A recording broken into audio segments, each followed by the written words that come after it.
The Opie and Anthony Show on XM 202, featuring Opie, Anthony, and James Norton. What is this? Garbage! You know what? I can't take this anymore. It's an awful, awful radio show. We're really, really mean-spirited, evil people who can't see the good in anything. Off the air, let's say racist things to each other. Hold on. And really turn them off.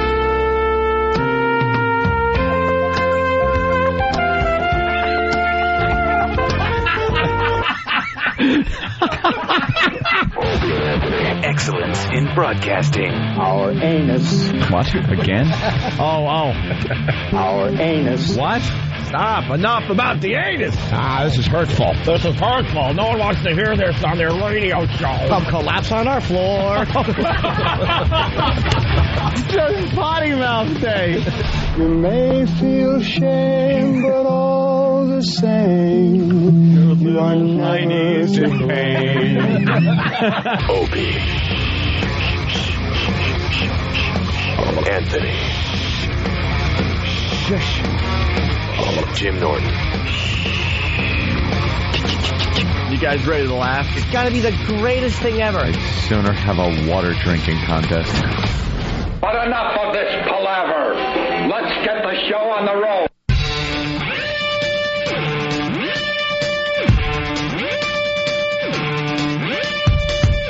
Thank you all. Well, they came and got me out of Texas, and I can tell you it's a privilege to be back. I'll be talking to y'all soon. Roger Clemens is in George's box, and Roger Clemens is coming back. Oh, my goodness gracious. Of all the dramatic things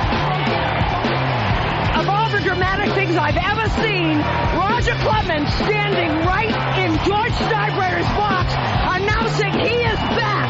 Roger Clemens is a New York Yankee, and there we go, John. You don't have to worry about who's going to take that spot in the rotation. You should see what's going on in the Yankee dugout. Big grin on Jorge Posada's face. Andy Pettit knew. Big signs. Roger Clemens is now a Yankee. Attention fans, he is here, and now we don't have to discuss who takes that place in the rotation.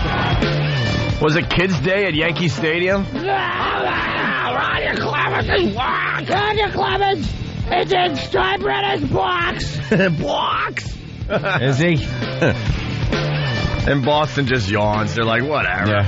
You can have him. He's 46 years old. I just think that was a great bit of broadcasting there. Oh, my God. Oh, my God. Could be the most annoying voice ever. Yeah, Susan Wallman. She actually does a pretty good job as far as announcing the Yankee games, but I don't know. She kind of lost it there a little bit. Yeah. A little too much excitement. A little bit. Hey, we were talking about Ricky Henderson yesterday. Good morning, by the way. It's the Opie and Anthony Show. And Ricky Henderson now wants to, get back into baseball because Roger Clemens did, and he just refuses to retire.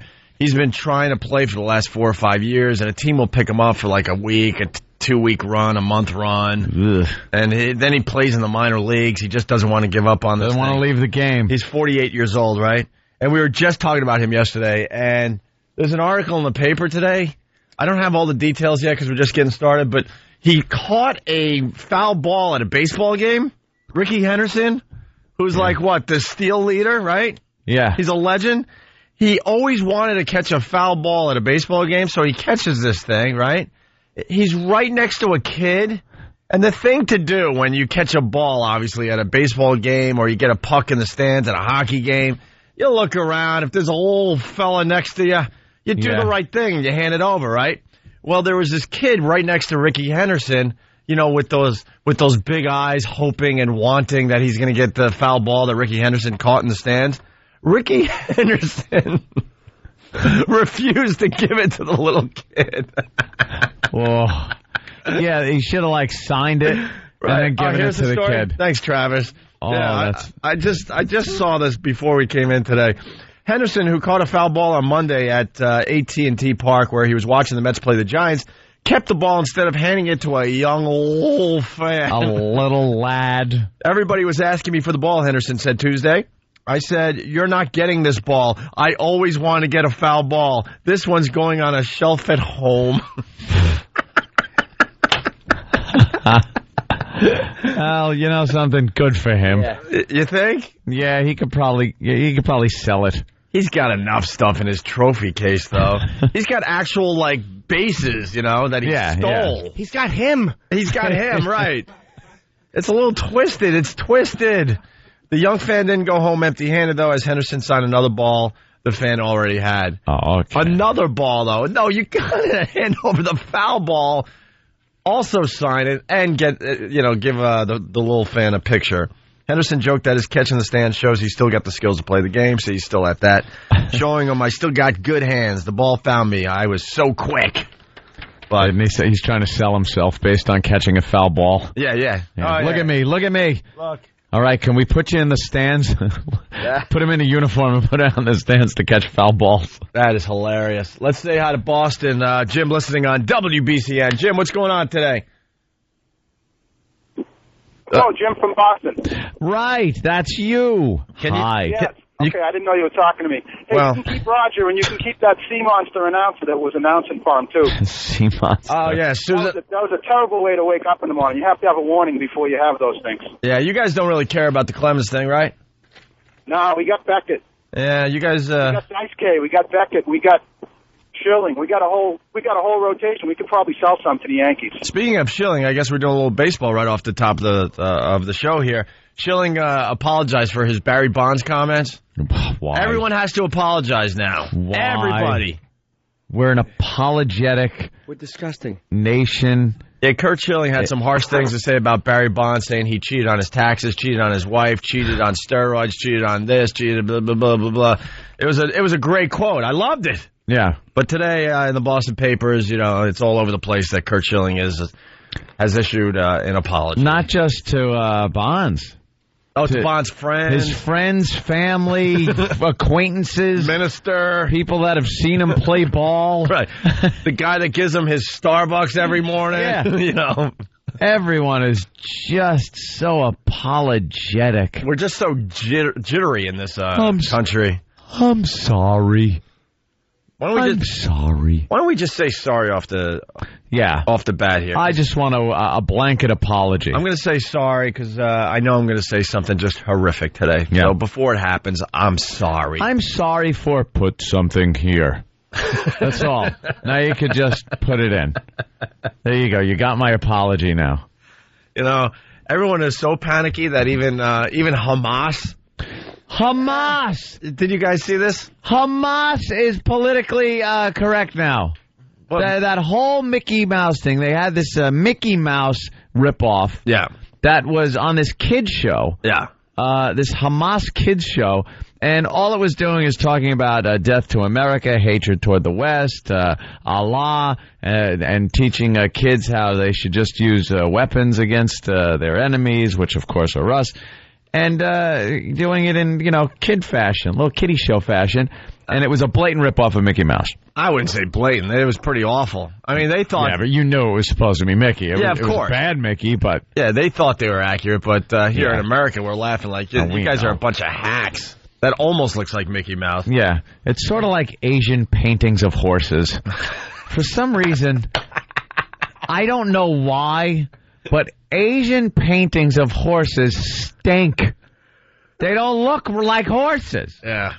They don't look like horses. No, Gelman. They don't. They don't. Just a side note. But I guess they were getting so much criticism that they fired the Mickey Mouse ripoff. They took it off the air? Yeah. Why? Did Reverend Al Sharpton threaten all sorts of things and Hamas panicked? Yeah. The advertisers pulled out, which was all like C4 companies. Explosives. Fuse makers. And hollow-bottomed shoes incorporated. Yeah. I'd like to apologize for dressing in the mouse suit. That was you, Mr. Imus. Saying those off. I needed a gig. Yeah. I thought it was safe because I was in a mouse suit. Yeah. And It was inappropriate to say, and I apologize. It was stupid. What are you doing now? Now? Yeah, now that you can't do that. Touching children at a Chuck E. Cheese. What else is he? What else is Imus doing? Imus is relaxing. Yes. Good for him. Have fun. So Hamas got rid of the Mickey Mouse ripoff thing that we were talking about yesterday. Speaking of Imus, there's a porn out that we can't even... Imus is doing pornography? Opie, are you the first one breaking this news? You know Hinckley and everybody else is going to pick this up. My God, Opie just announced Don Imus is doing pornography. Well, wow, how the mighty have fallen. Why don't we ask Mr. Imus, are you doing a porn or what? Yeah. Yeah? What's the name of your porn? I can't say it, or the Opie and Anthony show will be off the air. Yeah. We can't even say the name of the porn, but the porn industry, God bless them, they're quick.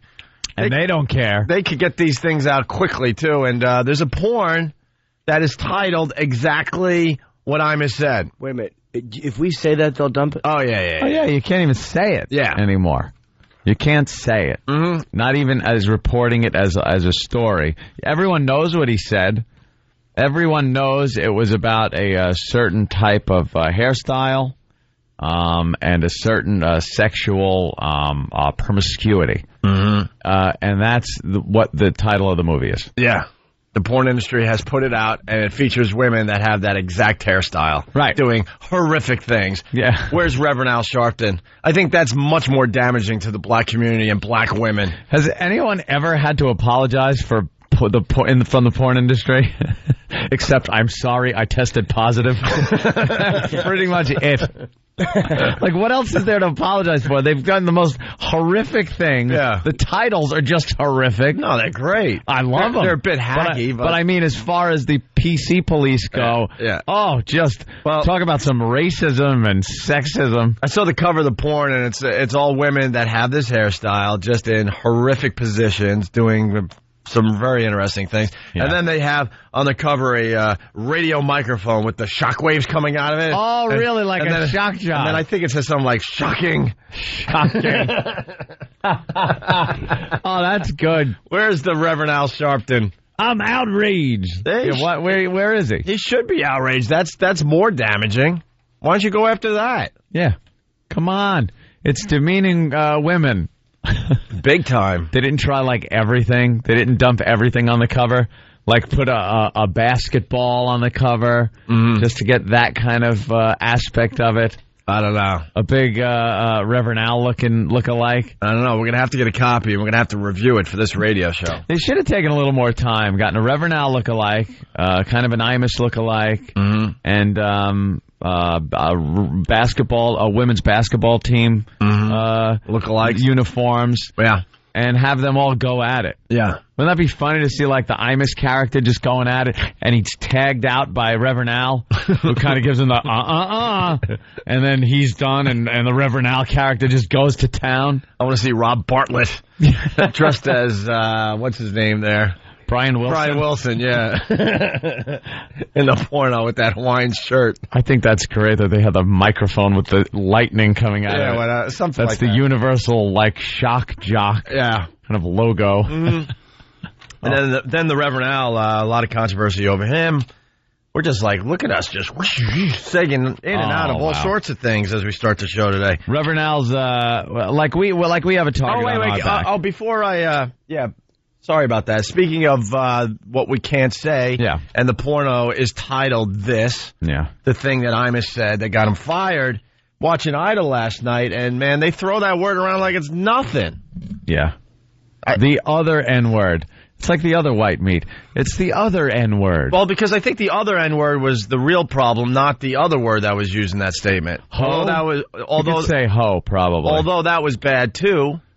If you can't say nappy in a regular discussion, then we are finished as a society. Not even a radio show or anything else. As a society, we are finished. If you in like a real conversation, if you can't say that, it's ridiculous. Done. Yeah. Well, with that said, on American Idol, you're right. They took a look back at the finalists and I don't know, their growing up stages, showing little baby pictures and stuff. And this was said. I thought I was cute to have nappy fro when I was a baby, really little nappy fro. All right. That's her describing her hair? Yeah. Yeah. And a lot of women of that color describe their hair in that way. There are too many people overthinking this. There really are too many people overthinking this to the point of severe paranoia. Yeah. Oh my God! Wait. She got flack for that or no? No. It doesn't matter. Yeah. It doesn't matter because she said it. It doesn't matter that D.L. Hughley said that Imus was absolutely right calling the women's team that because they are that. Yeah.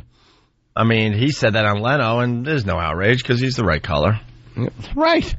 And God bless D.L. Hughley for being completely honest on Leno's show to the point where Leno was like, oh my God, they're coming after me now just because I had you on my show. Everyone is just in a complete panic. So, Reverend Al Sharpton, what's the latest on this thing there, Ant? Well, apparently he's in a little bit of a jam. He said a few things about the Mormon religion when he was talking to, who the hell was he talking to? Mitt or Romney. about? Yeah. And he said some stuff about the Mormon religion that could have been considered maybe not racist. What would you call that? Religionist? Yeah. A Mormon-phobic? Anti-Mormon. Neckish? Anti-Mormon ascetic. I don't know what you call some of these things anymore. Well, here's the story in case you haven't heard yet. Comments by the Reverend Al Sharpton struck a nerve among many Utahns and Mitt Romney supporters.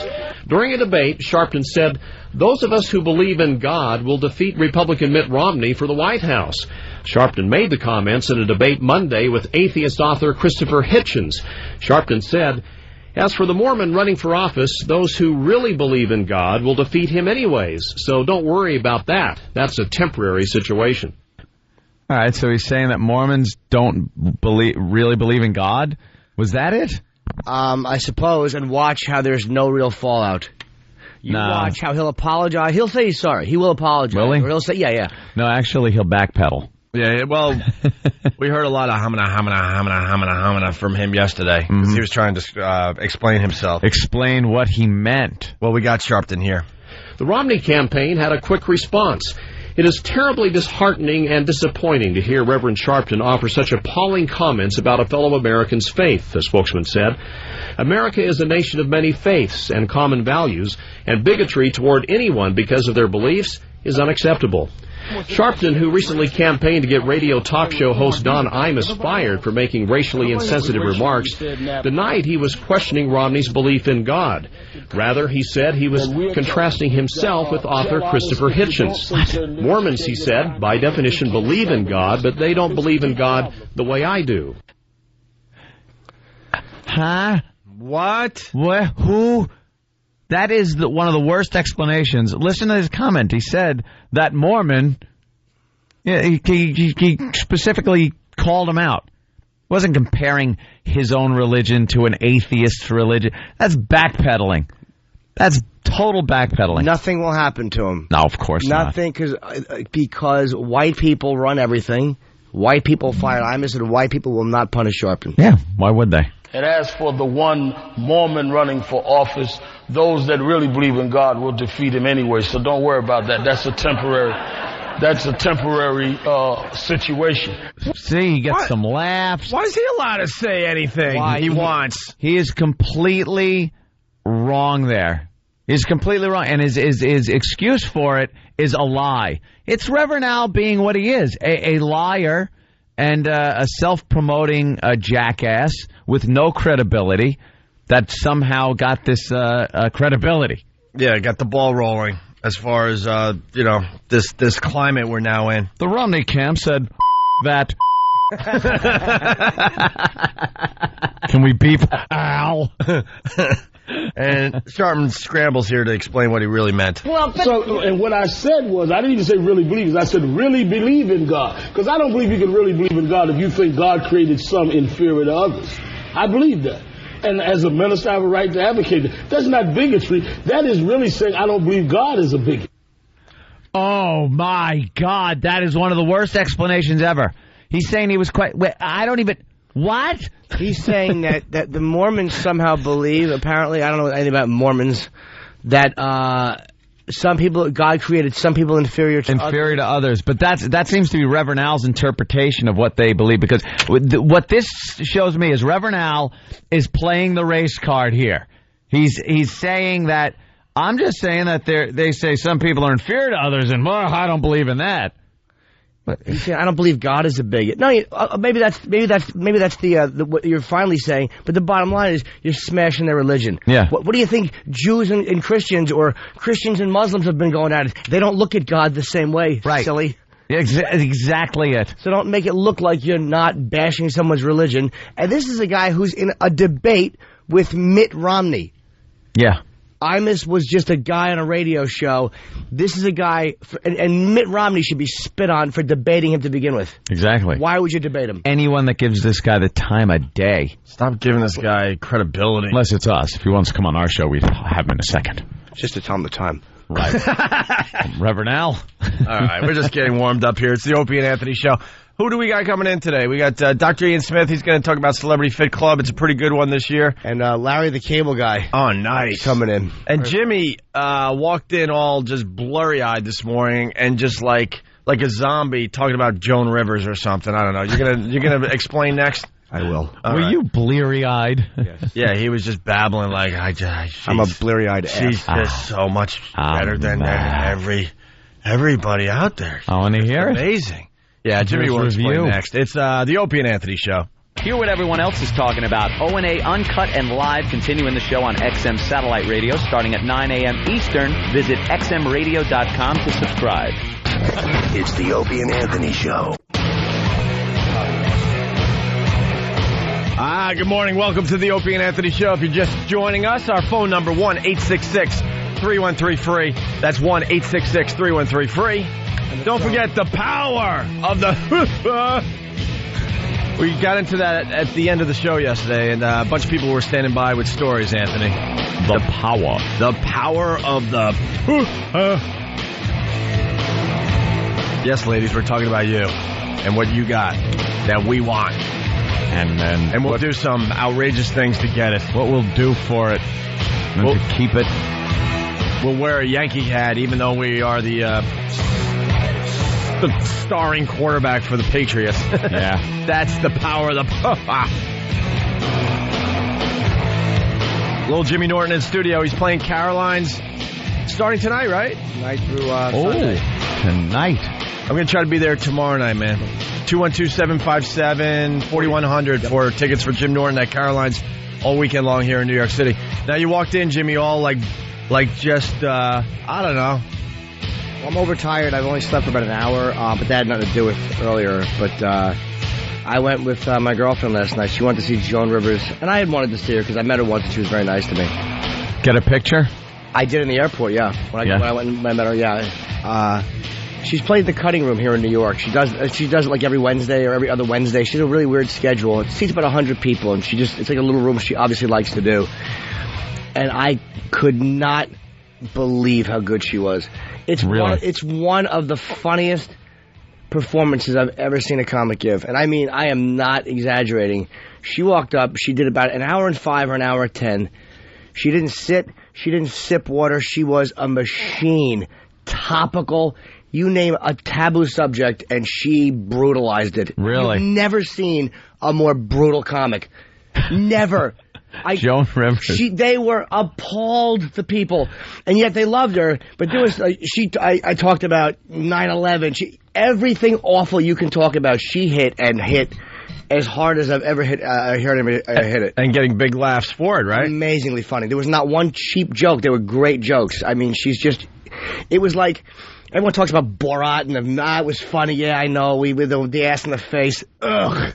That was what a comic should do. I almost cried. My girlfriend felt the same way. It was like, you're watching an absolute artist. Wow, are you gushing? Dude, it was the art, especially with the way things are today, it was the art as it's meant to be. Yeah. Just her standing there, obnoxious, vicious, really funny, really smart jokes. I mean, she mentioned Fort Dix. She mentioned the West Virginia. Everything awful. she did, she's skewered as a comic. Yeah. I cannot stress enough how great she was. The Muslims. She got on the Muslims. Yeah, she just talked about how awful the women are, and she's so honest. She talked about having her face done, and she's 73. She mentioned her husband's suicide. You cannot not love Joan Rivers. She was as great. I saw Rodney when he was like 80. Remember we had him in 2002? And God bless Rodney, he's one of the greats, but he was on stage like, hey, and he was doing the same stuff he had done. Not only was he doing the same stuff, his wife was, giving him lines from backstage. He was a little older. He was, not the old Rodney anymore. He was the old Rodney, yes. Yeah. But I guess she would feed him his lines from backstage. But his material hadn't changed. Like it was even anything that might have been new was still the same. Like, hey, I don't get no respect. I forgot until this morning that she used to say, "Could we talk?" She didn't say it once last night. F-bombs. She dropped a C-bomb. But I mean, it was nothing better than an old lady dropping a C-bomb. Broad. Oh my God! Old broad. She did a bit about her daughter being offered Playboy for $400,000, and I wanted to. The only regret I had is my girlfriend. We wanted to stand for her when she was done. She deserved the standing ovation. But like as a comic, when I watch another comedian, I'm almost more low key. I never want to do anything to make me go, "Hi, notice me." I'm almost like they noticed me, right. I'm embarrassed that I didn't stand up for her. She was. I wanted to hug her through half the performance. And you rarely watch other comics, by the way. Nah, I'll watch for 2 minutes. Most of them are atrocious. But I mean, some of them are great. I just don't want to see them. But I could not get over. She's at the Cutting Room. If you're in town, I just don't know when it is. You have to look it up. But I was literally speechless. Like, that's what it's like to go and watch a comedian. Like, it was everything I want to be was her. It was amazing. Old woman? Yes. Who's had work done. Who's had work done, and apparently genitals have dropped. I mean, I don't know if we can say that, but it was as brutal a set as you've ever seen anybody do. See, now I'm going to have to go see it. Yeah, I thought of you guys. I'm like, it's funny. I hate what she does on the red carpet. Well, every once in a while, there's something that's really funny. You should see the way she talks about these people. How does she do it on the red carpet? If they heard 5 minutes of her act, oh, really? Punch her in the face? Within 20 miles of the place. Maybe that's why she's doing that like 100-seat and anything she says can be made public. Like, you know what I mean? She's Joan Rivers. I mean, a little under the radar though. Instead of doing these huge shows or these events, a lot of people get in trouble because they do these political fundraiser things and they get up on stage. Like Whoopi's done it and she's got in trouble. Rosie's got in trouble, and they say one little off-color remark or a little criticism, and they just get pounded. And if she ever did that, she'd probably just be thrown out of the country. Well, I think she's been attacked before for stuff she said. I don't think she cares. Like, you watch her, she's not being phony, and she's not trying to be shocking or outrageous. She's just being funny. Yeah. Like, she's just funny, and I've never seen anybody more unapologetic about being funny. Like, she wasn't trying to hurt anybody's feelings, but there was no subject she didn't want to write about. Good. And address, and it was like, that's what a comic should do. And she's also at a point in her life where she has nothing to lose. She doesn't care. She doesn't care. But she was. Travis just sashayed in with a note. Apparently the Cutting Room, she is only there for the next 2 Wednesdays, but I mean, to go pay respects to just one of the greats ever, I could not get over. I'm blown away. Very good. All right. Wow. They just showed. I was just looking at the nude statue of Paris Hilton on. What is that? On the news. I don't know. Apparently, there's a nude statue of her, and they showed that without blurring anything out. Because sometimes they blur things out in a statue, which I find hysterically funny. Well, we're going to show you how ridiculous. A piece of rock. See, there it is. Look, you can see her statue like her, boobies. And she has Tinkerbell on her chest. Yeah, her little dog. She's going to jail for 45 days. Arnie's not going to be able to help her. No, he'd be screwed. Forget about it. You know how bad that would look if he got that little rich. Yeah, I know. I couldn't think of the word I wanted. You C, P, or C. Yeah. Bitch. I know what word you wanted to use. I think it's a little excessive, to tell you the truth. What? Why? I think her jail term is a little excessive. Not only is it not excessive, Justin Volpe should check her in. Hey, by the way, speaking of drunk driving and all that, well, she suspended license in her case, but she was caught under the influence too once, right? Yeah, she had a DWI? I think so. I'm not positive. Huh? I think that's why it was suspended. Okay, that's why they suspended in the first place. And then she drove with that? Well, there was a record set as far as drinking and driving. Listen to this. A dubious distinction. A driver has broken Washington State's record for driving under the influence. What do you think the record is? The new record, Washington State. What do you think, Jimmy? Washington State. Legal limit is just under that 0.10 or 0.8 is the legal limit, right? Or 1.0. 0.08. 0.08, 0.09, something like that. It's just under 0.1. I bet this person got a 1.1. It's a new record. 1.1. A new record. A new record. Let's say 0.08 is you know. Don't you hate when people is the line or whatever? Don't you hate when people ruin guesses? Like you're like, what do you think the new record is? 300.7. A dubious distinction. A driver has broken Washington State's record for driving under the influence. Police say Dita Jarrett had a blood alcohol level of 0.47. Oh. 6 times the legal limit. Worse yet, she's a former Seattle police officer. She was arrested this week after crashing into 2 vehicles. Only 2? That's not bad. That's some good driving. Is something. One was an ambulance and one was the space shuttle. What an alky. 0.47. That's hammered. That's going to be a tough one to beat. That is what is she, 2 feet tall? You know, because small people get drunk faster. Oh, wow. Hold on. Please hold. And that one was just a pile up. And then I rented a car to get home. And we don't have any commentary on that. I made an ass of myself. Yeah. Speaking of that, by the way, the remixes are coming in. Greatest ass ever. Alec Baldwin remixes are coming in, and Hasselhoff remixes coming in. Yep. The Hass. The Hoff. I call him the Hass because he made an ass. The Hoff. He's the The Off. Well, you want to hear a couple of these? They're all right. Yeah, he was all hammered. God bless our dump guy in Detroit. He sent one in. Did he? Yeah. He's rolling his eyes right now. Oh, we got it. We got it. What's his name? Floyd?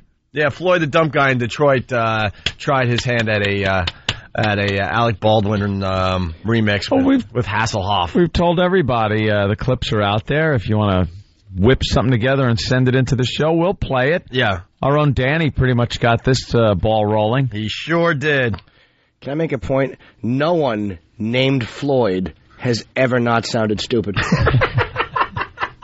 I don't know Floyd the dump guy. I'm sure he does a good job. I would imagine he likes the show. He's a good boy. I bet he's participating in the show. He must like it. I bet he dumped out of what Jimmy said. Oh, no, he didn't. He didn't know where the dump button was. He's right. He's eating lead paint chips. Floyd is. No one has ever said, "Let me check with Dr. Floyd." Ever. I can only imagine that this has got to be just great for Detroit right now. They're listening. The dump guy Floyd. He's responsible for dumping out, and we could beat the crap out of him vocally, and he can't dump out. Yeah. Can't dump out of that. God forbid we try to say something about a race or anything he'll dump out of, but we could bash him. Yeah. Floyd. I'm trying to think of anyone smart. Who invented that? Floyd. Floyd the inventor. Yeah, the only time you'll ever hear that is who invented that? Floyd. What was it? It's called the incest encourager.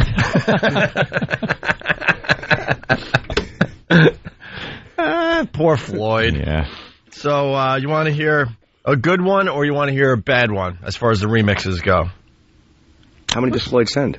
I mean, was it 1 or 2? No, we got a bunch from all over the country, but Floyd's definitely stands out. Oh, no. You want to hear Floyd's first? I don't know. I haven't heard it. Was it? Well, I haven't. Floyd was the name of Brad Pitt's character in True Romance. It was all high. Oh, really? Yes. I don't know, man. What are you doing here? He's a barber on Andy Griffith. I think. Floyd the barber. Floyd the barber, and he was a dolt. All right. Well, why don't we play Floyd's? He's the dump guy in Detroit. This is his Haas Alec Baldwin remix. Are we going to have to guess if this is the good one or the bad one? Yeah. Okay. I'm making a little contest. Oh, boy, it's going to be tough. I don't know if the listeners are going to be able to figure this one out. Poor Floyd is so burning hot right now. He's sitting there all red and sweating, and everyone's coming in to laugh at him. You can tell Floyd works for a radio station because there's a lot of sound effects in this. And it also makes me wonder why Detroit hasn't updated their sound effects library. You want to know something you'll never hear ever? Which one of the elements on the chart is that? I don't know. Let's ask Floyd. Unless you're in a meth lab somewhere in Missouri. See, Detroit's still getting to know us. I just want to say to Floyd, the dumb guy, this means that we like it. Yeah, Floyd. You got to worry. You got to understand how twisted we are on this radio show. I want to apologize to Floyd, Floyd's family, people that know Floyd, the button Floyd punches. To all people with Down syndrome who should be named Floyd. He thought he could send this in under the radar, just a quickie. He's probably trying to get into radio. Oh. Probably wants to, I don't know, get out of the dump room and do something real with his career. Do you think any dump guy just wants to stay a dump guy? Figures this is a way to do it, sending something to the Opie and Anthony show. All right, here's Floyd, the dump guy in Detroit, with his Alec Baldwin Hasselhoff remix. It's kind of, it's very similar to Danny's. That started this whole thing where they're talking to each other, but then it takes an unusual twist at the end. A strange, inexplicable twist. Right. And maybe Floyd could call the show, because we like to hear about the inspiration behind the piece. Right. Steve used to do this. Steve would explain his production pieces in a way that would make us understand. That's how we got Ramon and the other fine characters that Steve has come up with. And for the listeners, when it starts to get really boring, just hang in there. You're already prefacing it with that? Poor Floyd. Incidentally, 3 minutes ago, 3 seconds ago, you said Floyd can call the show right now. Someone is walking into the room going, "Why are you screaming Opie and Anthony out the window?"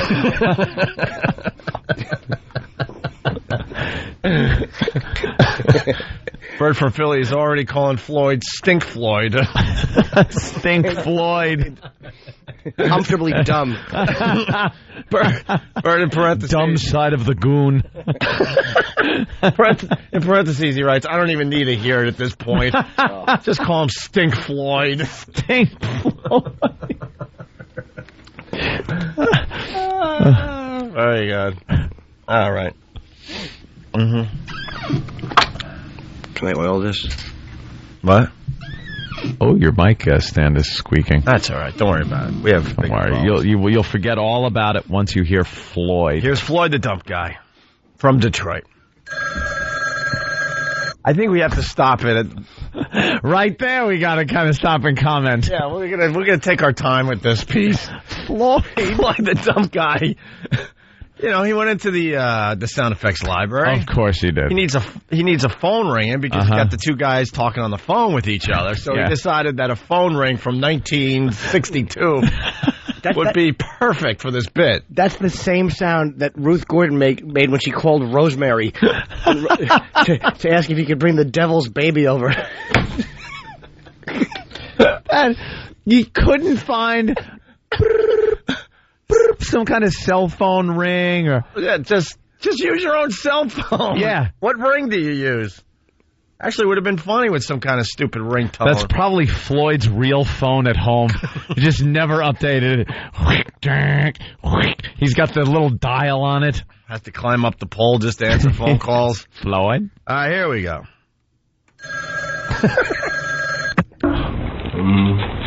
I'm tired of playing this game with you. What? You have humiliated me for the last time. What? You do it to me constantly and over again. You have insulted me for the last time. Who said? You don't have the brains or the decency as a human being. I'll be fun. I'm going to really make sure you get it. You don't want good enough life. I am going to get on a plane, and I'm going to come out there for the day, and I'm going to straighten your... By the way, just to help the listeners along, as you can tell if you're a faithful listener to the program, this is very similar to Danny's. It's actually exactly like Danny's. Well, and that's why I stop it, because did you hear, I'm going to get on a plane. I think it'll help the bit along. All right. Mm-hmm. We'll play that part again. Okay. I'm going to get on a plane. Right. As we continue with Floyd the Dump Guy in Detroit's remix here. Plane. And I'm going I didn't go back enough. Hold on. Here we go. Good enough life. I am going to get on a plane, and I'm going to come out there for the day, and I'm going to straighten your out when I see you. Do you understand me? I'm bullshit. So you better be ready to meet with me. I'm going to stop. So I'm going to let you know just how I feel about what a rude little pig you really are. You have humiliated me for the last time. I'm bullshit. We got a plane. This is a mess. And then Floyd, to make sure you understand where he's going with this, just out of nowhere at the end of it goes, getting on a plane. He threw it in, clipped it out awkwardly. Oh, listen to that part again. I'm bullshit. We got a plane. He jams it in there with a sledgehammer. Because he has no confidence in the fact that he's going to get Alec on a plane. On a plane. At the end of his remix here. Yeah. So right at the end, once again, get on plane. Humiliated me for the last time. I'm bullshit. We got a plane. This is a mess.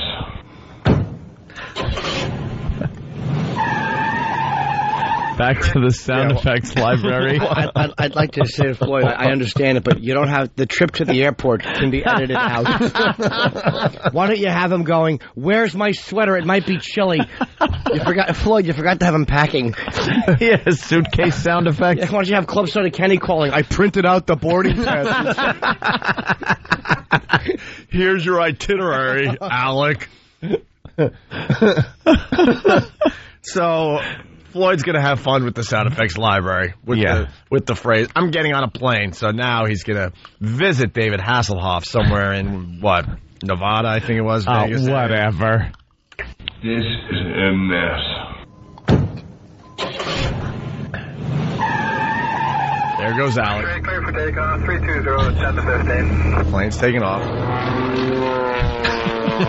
It's an old... Wow. That's the plane that shot at Kong. The first... What is that? First you hear this modern air traffic control, and then a crop duster goes by. And a plane that Humphrey Bogart should be on. The car he spit out of the driveway with would be faster than that plane. Floyd, what are you doing? We got Floyd on the line, but let's get through his piece first.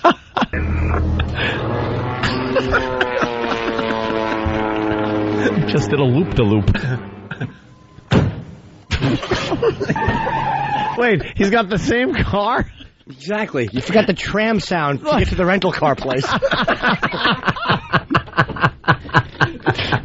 I'm disappointed. No baggage carousel? Or a guy with a sign? Yeah.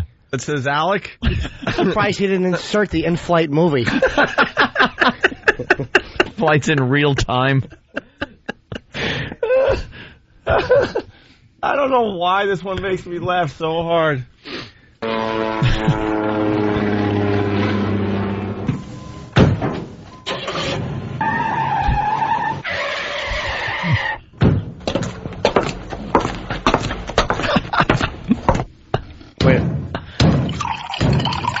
What the hell is he doing?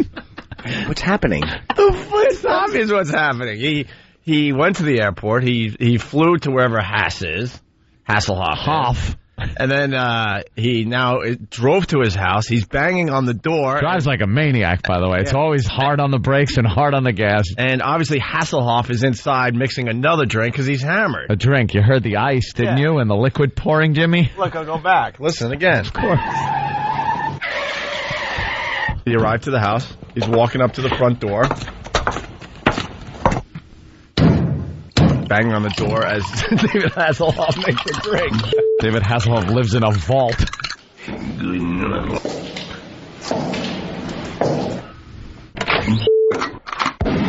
I'll be fine. That's how it ends. And that's it. What is the beep for? If you had to beep it, why'd you put it in? You didn't need it. I don't know. There's just a beep for no reason. A man just went beep. One more clip. Yeah. I made an ass of myself. I'm sorry I did that. I'm embarrassed that I did that. So he bangs on the door. Hasselhoff is making his drink. Hasselhoff never gets up.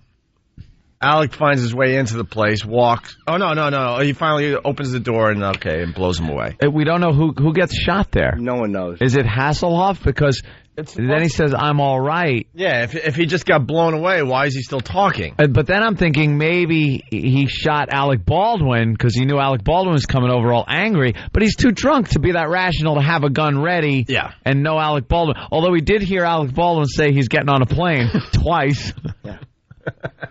Holy Jesus Christ. And this is the beautiful part. He's literal about the phone ring, the plane, the car to the airport, plane sound, car from the airport, and yet Alec Baldwin is going to address another 50-year-old man in this clip. He's literal about everything except for the fact that Alec is talking to another man and not his daughter. Right. Yeah. It doesn't make sense. None. Floyd. With that, we say hi to Floyd. Floyd! What's going on, guys? Hey, what's up, My God, Floyd. You know what? I think I did my job on this one. I got all you laughing at. That was my intent. Well, if that was your intent, job well done. Okay, but I don't think it was. I was going to straighten it out for you. Alec Baldwin shot David Hasselhoff. David was kind of drunk, stumbled to the door, opened the door. Alex shot him, but he's drunk, so he didn't feel the effect. Oh, so he said, I'm all right, but obviously he's not. Right.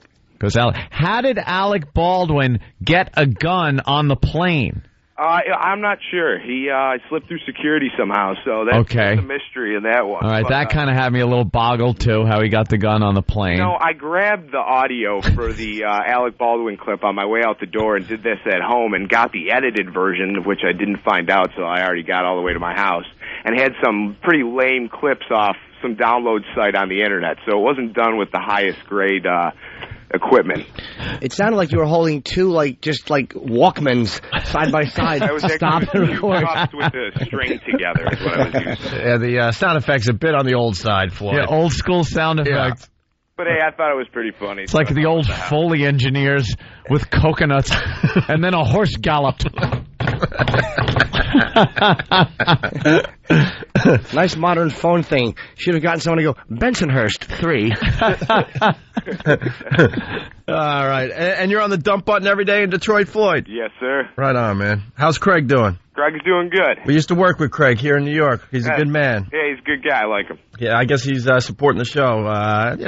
We got a ways to go as far as Detroit goes, but we're very excited to be there. Hey, I got your back, and I can't wait till you guys come in August. I'll be there for sure. Oh, it's a great show. The O&A Traveling Virus Comedy Tour. Yeah, it's making a stop in Detroit. Tickets on sale through Ticketmaster. It's going to be huge. Hey, Floyd, send in more production pieces, please. All right, you know what? I'll do some good stuff here on one of my overnight shifts and send it in to you. All right. Yeah, do some good stuff. All right, man. All right. Thanks, guys. There goes Floyd, the dump guy. There goes Floyd. You know, I like Floyd's confident. Oh, yeah. He didn't get on and start stammering and stuttering. He said, this is what I did. That's it. Yeah. I like the confidence. Didn't try to pass the buck or nothing. No. Well, here's the end of the clip again where now we understand why. Now that we understand he was too drunk to feel the gunshot wound. It's like one of those movies you have to watch a few times to get it. And once in a while, I could use maybe you. Oh, that's the Jerky Boys one. That's all right as well. Who did that one? Whatever. Forget it. Who did the Jerky Boys one? I don't know. It's topical. Oh. It's it. I know. Yeah, Jesus. Yeah. That's another kind of bad 15 years old. Yeah. All right, we'll take a break. Cut your belly open. Wasn't that available? Red. That would kind of be funny, though. Of course it would be. I'll cut Z's in your cheeks. After the break, a sing-along. And also, we got to introduce this side of the show to Charlie. Yeah, we had Charlie on. And to the people that heard this yesterday and they're rolling their eyes. Shut up. It's going to be a very good exercise because we're going to show you how ridiculous radio has become. Mm-hmm. Because we took Charlie from yesterday, a homeless guy that's hilarious. He's kind of like a homeless Richard Pryor. He's got some fine comedy chops. Yeah. And he made us laugh so hard yesterday, but he was cursing like crazy. So to play it over here, we had to beep out the curses, but some of the material that he was doing was just fine. Oddly enough, listen to the difference between what is allowed and what isn't. Not allowed. It's stunning. That's what makes the bit pretty funny for the people that heard it today. Heard it yesterday. He was a real potty mouth as well as pants. Yeah. Oh, man. Tell me about it. I love how we figured out how to just get a mic into the other part of the studio up there. Yeah. So we don't have to bring the homeless into our studio to stink it up. Yeah. Because, man, there hasn't been one homeless person that hasn't completely stunk up the studio. Well, Charlie's a hit. We'll play some of the audio from yesterday, and we'll explain that. And a sing-along next on the Opie and Anthony Show. It's the Opie and Anthony Show. Hey, how you doing? This is Bill Burr. I'm going to be at Giggles Comedy Club this weekend, May 11th and May 12th in Seattle, Washington. Go to gigglescomedyclub.com or call 206-526-5653 for tickets. Thank you.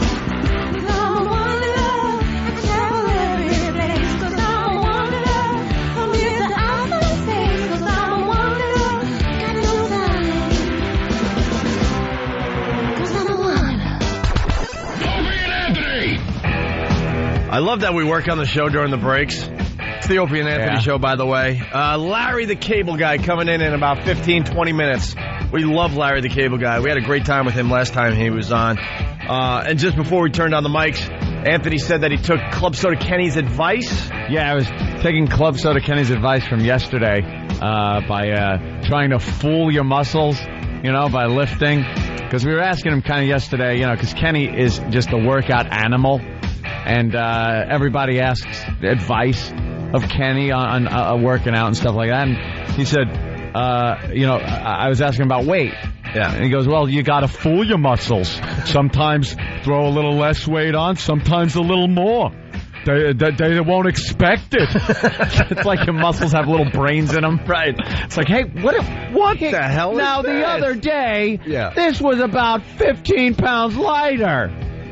So I was just doing that yesterday, and I fooled it on the upside, and now I'm feeling it a little today. A little tight, a little sore. A little sore, but not bad. We're all getting in fighting shape for the big summer tour, the ONA Traveling Virus Comedy Tour. We all got to get in shape because it's going to be a long summer. You don't want to look like a piece of crap up there, man. No days off for the boys. One reason why we had to take 2 weeks. If I could fool my muscles, I would just trick them into thinking they'd worked out. Yeah, exactly. Hey, they fooled me.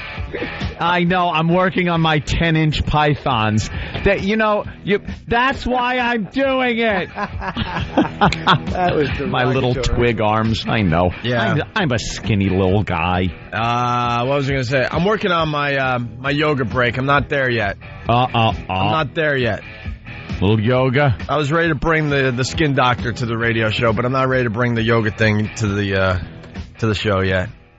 Doing a little yoga. That's perfectly healthy. Old yoga. Aleister Crowley was one of the biggest Satanists ever. He was a yoga fanatic. It's not unmasculine. Is that Mr. Crowley? Yes. He was also bisexual. Mr. Crowley. That guy? Yes. He was a what? He was a tremendous yoga person. He was a sex fanatic. He was just a dirty boy. Mussolini threw him out of Italy for being too degenerate. Really? Yeah. Hey, that's a great story. He drank cat's blood or something. Real kook. He was a goose, as we say. Well, I got like 2 of those herniated discs from all those years of being active. And went to rehab and I'm fine and all, but... Why, you just started drinking because of it? And they... yeah. There's other kind of rehab. And then they suggested the old yoga. Yoga. To kind of get the back nice and strong. But I'm not ready to bring it to the table yet. I gotta get some more observations, and then we'll do a yoga break. Yeah, is that it? Oh, yeah. I'll look into it a little more so you can you can do the break without making it sound like you're effeminate. Oh, dude, man, I'll be completely honest with you. It's quite faggy. Yeah. It is quite faggy. But I hear it's not a lot of masculine guys doing the yoga. Let's just put it that way. Because it puts you in these positions that make you look a little silly as a guy.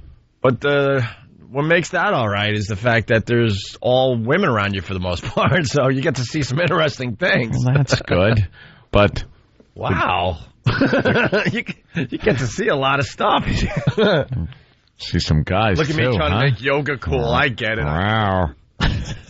I like yoga, man. If I didn't have a bad right foot, I would have done a lot more of it. It's great. You and that goddamn foot. What's wrong with it? I need surgery. No, you don't. Okay. Do you? No. I just wanted some sympathy. I'll give it to you. Can I touch on one thing? Because you said rehab real quick, and just want to talk about gratitude. It's in the Post. I would never say it. HBO's boss, Chris Albrecht, who I like a lot. I mean, he was very, very... Jimmy knows this guy pretty well because he did a half-hour comedy special. He did Lucky Louie, and now he's doing his 1-hour HBO comedy special, which is something every comedian in the world wants to do, and Jimmy gets to do it. In early June in Washington? 22nd in D.C. Yeah, we're all going down for the taping. We're very excited about that. Well, that was Chris Albrecht, who's the president. Unfortunately, Time Warner, he stepped down because the domestic violence thing, I guess, in Vegas. And this is in the Post on page 6. Well, what happened, just in case people don't know? I mean, he had an altercation with his girlfriend? Yeah, apparently they said he, like, choked her and was, like, I don't know if he hit her, but he did. I made an ass of myself. Yeah, it was pretty, it was said here he allegedly punched and choked his girlfriend. I mean, obviously, it wasn't just a shove for HBO. It was at an HBO event, like the fight, like outside, I guess. So it was a big deal. Yeah. And Albrecht had to step down because Time Warner owns it. But he said here, he was a comic. I didn't know that. The former comic went on leave, blah, blah, blah. And he informed colleagues he had been sober for 13 years, but 2 years ago I decided I could handle drinking again. Clearly I was wrong. And that is just dude. Oh, boy. I want to hug him. Clearly I was wrong. What it costs you, man. Wow. And you would think I had no idea he didn't drink or didn't. I don't know. And you would think someone in his position would realize... Well, I don't. Why would I say that? Well, you stupid, think probably like, life is great now. I'm at the top of my game. Maybe I could handle this. Yeah, you're in a different place in life. Yeah. So you can you know how good that buzz has to feel though after that long. You know how good a drink has to feel after that long? I've heard mixed I probably just made like 80 alcoholics take a shot. Including me. Yeah, Jimmy, you know. There are times you're thinking about it, right? This day? You ever teeter just thinking about it? Very rarely. My sickness attacks me another way now. It's almost too obvious to go have a drink. My other part of me goes, shut your face. Yeah. But it does say things like, you don't need people. You can do this yourself. Or it hits me differently just to isolate me and cause horrible depression. You know, it does its own thing. It does its own little thing. Jimmy needs a hug. I do. Yeah. I read that. Rock. That was bothersome. Yeah, that is bothersome. He's a nice guy. What also is bothersome is people saying, why aren't you doing Pilates? I did them yesterday. Pilates just sounds not good. That sounds like another girl thing. Yeah.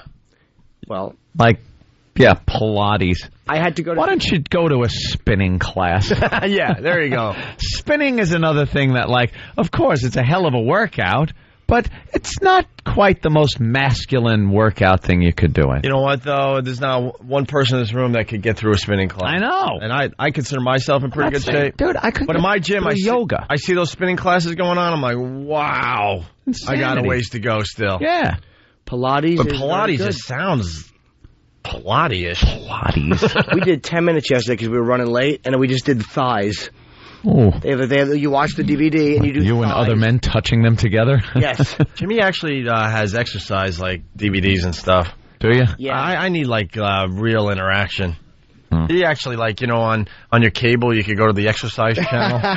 Jimmy goes to the exercise channel and does Pilates with his girlfriend. It's good when you have a mat. forgot about this. Yeah, you have a mat at home. It's good to do once in a while. You invite a guy over named what? No, you don't invite a mat to over. Oh, I thought it was something a little kinky. And I hear you follow the Easy Girl or something. Your girlfriend was... Oh, is there three different? Your girlfriend okay, two ones. There's the high energy one and then the low impact one. Oh, your girlfriend threw you under the bus. I forgot about this. We're in Vegas. Oh. And she told me that Jimmy does the Pilates on TV with her, and she's in really good shape. Yes. Really good shape. And she said that Jimmy follows the Easy Girl.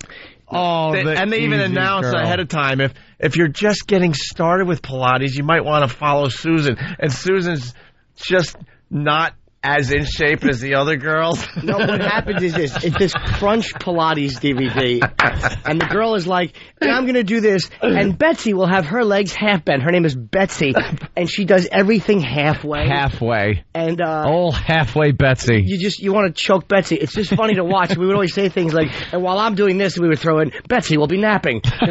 Betsy does nothing. I don't know how she's in shape. I think Betsy makes herself throw up before the shoots.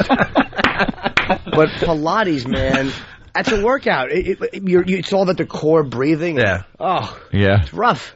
You know what? My chick does it and then critiques me. Like, your legs aren't... I want to shut your mouth. Someone suggests you do baby size. You get some baby size videos. Dude, I'll tell you one thing about yoga, though. I'm just getting started in it, and it's tough to get through a class. Yeah. Without farting. I've heard that about yoga too. Like you're twisting yourself in all these positions, and people are just blasting left and right. Dude, that's all you hear. in the I hope they got a room. good ventilation system. Oh yeah, windows wide open. You hear some, and they want you to do the when you're breathing out. I refuse to do that. Stop it! But man, you can't get through a class without with a little toot here and there. little toot. Little sound that says you're doing the moves right. Yeah, just you're not doing it right. Does the instructor do it? What? No, he's blast one out. The guy's an animal. It's ridiculous. Every so often, no, you're not doing it right unless you. Yeah. No, but you hear it coming from all over the room. Oh, that's disgusting. It really is, but it's really funny too, man. I want a yoga body. Do you? We've always said it. Fart equals funny, no matter what. Yeah. I mean, it's disgusting and all Does that. the class blah blah snicker? blah. Do they snicker? You kind of look around and see some smiles. You know, people are trying to stay cool, but it's really funny, man. All right, are we ready for our sing along? The one guy's mad has turned into a slip and slide.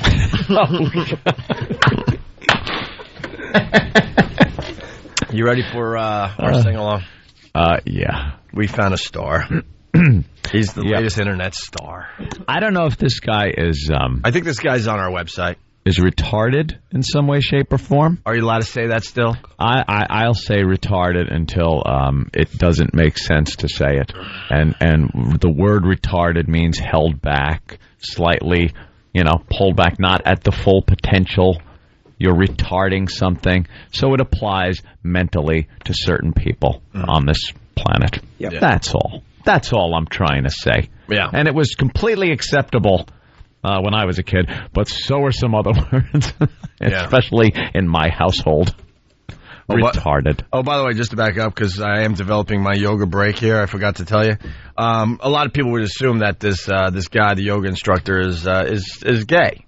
It's coming in like crazy on the instant feedback. Yeah. He talks about his wife, that she does her own class and stuff. Whatever. I'm just setting up what I'm just setting up what I'm about to say. Now you're in a yoga class, and it's pretty much all women, me, and 2 or 3 other almost guys. And I'm like, what am I doing here? And all of a sudden, we're, because it's a beginner class, we're, doing positions and stuff, and you see how I'm slouching. Yeah. Like, if you're really good at yoga, you wouldn't be slouching. No, you'd sit up straight in your chair. And like Jimmy said, he wants a yoga body. Well, this guy has the yoga body. What is a yoga body? He doesn't have an ounce of fat on him, right? And then in the middle of the class, it's already awkward that you look like a total dick doing these positions and stuff, and the farts are coming. You're a beginner, right? All of a sudden, he decides he needs to show the class his spine and his back and his abs to show you that you're in the right position. So in the middle of class, he just takes off his shirt. Oh, God, what a show-off. And all the women, you could just hear them all just like they're trying to control themselves. I'm like, oh, great. Did you hear a couple of, yeah, like, I mean, from the other, oh. But half the women in the place can't control themselves. I'm like, oh, just great.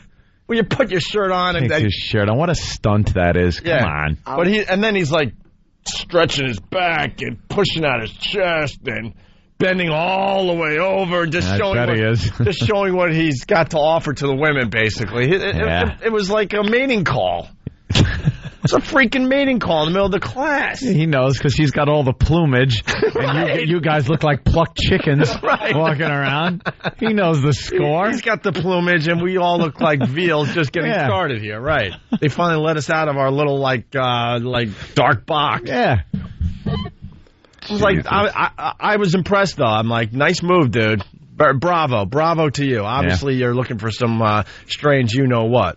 Yeah, he's probably... You go for it, buddy. He's probably working it. I'm like, you got to give him credit. A straight guy in a yoga class, man, even if they're all straight guys that are there, it doesn't matter. Most of them are women. I've never taken a class. I always had people come to my house because I knew with my stupid foot I couldn't do a lot of this stuff. Never do that. Why? Never do DVDs or people come to that. Because I got to leave the house. Oh, I got to leave the house because put in a DVD of a workout. I'd rather put in Caddyshack. I'll just sit on my ass and watch television unless I have to physically get up and go to a place that is exclusively made for exercising without any other entertainment value whatsoever. Or I'll just be distracted. Yeah. I'm like a child. All right. Well, we got to get to the sing-along because we got Larry the Cable Guy. He's here. He's ready to do our show. So, where were you, Ann? I'm sorry I backed. This guy, I don't know if he's retarded or drunk or on drugs or something. He's just some guy. I think it seems like he's at some kind of a Baptist church. I don't know. I couldn't tell really, but he's an African American gentleman, and he's up at the podium, whatever they call it. What do they call it in a church? The podium. The pulpit. The pulpit. Pulpit. He's at the pulpit. And doing Pilates with Betsy. He decides he just wants to improv Betsy. Betsy will be having a stroke. Betsy stinks. I know, she just collapses on the throw rug in the corner. Go ahead. And he decides he wants to sing. Yeah. To sing a little song to inspire the crowd that's there. And it would be nice if you knew the words. Oh, really? That's what happens? Yeah. Yeah, if you're going to sing the song. Everyone knows the first couple of words to this song, but then he doesn't know the rest. But let me tell you something. Hang in there with this one, because he brings it on home. Does he really? Oh, God. I only heard the first minute. Other people try to chime in to cover up how awful he is. Yeah, basically, if you're going to sing Amazing Grace in a church, you should know all the words. All the words. All right, yeah. Here we go. Praise the Lord, Jesus in the name of the Lord. Amen. I'm going to sing Amazing Grace. How sweet the sound. Okay. Amazing Grace. I want people to sing with me too. Amazing Grace. How sweet the sound. I made an ass of myself.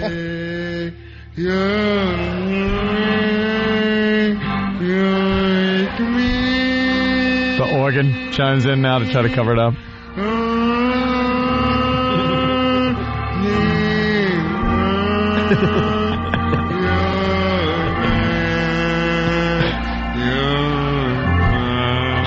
What? Oh, that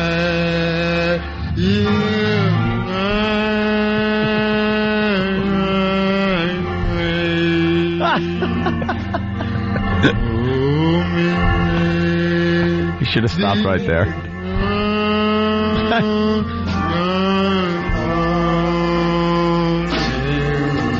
Now another guy starts singing.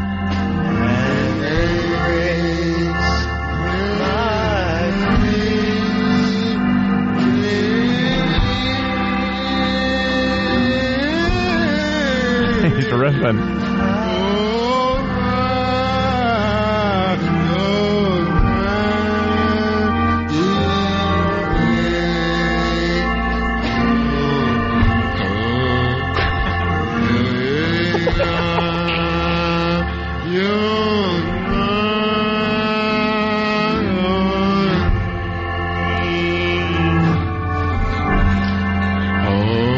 They wanted to stop right there, too. Oh, Amazing Grace, how sweet the sound.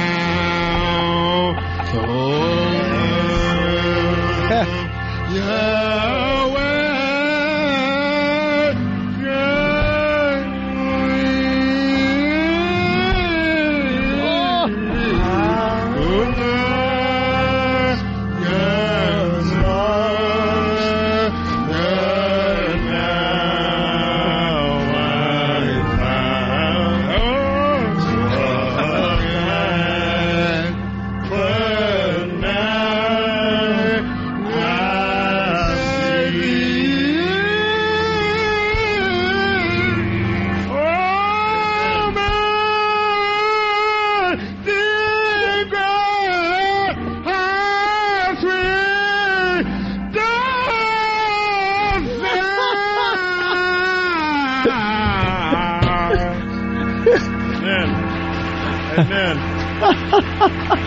Amen. Thank you. Thank you. Oh, is that great? If I was in a church and I saw that thing singing, I would renounce God and walk out. How do you believe in any type of a higher power after watching that? Exactly. I thought Wesley Willis was dead. It sounds like, so it sounds like Wesley Willis, huh? I would tell you to go to numerous websites, some of our own. Yeah. That we can't mention, I don't think. I don't know. Whatever. But dig up the video of that. It is hysterical to watch this guy. When he riffs like that, he started feeling it. And you could tell the keyboardist, the organ, wants to stop. He like drags out the last note, and then he just kicks in again. Oh, man. They're like, oh, no, we got to do another verse. When he brings it on home at the end. Oh, yeah. Yeah, we got to take a break. Okay. We got Larry the Cable Guy here, too, coming in. Yeah, it's on our website, and it's also on Break.com. Break.com's been great to the show, so give them a plug today as well. Larry the Cable Guy, yes. Next on the Opie and Anthony Show.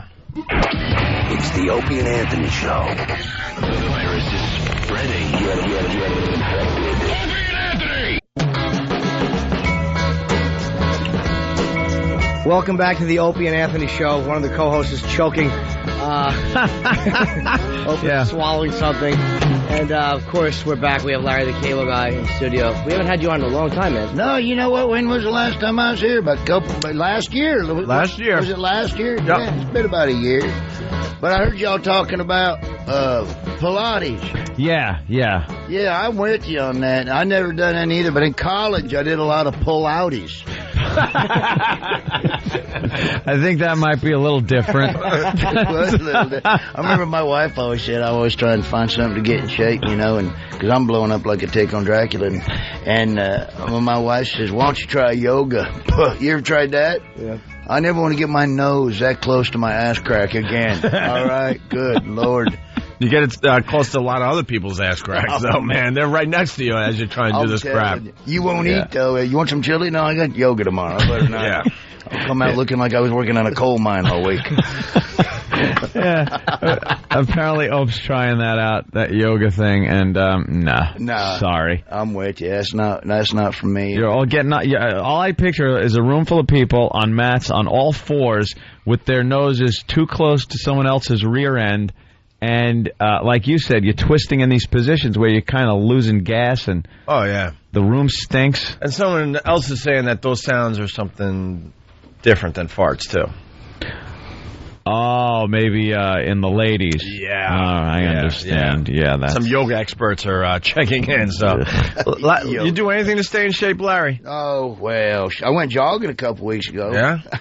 I didn't want to. My car broke down in a crappy neighborhood. I lost 8 pounds in my CD changer. But, it's just tough. You try. I was getting kind of worried because, I just like food.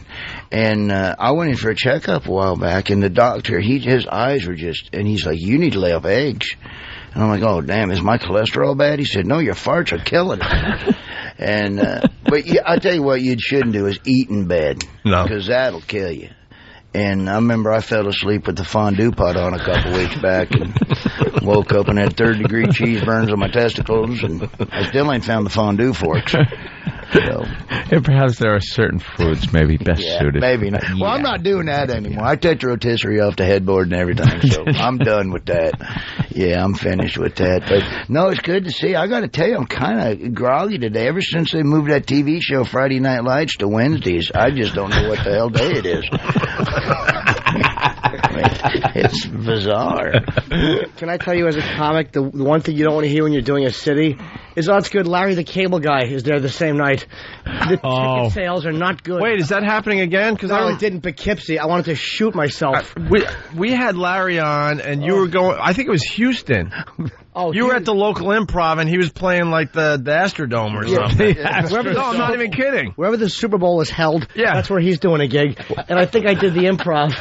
And I wouldn't draw in Houston if every other comedy club in Houston blew up, and mine was the only one that was available. But when you're competing against him, it was in Poughkeepsie, he sold so many seats he had to come back 2 weeks later and do the same venue when it was available again. You know what, Poughkeepsie was nuts. Poughkeepsie, I went in, I did 2 nights, 2 shows a night, and then I came back 10 days later and did 2 more shows. That's pretty cool. I tell you what, Jesus Christ. Good fans up there. You do have a rabid following. A massive following. And so does he. He's kind of... Well, yeah, but literally rabid. They bite. They give you diseases that kill you. Yeah. A little different. different, Larry. Yeah, if you want to compare our followings, picture Fiji and China, if you want to go like numbers-wise. I actually do a room in China and kick ass. I was just going to say, Jesus Christ. Get that done. Yeah, you just have a ridiculous following, and what do you attribute that to? Well, there's a lot of comics out there. I mean, well, you know what? I don't know. I think I just kind of struck on something people like. I've always just learned, you be good to your fans be good to you. And I mean, I honestly love them to death. I mean, it's kind of like a family reunion sort of when I show up. I'm just on stage and doing one-liners and having fun, and they really don't care what I do. They could care less about the political correctness. I think, and as you find out, the more that you go through your career, people, they're sick of that crap. They want to come out and laugh, and they don't want to be preached at. They don't want somebody to act like they're better than them. They just want to pay money and laugh. And I think I provide that, and they're just good crowds. And of course I've built that following throughout the years. Yeah. So it's not like I just showed up and they overnight. go, hey, let's go see this guy. Larry, I just want to jump in. You say that they're sick of the political correctness and they want to come out and just laugh and stuff. We truly believe that is the exact same thing with radio, but for some reason the media has gotten a hold of this radio thing, and they think everyone should be nice and not make fun of particular groups. Well, the media thinks that they know better than anybody else. But our audience is like, no, this is why we listen to you guys. It's refreshing. You're saying stuff that we wish we could say to our bosses and to the people around us, Well, it's like, I forget who was, but them other people got fired for doing a Chinese joke or something. Oh, yeah, JV and Elvis. Yeah, those guys. Meanwhile, you got Chinese people calling up going, oh, that sucks, man. Them guys are funny. Right. Yeah. But you had one guy, but it's just all of a sudden it's almost like the media is like the super minority media are the ones making the rules for everybody else, and they shouldn't be doing that. Picture you're playing in front of a packed crowd of your fans, and 3 people walk in and say, well, I don't like what you're saying. Everyone leave. And it's like, well, wait a minute. We're thousands of people enjoying what's happening here. Yeah, where's their voice? Why can't we? They don't get to be heard, But for some reason, with radio, the people get up and leave. They don't. Right. There's no backbone in especially the corporate world. There's no backbone. People obviously don't write letters when they enjoy something. It's just when something pisses them off, and it's so frustrating that such a small minority of people that get offended and their feelings hurt have such power. It is. It makes me madder than a midget with a yo-yo. I mean, but it's like when I was up, let me tell you something, like I was up in North Dakota, they're suing the NCAA, North Dakota University, because the NCAA wants them to get rid of the Fightin' Sioux. And everybody up there wants them to keep the name, including the Sioux. The Sioux, right. Except for one guy up there. And, of course, the media, they're the guy that they're pulling for. And it's like, if everybody else wants it, then why does it... Why? I just don't understand why the media... Who died and left them God? Yeah. I don't understand it, They'll go, well, that's offensive. Well, to you... Yeah. But not to all the 80% of the people watching it. Yep. If you don't like it, don't listen to them. Don't listen. Turn it off. You know what? Yeah, I don't get it. But I think that's what, the crowd's like. I think when you go up and you do your act and you're funny and you give them a good show and you don't apologize for anything you do, because the minute you start apologizing, they know they got you. They know they got you. So they can kiss my ass. I'm not apologizing for nothing. If it's funny, I'm doing it. And the only people I got to make happy are those people buying those tickets.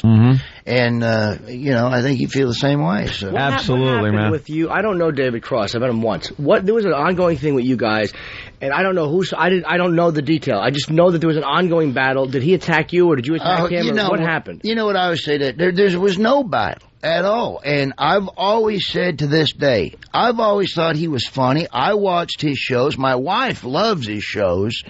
And But I had just he had said something in an interview I did, and he even says he started. He said he started on Kimmel. I mean, but he had said something that wasn't very flattering about my fans, saying my fans are all a bunch of back-ass hillbilly rednecks, no education, which isn't true.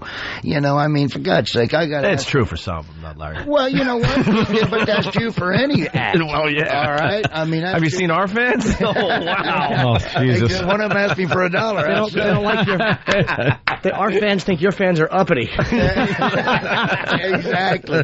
But so that was so I basically just said, hey, what are you getting on my fans for? You know, they're just coming out and having a good time. And I never really said anything at all bad about him. I was basically sticking up for my fans, but that's all done and over with. I mean, God bless the guy. I mean, he's got a career. He's successful. He's a funny guy. I hold no grudge against him. I'm not sure if he came in here right now, I go, hey, what's up, Dave? You know, no big deal. Nothing better than a good comedy war. Well, you know, I think people were trying to start a comedy war, and it didn't happen, so I think they're disappointed. But, hey, you know, more power to him. I always say this. Anybody that's doing stand-up comedy, God bless them. It isn't easy, and it's hard to do. And I've been blessed to be able to get these big crowds. But I started in 1985, and I worked my hind end off to get to where I am.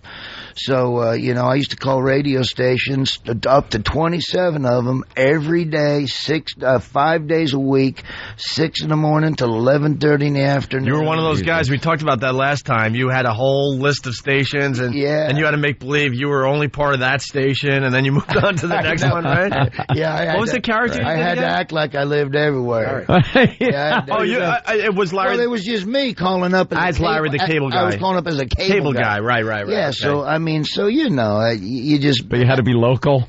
I had to localize everything. Some of these places, I didn't even know where the hell I was, you know, where it was at. How often would you call each station? Would you give it like a month or 2 weeks, or how often would you? Almost weekly. There was probably 30% of them I called every day. There was a small percent I called 1 day a week.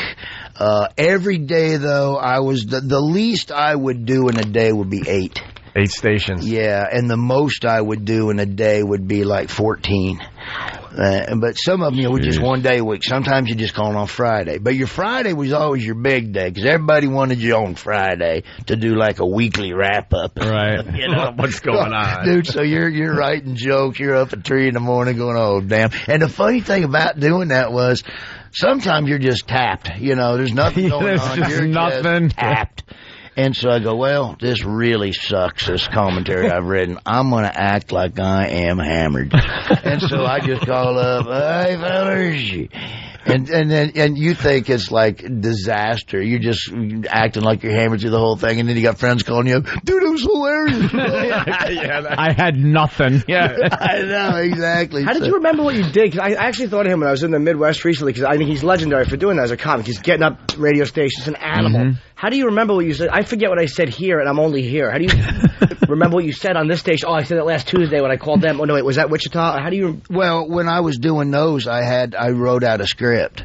So once that station was done, once I did this same script for everybody, that one was filed away, and we did another one. You know, I would do another one. Yeah, it's called professionalism, Jimmy. Anybody begrudge him success? Oh my God! Yeah, he paid his dues, man. I literally got notebooks and notebooks and stacks of just social commentaries. I mean, all the way up. I mean, I think, you know, back to the end of the Bush senior years is when I started doing the commentary. Wow. All through Clinton, all through the first half of Bush. You could get a whole history lesson just going through your files. Oh, man, I got a lot of good material off there in Reno and all that, so I miss them guys. Damn. What's on your mind these days? What do you think of the president and the tornado? And we got a lot of cool stuff going on these days. I'll tell you, the one thing is the global warming stuff. I mean, I'd be more apt to believe that stuff if a bunch of wingnuts weren't pushing it. You know, like Al Gore's walking around. Have you seen Al Gore? Yeah. Evidently global warming ain't melted his ice cream. Good job. And then Sheryl Crow, we need 1 square of toilet paper. You know, we were off the air. Thank you for bringing that up. We were off the air. We did 2 weeks of vacation, and that was the big story. She wants everyone to use 1 square of toilet paper. To save, evidently What Sheryl... the hell does she eat? Evidently she ain't been eating what I'm eating. Right. You know? Hey, Cheryl, come to my grandma's house on Sloppy Joe night. You'll use the whole roll, the tube, and a couple pillowcases. Sloppy Joe night. But you know, Cheryl Crow. Just another person that's out of touch with the whole thing. One sheet of toilet paper. It really irritates you. You know, even if I was single, I would not have sex with Cheryl Crow. If Cheryl Crow was... All right, I would. All right, never mind. I would. I mean, smash her in the mouth with that dumb guitar to shut her up. Yeah. We get it. You can sing. Shut up. I always love these talk shows. Like, I sit home and listen to these talk shows, and I think it's always funny, right? We go to, Des Moines, and there's some guy talking and railing on Rumsfeld and what an idiot he was and blah, blah. And I'm thinking to myself, and I'm not really, you don't know. I'm not in that field. I don't know. But I'm just thinking to myself, here you got a guy that went to West Point and spent his entire career studying the great military leaders and battles and earned all these medals and studying the art of war. And yet, Ricky, the assistant manager from Radio Shack, is calling him an idiot. Ricky, let Ricky run the war. He knows what's going on. I just see, our take on that is, like, we do that stuff, obviously, but we have these in front of us, microphones, so we're experts. Right. Exactly. You get a microphone in front of you, you're now an expert on everything. No matter what you say, you're right. Because you got a microphone. Exactly. Yeah, oh, man, is that's that really funny, man. I think that's hilarious. Too goddamn true, man. I was another one of the blue-collar guys who I only met once or twice who I love, Ron White, who just, all he does is drink. He's the greatest. I know. I heard he's flying, is he like flying private planes? I hear he's really enjoying life. Oh, he's enjoying it. But I'll tell you what, Ron has not had a sip of liquor in 132 days. Oh, cool, man. Yeah, I think it's 132. He was slurring when he said that. Can I point out that's how you know you're an alcoholic when your friends go, it's been 132 days. And we're hoping he can make 140. I got a joke about Ron. I said, I went over to Ron's house and he's got like a diploma above his office, and I didn't even know he went to college. I said, well, what college did you graduate from? He goes, no, that's a liquor license. All right, that makes sense. You guys now, I mean, obviously you're doing very well for yourselves. And your audience, I think, seems like the type of audience, like ours too, wants that credibility, wants that, down to earth kind of, you're not getting too high and mighty, and they know, ours especially, to pull us right back down, to earth if we start thinking we're a little too, do you find it hard, though, the more success you get, to keep relatable with the audience? Well, no, not at all, and I'll tell you why. It's just like, I've got the same friends I've always had before this started. I mean, my two best buddies in the whole world are my buddy Brad Ward from Sanford, Florida, who looks just like me, and his southern accent, you can't even understand the guy. And my other good buddy is Marty Hill from Tulsa, Oklahoma, who's a cattle auctioneer. And they're my two best friends, and they have been, and we always hang out together. I live in the same place I've always lived. I just moved one house down. My brother lives in my old house. I haven't moved to L.A. or New York, so I keep it pretty grounded. I imagine that one house down is a little nicer than the house you left. It's a mini mall. Is it a little better than your...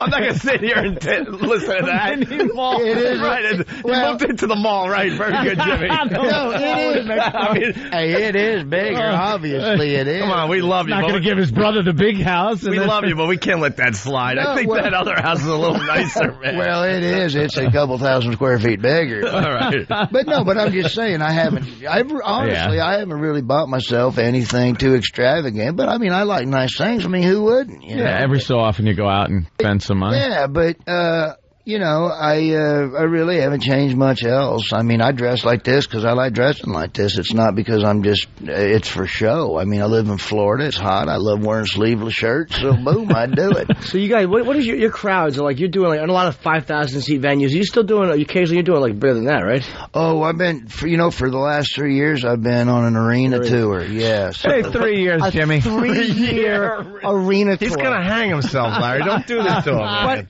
But I'm I'm happy for him because I love the fact that a comic is doing that, and I also want to kill myself and him out of disgusting jealousy. But a 3-year arena tour, it's my. How about you do one of our shows just for free as a goof? Yeah, just as a goof. Yeah, we can't afford you, but we could give you a nice crowd. I tell you what, if I was close and y'all were doing something, I'd come in and say, "Y'all been good to me." I mean, I'd do something like that in a heartbeat if I was around. Well, we do our comedy tour. It's the second summer, and we did pretty well last year. We got some nice numbers. Not Larry the Cable Guy. I bet he's booked up for every date. I'm sure. I'm sure. Because as soon as these mics go off, he goes, talk to my people. And then, but if I was close and y'all were doing that, I would more than happy to do it. But all right, you heard it here. Larry the Cable Guy might show up at one of the ONHL Virus comedy. But I'm not flying in for you, bastard. Hold on, Larry. Ticket sales are lagging in a couple of places. Larry the Cable Guy will be appearing on 10 of the 12 Virus shows. Why don't you hint that you just might be in the Boston area? We're up there. We could use a little help up there. Oh, Boston. I was up there a while back. I saw some of the weird. I saw fat homeless people. Yeah? How does that happen? I have no idea. They must be new, I guess. I guess you really can eat yourself out of house and home. Hey, we got Dan from Alabama. We got to get him on the phone here. Dan, what's up? I love you. Love the show. Yeah, thanks, man. We force our listeners to say that, by the way. We want it to sound like they got a gun to their head, Larry. That's how we roll here. What's up, Dan? Exactly. Hey, I'd like to ask Larry to sort of tell a joke or two about us Southern truck drivers, if he sure would. You don't like the Southern truck drivers, Larry? I love the truck drivers. Shoot, I like the truck drivers. Yeah, I always like the truck drivers. You know, they always... listen to y'all on your XM there. Oh, yeah. I can mention that on this? Yeah, sure. Okay. I never know what I can mention or not. Yeah, we're on there. But yeah, no, truck drivers are awesome. As a matter of fact, one time I remember, this is years ago, I was leaving the Comedy Zone in Jacksonville, and this is probably 2001, 2000, and some trucker told a joke. So I got on there and I told a joke, and then they laughed, and I told another, and they laughed, and then you hear this trucker go, "Keep them coming, boy, keep them coming." And I drove 2 hours all the way back to Orlando on my CB, because I got a big old Dodge truck on a 12-inch and 38, and I was driving it down the road. I did a 2-hour show on the way to Orlando, and I had all these truckers chiming in, "Oh, that's a good thing." It was pretty hilarious. CB radios are still out there? Oh, yeah. The truckers are still using them, obviously? Oh, yeah. Everyone has fun with their radios, and whatever work truck you're in. Honestly, God, they are still. Yeah. I had my work fleet there at Apollo Air Conditioning had the Motorola radios, and I used to have a micro cassette recorder, and I would record the other guys calling the bass, or the bass calling the other guys. And then when I would drive, I would just play it back, and you'd hear like 17 to bass, and then you'd hear bass go ahead 17, and I rewind. 17 to base. Go ahead! And they get all pissed off. Or base to 12. Go ahead. Base to 12. Well, what?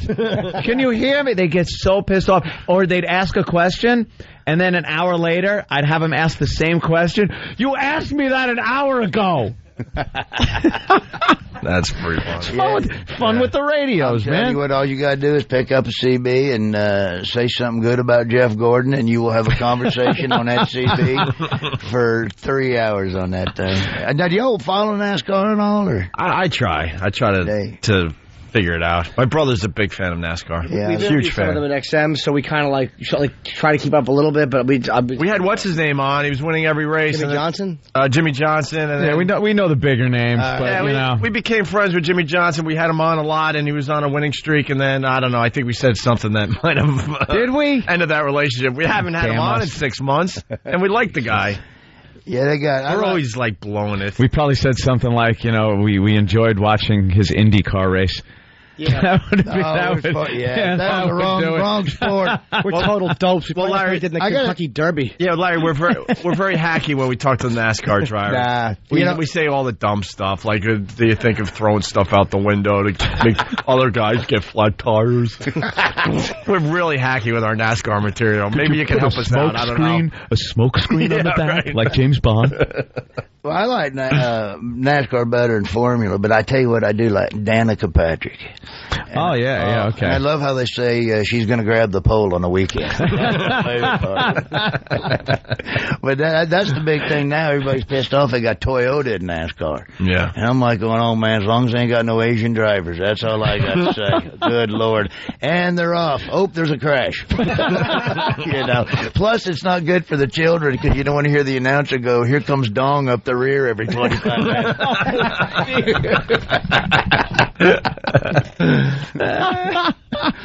There you go. We can update our NASCAR material now. Yeah. I can say that joke. I got an Asian wife. Oh, there you go. Yeah, see? Apparently that doesn't wash. Who knows? Who knows No, what I washes? really don't. Doesn't wash with JV and Elvis. I really don't, but she likes crab rangoons. Oh, okay. Well, close enough. My wife We're going to get Larry out of here in a few minutes because he's doing like another 10 TV shows today, and who knows what. Yeah, we'll be seeing him popping up on the monitors behind us. What show are you doing today after us? You know what? I'm doing Regis and Kelly. Oh, that's cool. That's a good show. And then I'm doing Love Conan Larry. tonight. Very cool. And did you happen to see me on Leno on Tuesday? Dude, I was on with Matthew Fox from Lost. Oh, yeah. And I always like being the second guest. They always say you want to be, and I'm like, no, I want to be second. I like playing off them acts, you know. I had 2 great stories about that. I was on with Matthew Fox, and of course he's on Lost. And I go, you know, you and I have a lot in common. Your TV show and my movies. After everybody sees them, they say the same thing. What the hell did I just watch? I don't understand. And I go, you named that show right because you missed one episode. You're freaking lost. And then I was on the best one though. I was on with Kate Blanchett, and she's just prim and proper, you know, Juilliard schooled actress, you know, and I'm doing my jokes. You know, I did that joke about, no, your farts are killing us, you know, that kind, and she's just stone-faced. Oh, she can't believe she's hearing this stuff. And so I did a joke about, I said, Jay, so I'm in Vegas and my toilet wouldn't flush. And I couldn't figure out why. And I took off the lid to my toilet tank. You ain't gonna believe what was in there. David Blaine. Right? And everybody laughs. And I look at her and she's just sitting there stone-faced. I go, you believe that, Blanchett? Blanchett. You believe that? David Blaine holding his breath in my turd tank for 4 days. And the look of horror on her face. Oh, my buddy said that was hilarious. That's why we love you, man. Oh, man. Well, you know what? Hey, we should promote the movie. Yes. I mean, that's why you're here, really. Oh, yeah. Right? No Delta doubt. Farce? What's that about? You know what? Delta Farce is awesome. Unlike my last movie, this one's a comedy. I had we had the premiere at Andrews Air Force Base, whereas Health Inspector, we had the premiere at Abu Ghraib. And you know what? This is a great movie. It's me, DJ Qualls from Hustle and Flow and Road Trip. That dude needs to eat a sandwich because that kid, good God, I've thrown fish back way more than that kid. He's like 6'1", 50 pounds. And Bill Engvall. But, you know, we get sent off to Iraq. They think we're soldiers. We're not. We're basically just out shooting guns at an armory, and we get mistaken as soldiers. We're on our way to Iraq. They go through a storm in the C-130, and they got to dump some equipment to lose an oil pressure, and mistakenly, the Humvee rolls out the back of the C-130, parachutes to the ground. These guys wake up. Oh, my God, we're in Iraq. Lock and load, boys. They're scared to death. Well, they're in Mexico, and they have no idea. And it was filmed on location in Los Angeles. So, you know what, it's a great movie, and you know, it has absolutely, you know, it's just military background for this, but it has nothing to do with the war in Iraq at all. And we actually did premiere it at Andrews Air Force Base, brought a lot of the soldiers over from Walter Reed, and I knew it was funny. I knew they'd like it. But the response we got was even more than I thought it would. And that's awesome. And the cool thing was I got a letter from the colonel there at the Air Force Base, and he said, man, this was awesome. The troops loved it. There was absolutely no sensitivities in the movie. You know, because you worry about stuff like that when you put something out, because people can't separate politics from comedy anymore. Nope. But they loved it, and so I hope people go see it. It's really a good movie. And it really is different than the first one. This is an ensemble. Everybody's got their show. share of jokes. Danny Trejo's in it, that badass Mexican with the with the tattoo on his stomach, and he's funny in this. So, yeah, I hope people go check it out. We were going to change the name of it to Spider-Man 4. Shut up. Can you imagine? Someone should do that just for the hell of it. You get sued, I'm sure. But the movie starts tomorrow. Yeah, the movie starts tomorrow, so I hope everybody here in the city goes out and checks it out. And you were in Cars, which was just a great movie. I love the cartoons, man. Yeah, the thing that sucked about though is because of Brokeback Mountain, they took the part out where I got rear-ended. And that was the part that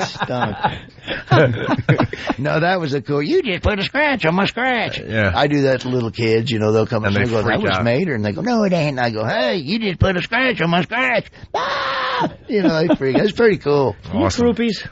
Huh? I know we got to take a break. Do you get groupies? You know, I have groupers, women with fish faces.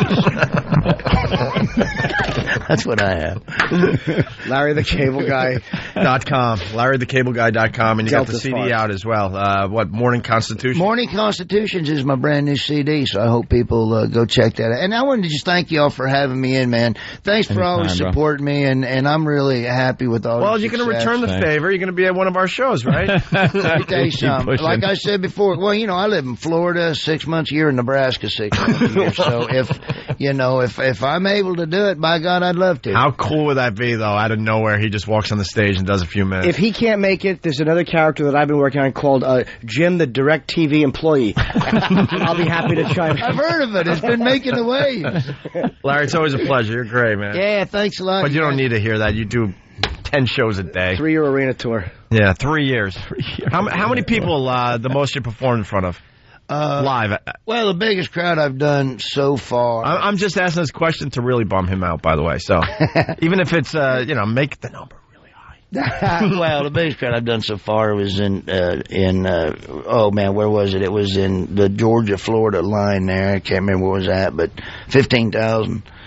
And then, so that was the big. Now, the biggest Blue Collar ever did, all 4 of us together. This was really awesome. Talk about nervous. Oh, man. We did the final rehearsal before our 3rd movie at the Gaylord Center in Nashville. Still hold the record today. We beat Elton John and Billy Joel. We did over 21,000. Oh. And, dude, it was nerve-wracking. I mean, you shouldn't do comedy. You walk out in front of 21,000 people. It really throws your timing off a little bit. Would you guys revolve closing, or would you guys have an order that you did set?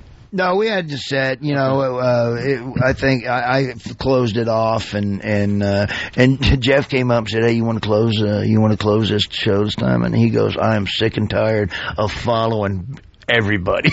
And he had a point. You know, he's going up, and we're all doing our best 15 minutes, and Jeff's got to go up after it. And he's like, "I ain't following you guys anymore," you know. And he could do it easily, but he didn't do it. Right, there you go. We got to get you out of here. He's got to get to Regis. He's got a car outside. So it's LarryTheCableGuy.com to get all your info, basically. But Delta Farce starts tomorrow. Delta Farce starts tomorrow. Go check it out. Thanks for having me on. And I got to do this. It's in my contract. Get her done. Get her done. There you go. Larry the Cable Guy. It's the Opie and Anthony Show. It's the Opie and Anthony Show. Your home for good, clean, wholesome family entertainment.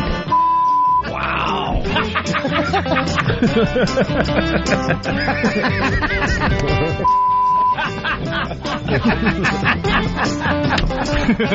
That is such a long way to go just to say.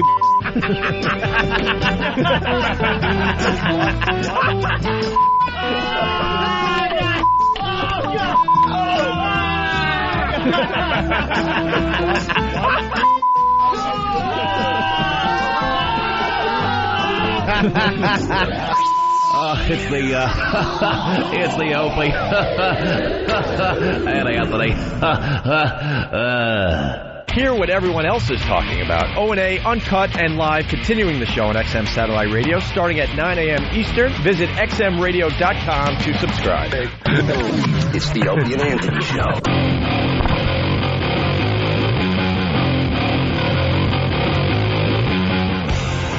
Once again, I want to thank Larry the Cable Guy for stopping by. Of course, after Larry the Cable Guy left the studio, we ran right down the hall to see what was dumped.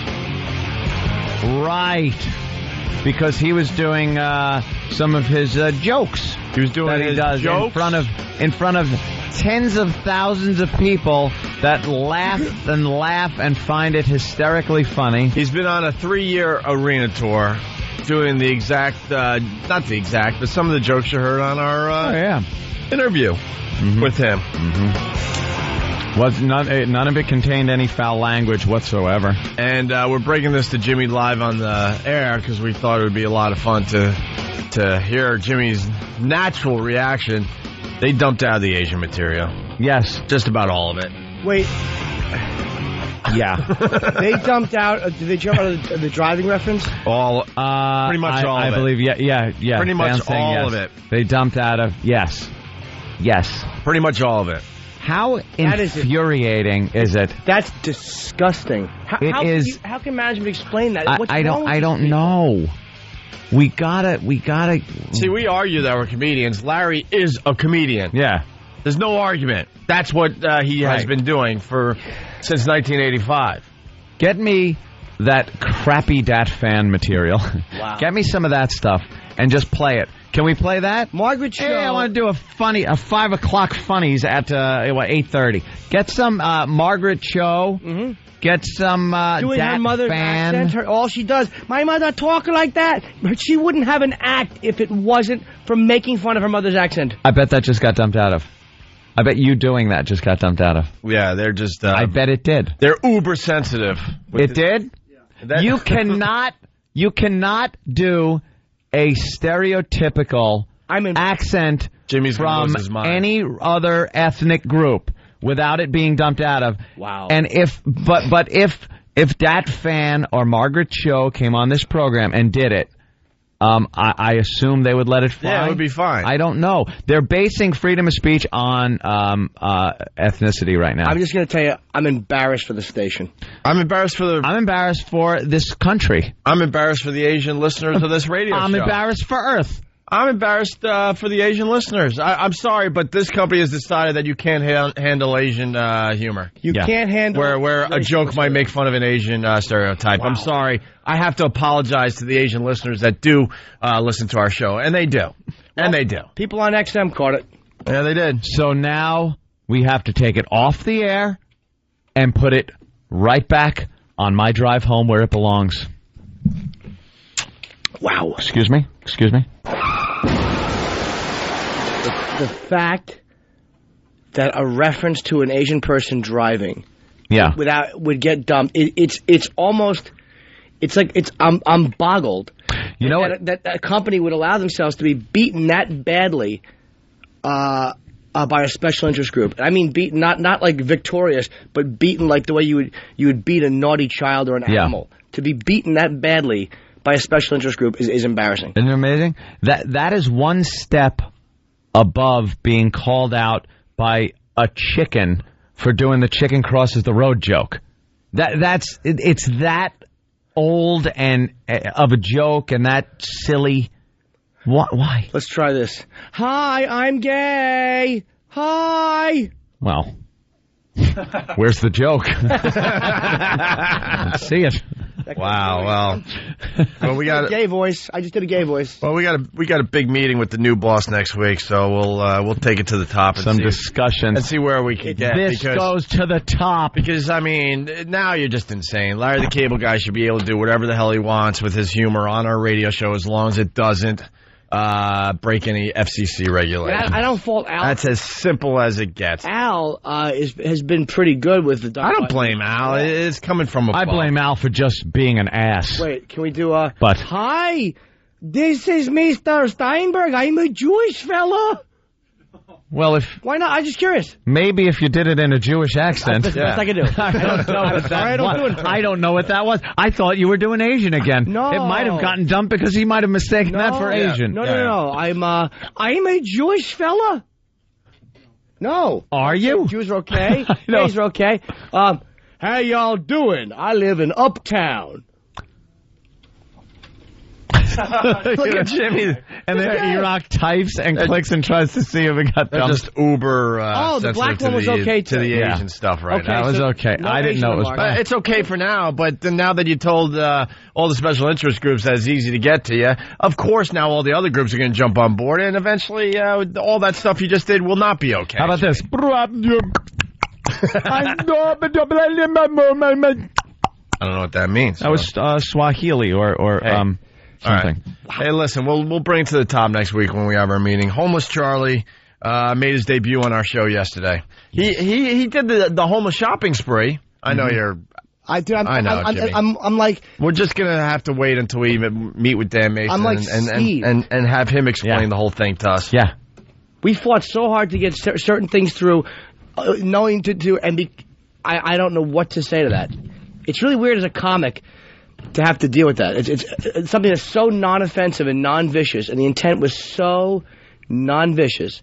Yeah, but it's funny, they had no problem with him parodying a hillbilly or doing white trash jokes. Yeah, that's fine. And it should be acceptable because he's funny. Absolutely. It all should be acceptable. Every single thing. I don't get it, man. All right, listen, let's get some homeless Charlie on the air. People are a little afraid of Asians. Then we're going to take a break, and then we're going to get Dr. Ian Smith in to talk about the latest Celebrity Fit Club. I love Jimmy. I know. I'm trying to move on just because Sorry, man. we're going to get nowhere with this until we talk to Dan Mason anyway. So No, this is just something Jimmy does when he's mad. That cracks me up. What is it? They come in, he spits on his own floors. Oh, yeah. Did you just spit? My girlfriend yelled at me one time because I spit on the curtains. Did you? You know how many times I've walked off when the crowd doesn't like me at this Comedy Cellar, and I'll look at them. It's kind of the way Sonny looked at that photographer. Oh, and I'm not going to spit, so I don't want anybody running in here panicking. We dumped out of that material too. Spitting might affect cancer jaw Americans. Drooling Americans. The Cellar a lot of times, if they're like really self-righteous and babies, you say, all right, well, you guys have been a good crowd. And you spit on the stage in front of you and walk off? Esty, who runs a Comedy Cellar, wouldn't make eye contact with me. She's like, "Did you spit on this stage?" She's Israeli. Oh, no. That was Israeli, by the way. Oh, that was? I'll announce everyone, just to not offend. Just to make sure you're all right. Hey, homeless Charlie. Let's do a little homeless Charlie, then we'll take another break here, okay? So he was part of the homeless shopping spree, but he kind of like fell into the crowd, I think, at that point. Well, because we have such legendary and such stars. Yeah, but he's kind of a standout when he's solo. He's more of a solo act, homeless guy, than an ensemble. And no, I want to get to this because it's in the same vein of what we're talking about. Because, homeless Charlie's a black guy, and he loves to call himself the N-word. Yeah. Or just use the N-word like it's the word the. Yeah, and the company told us that we have to dump out of that or bleep it, even though Charlie is a black guy saying this stuff. Yeah. But the other stuff was perfectly acceptable. Yeah, but what he was talking about was fine. Yeah. But the words he used in between talking about it wasn't fine. Right. So homeless Charlie came by the XM show yesterday, and a star was born. He was just outside the studio all excited to meet us. We're like, come on up, check it out. And next thing you know, we just said hi to the guy, and we're like, wow, this guy's going to get huge from this radio show. So here's homeless Charlie. We were talking about John Sterling, the Yankees baseball announcer, who just has a unique way of just doing his dumb home run calls that we all hate. Yeah. Most of us hate. And here's Charlie commenting. Oh, you're from the homeless shopping. Yeah. All right. John Sterling call? Yeah. It is high. It is far. It is gone. You pussy Sterling, shut up, Wow. I think the man made a good point. Yes, he did. He absolutely did. We got This guy is one of these people who's not in that situation because of drugs or alcohol. That's what he said in a board meeting. He did. We're going to increase our profits for the fourth quarter. You bunch of pussies. And then he was out the door. Out. Just couldn't hold his out.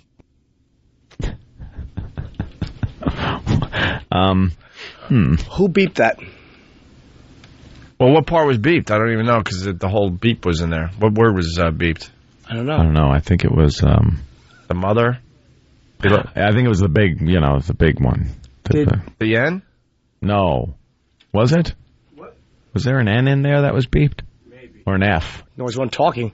Not the F that was for the Q's, not the F that stands for the Q's, because that's the new F, the old F, the one that stands for And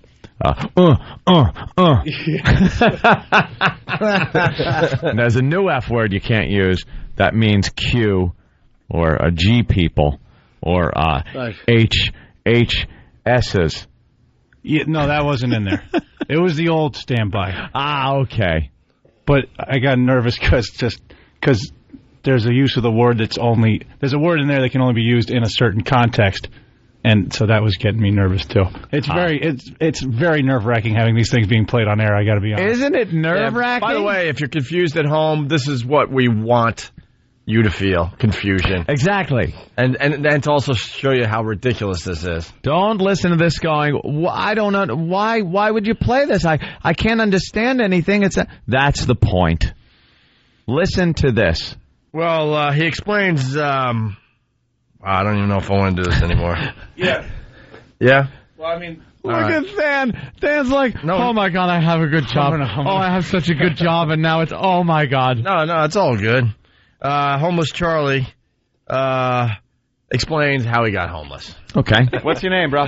Charlie. Charlie, and what, forgive me for forgetting, but how'd you end up on the streets?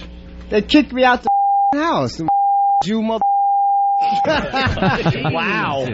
What happened? You had some Jewish landlord, I guess? Yeah. And you wasn't paying the rent? Yeah, mother named Adolf. I think you got your Did you try ethnicities mixed up, sir. Did you try to sit down and talk it out with him? You seem like a very reasonable human being. I called Al Sharpton up. He didn't do nothing for you? I can't help you today. Call back tomorrow. Damn. He was busy.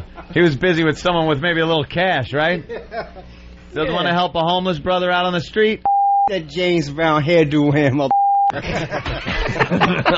God, this is I just want to make it perfectly clear. I love this guy. This is our black friend Charlie. I love this guy. This is our subconscious. That's Charlie.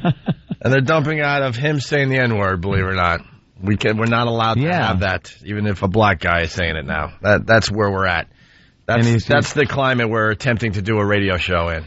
Yeah. Wow. And he's using it in, whatever fashion he wants. It's obviously not hate speech as far as he's concerned with that word. Right. It is with Jewish people. Yeah, so the company... Apparently he doesn't really enjoy Jewish people. Well, they wouldn't dump out of Jews because they haven't complained yet. Yeah. Well, when they complain, then they'll add that to the list. You know what? Who would listen? So they wanted us to dump out of a black guy saying the N-word. The original N-word, by the way, because now there's a new N-word. Not the Imus N-word. Right. Now it's known as the Imus N-word. No, we're going the old school N-word. Old school N-word? Okay. Black guys can't say that on our show anymore. But a black guy could talk about this. This is what makes it completely silly. More homeless Charlie. You've been on the streets for how many years? I've lost count. When did the Jew kick you out of the apartment? This is back about 96. 96? Yeah. And you've been on the streets since then? Yeah. For the most part? Yeah. Wow. How do you make a living? How do you get some change for what you need? I'll pick up can, mug old bitches. It doesn't matter.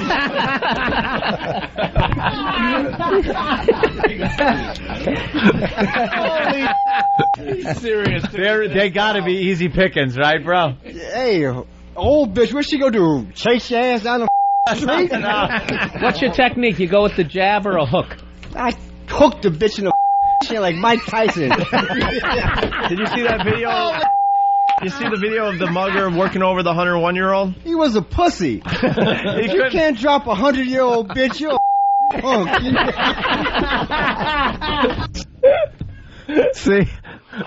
See now, it is fine for him to talk about how he walks up to old ladies and punches them in the face to rob them. Yeah. But you can't use the N-word or any other word. Yeah. Or because that is offensive. Is offensive. Right. I don't. That's right. What a world! Oh my God, this world we live in is gone. You can't allow it to make you insane because it's so ridiculous. You just got to openly laugh at it. Black guy cannot say the N-word on the radio, but he can talk about knocking old bitches out.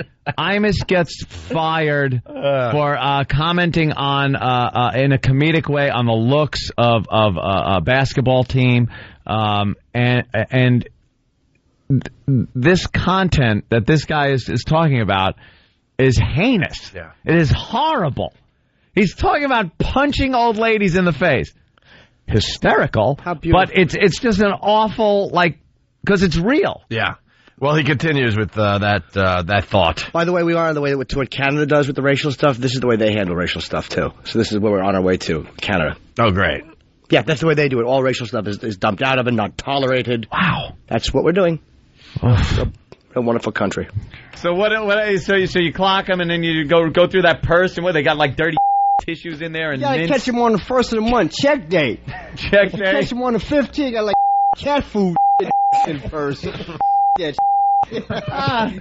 then on the other days when you can't find any old bitches to mug, it's cans, the old staple. Isn't that hack for a homeless guy though? No, a wheelchair don't matter. I don't discriminate. Oh, wow. There's Homeless Charlie. He don't discriminate. We got some more audio from Homeless Charlie. We'll try to get to after the break. I'll hook that bitch in her jaw like Mike Tyson. when he's what did he say? I'm mugging old bitch. That is one of the funniest delivered lines I've ever heard. Oh yeah. That he's honest too. How did the opening line go? The question was, "What do you do for a living?" Yeah, what do you do to make some money? Yeah. And he goes, collect cans. Do we have that? Is that collect the first cans. line? Do you want to hear that real fast? And mug old bitches. There's certain lines that people say in life that are just like, that is a funny guy. Funny guy. But you understand that's the essence of what a funny guy right. is. You've been on the streets for how many years? I've lost count. When did the Jew kick you out of the apartment? This is back about 96. 96? Yeah. And you've been on the streets since then? Yeah. For the most part? Yeah. Wow. How do you make a living? How do you get some change for what you need? Pick up can, mug old bitches. It doesn't matter.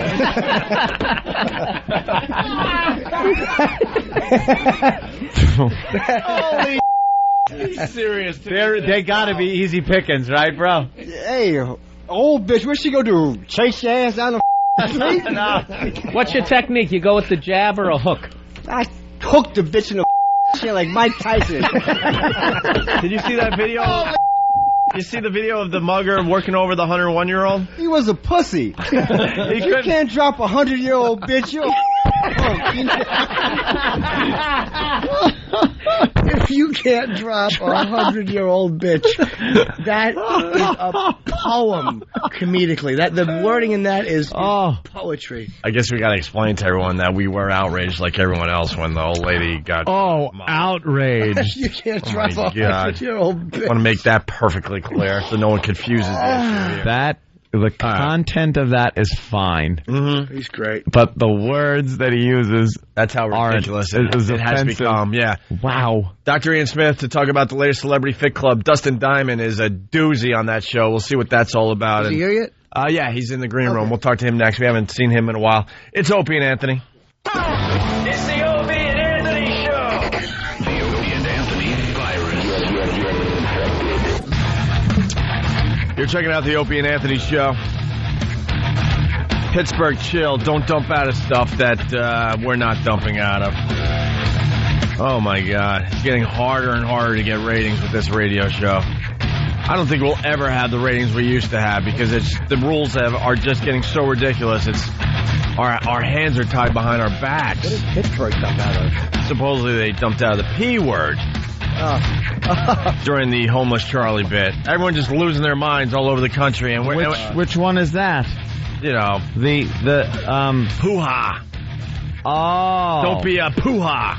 Gotcha. Just scared little one. And then, a ratings trend will come out and everyone will look at us like,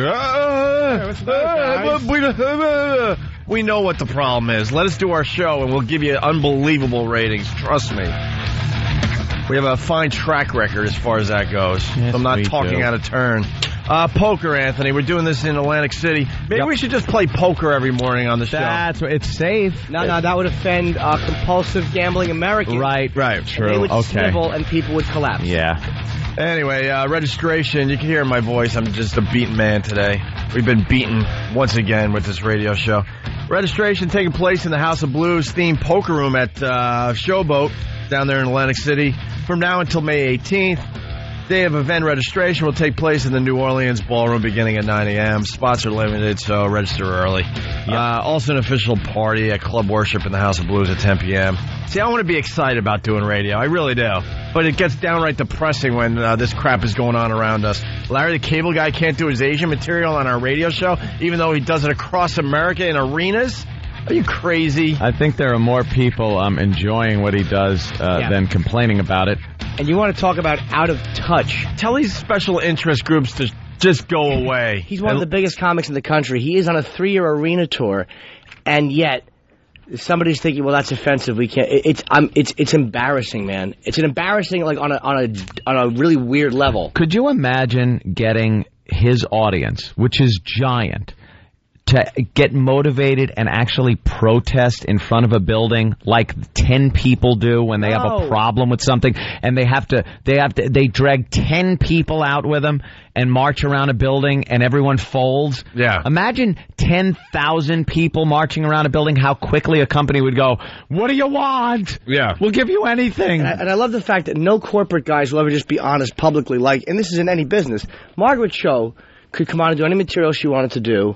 And it's obviously because of her ethnicity, and yet you would never get them just to honestly put that into policy. Why aren't you just men? And this is all corporate business. None of them want to act like men and just be honest. Yeah. None of them. The last 40 minutes have been just downright depressing. Because then we're like, all right, we'll move on, because we're going to be talking to the new boss next week. So we try to play Charlie the homeless guy. And it's beeped to crap to begin with, stuff that shouldn't be beeped, that has nothing to do with the FCC. And then that's not good enough. Now they're dumping out of the beeped bit. The beeped part. So why do we even play that track? Because it meant nothing to people that heard it, I guess, in Pittsburgh. Supposedly they dumped out of it. And maybe other cities. The P word. I think what happened is they had to dump because the beeps worked out in a certain way that in Morse code spelt the S word. So, oh man, the new rules is very hard to understand. Like trigonometry, and I didn't do well with trigonometry, so we're effed. By the way, so House of Blues, we're doing the after party, Club Worship. Oh, it'll be great. See, this is what's really important in radio. Make sure you get the sponsors. Plugs read. For details on the tournament, we're doing a week from Saturday. Tournament? Tournament? That's kind of, you said, for details on the torment. Oh. Did I say torment? I could see how that could slip out, though. I certainly agree with you. Don't even correct it. You're right, bro. For all the details on the torment that we're going through. Whatever. Go to onapoker.com. Yeah. It's a week from Saturday. But you're not allowed to plug websites. You're allowed to if it makes money for the company. Oh, cool. Yeah. Dr. Ian Smith, been a while. How you doing? What's up, fellas? Good to see you guys. There he is. Good to see you guys. Dr. Ian Smith, I gotta tell you, I thought I was done with Celebrity Fit Club. I really thought I was done because it's the same old in my little world. But then I watched the new season. I'm like hooked again. I gotta tell you, Dustin Diamond is the biggest a-hole ever. Can I tell you something? I just was talking to Harvey yesterday, and Harvey was like, Doc, all the guys who come on who are crazy are on drugs. You know, Jeff Conway, the Baldwin guy. He said this is the first time we had a psycho on the show who was sober. Like, the guy's not anything. He's just acting stupid. We had him on our show. We hated him. Years ago. They still debate this, the fans do, who was the worst guest on the Opie and Anthony show ever. And Dustin Diamond comes up with a guy that made balloon animals on our show. So, it kind of is a toss-up. But most people would definitely say Dustin Diamond. He's delusional. He's out of his mind. Like, he goes on Celebrity Fit Club to, quote, lose weight, but I think he wants a little bit of publicity. And he refuses to follow your diet. He refuses to do the workouts when they're not doing the show. And they have video of him just eating all sorts of fried food while he's on the road doing his comedy and burgers and stuff like his comedy. First of all of a sudden his comedy. He's a comedian, Dustin Diamond. You hear the stuff he does? I'm like, I'm better than that. It's horrible. His comedy is god awful. It's awful. But here's the thing, though. That's the guy comes on professional the show, opinion. But my unprofessional opinion, he's awful too. The guy comes on the show, right? And the first thing he says to me on the scale, the first encounter is, I'm not going to follow the fat smash diet. I'm going to eat whatever I want and prove to America you can eat cheeseburgers and pizza and lose weight. Yeah. So what am I supposed to say to that? Oh, good. I'm the diet guy. That's, you know what? But God bless you guys. That makes good TV. I don't give a crap about these people personally. It makes good TV. And when they got the video of Dustin Diamond trashing everyone behind the scenes, and then last night I finally got the latest episode in, and they played the video of Dustin Diamond saying just horrific things about everybody else. But he doesn't say it to Warren G, you notice. You notice that, right? What a wimp. But he takes on the women. Kimberly Locke. I tell you what. Kimberly Locke, who lost on American Idol season 2 or with whatever. Ruben and Clay Aiken. Okay. Yeah. And he basically says, look, she's fat. She'll always be fat. That's the reality of what she has to deal with. And just went after all of them. It made for great TV because then they played in front of these people for everybody. And there's Dustin Diamond like... Can I tell you something, though? You know what? This guy, listen, if you talk that smack to people, I'm good with that. But do it behind their backs and when you're in their face... He gets all scared, like DeBrat. Oh my goodness, DeBrat's hip hop gangster, blah blah blah. She was getting ready to smash him right in his face, and I got to be impartial. So I'm sitting there saying, you guys shouldn't do that. Meanwhile, I'm like, go get him, go get him. Of course you know what I'm saying? I'm like, oh, go get him. But you know what sucks and it's frustrating. So he says all these awful things, and then someone said, "And Dustin, you said worse." But I guess they couldn't show that on TV. Yeah. Oh, some really? of that stuff. That's what I need to know. Well, give us some inside scoop here. We're doing an outtake, but he was talking about like Cletus, the country western guy, who's insane. He's crazy. I agree with Dustin Diamond. The guy can't go into a supermarket. He has a phobia of supermarkets because he used to be a big fat guy, then lost weight, and then he was like anorexic or something. But now he's on the show to lose weight. I'm beyond confused with this guy, and he can't go into a supermarket, and he had to have a therapist. This guy's an edgy comic. And he agreed to allow a therapist who, no offense, therapist, and she's in the supermarket walking him through his supermarket experience to get him over his fear of freaking food in a supermarket. Did she take him down the douche aisle and say, this is what you want? But anyway, what were you... but anyway, so he starts riffing on Cletus. Yeah. Cletus did this... I don't know country western music, but he's a big guy in country western. Everyone knows him. And Cletus... He parodies country western songs. Right, that's what he does, exactly. Yeah. So Cletus has all these phobias. He can't fly. He can't buy stuff in grocery stores. He just rips on this guy. Calls him all kinds of names, calls his daughter. He's got a 2-year-old kid who's separated from his wife. He just gets really... It's okay to go after somebody, but then when you start going after their family... Come on. Yeah. There's a line. So anyway, Cletus just almost... Episode 5 and Episode 8 are arguably two of the best episodes in the history of Celebrity Fiction. Yeah, I'm definitely hooked. Dustin quit the show yesterday, but I was like, yeah, all right, you're going to quit the show. He obviously wants the attention, or he would have never put out that dumb porn video and try to sell dumb T-shirts on his website. So I knew that. Who would buy a porn video of Dustin Diamond? I don't know. Apparently nobody. No one really. I hear he's a bigger boy than you'd imagine. Yeah. That's what I heard. And I hear he's got some of that karate in him, right? Yeah, right. I hear he's got a little martial arts, but... he did beat up Arnold Horshack, Ron Palillo, in celebrity boxing, if you recall. Oh, yeah. Years ago. He did beat up a man twice his age. And half his size. That looked like a veal. Yeah. He didn't have a hint of muscle. Ron looks like his last name. Yeah. It's like, I'm sorry you have Palillo. who left this pile of Palillo in my white shag rug?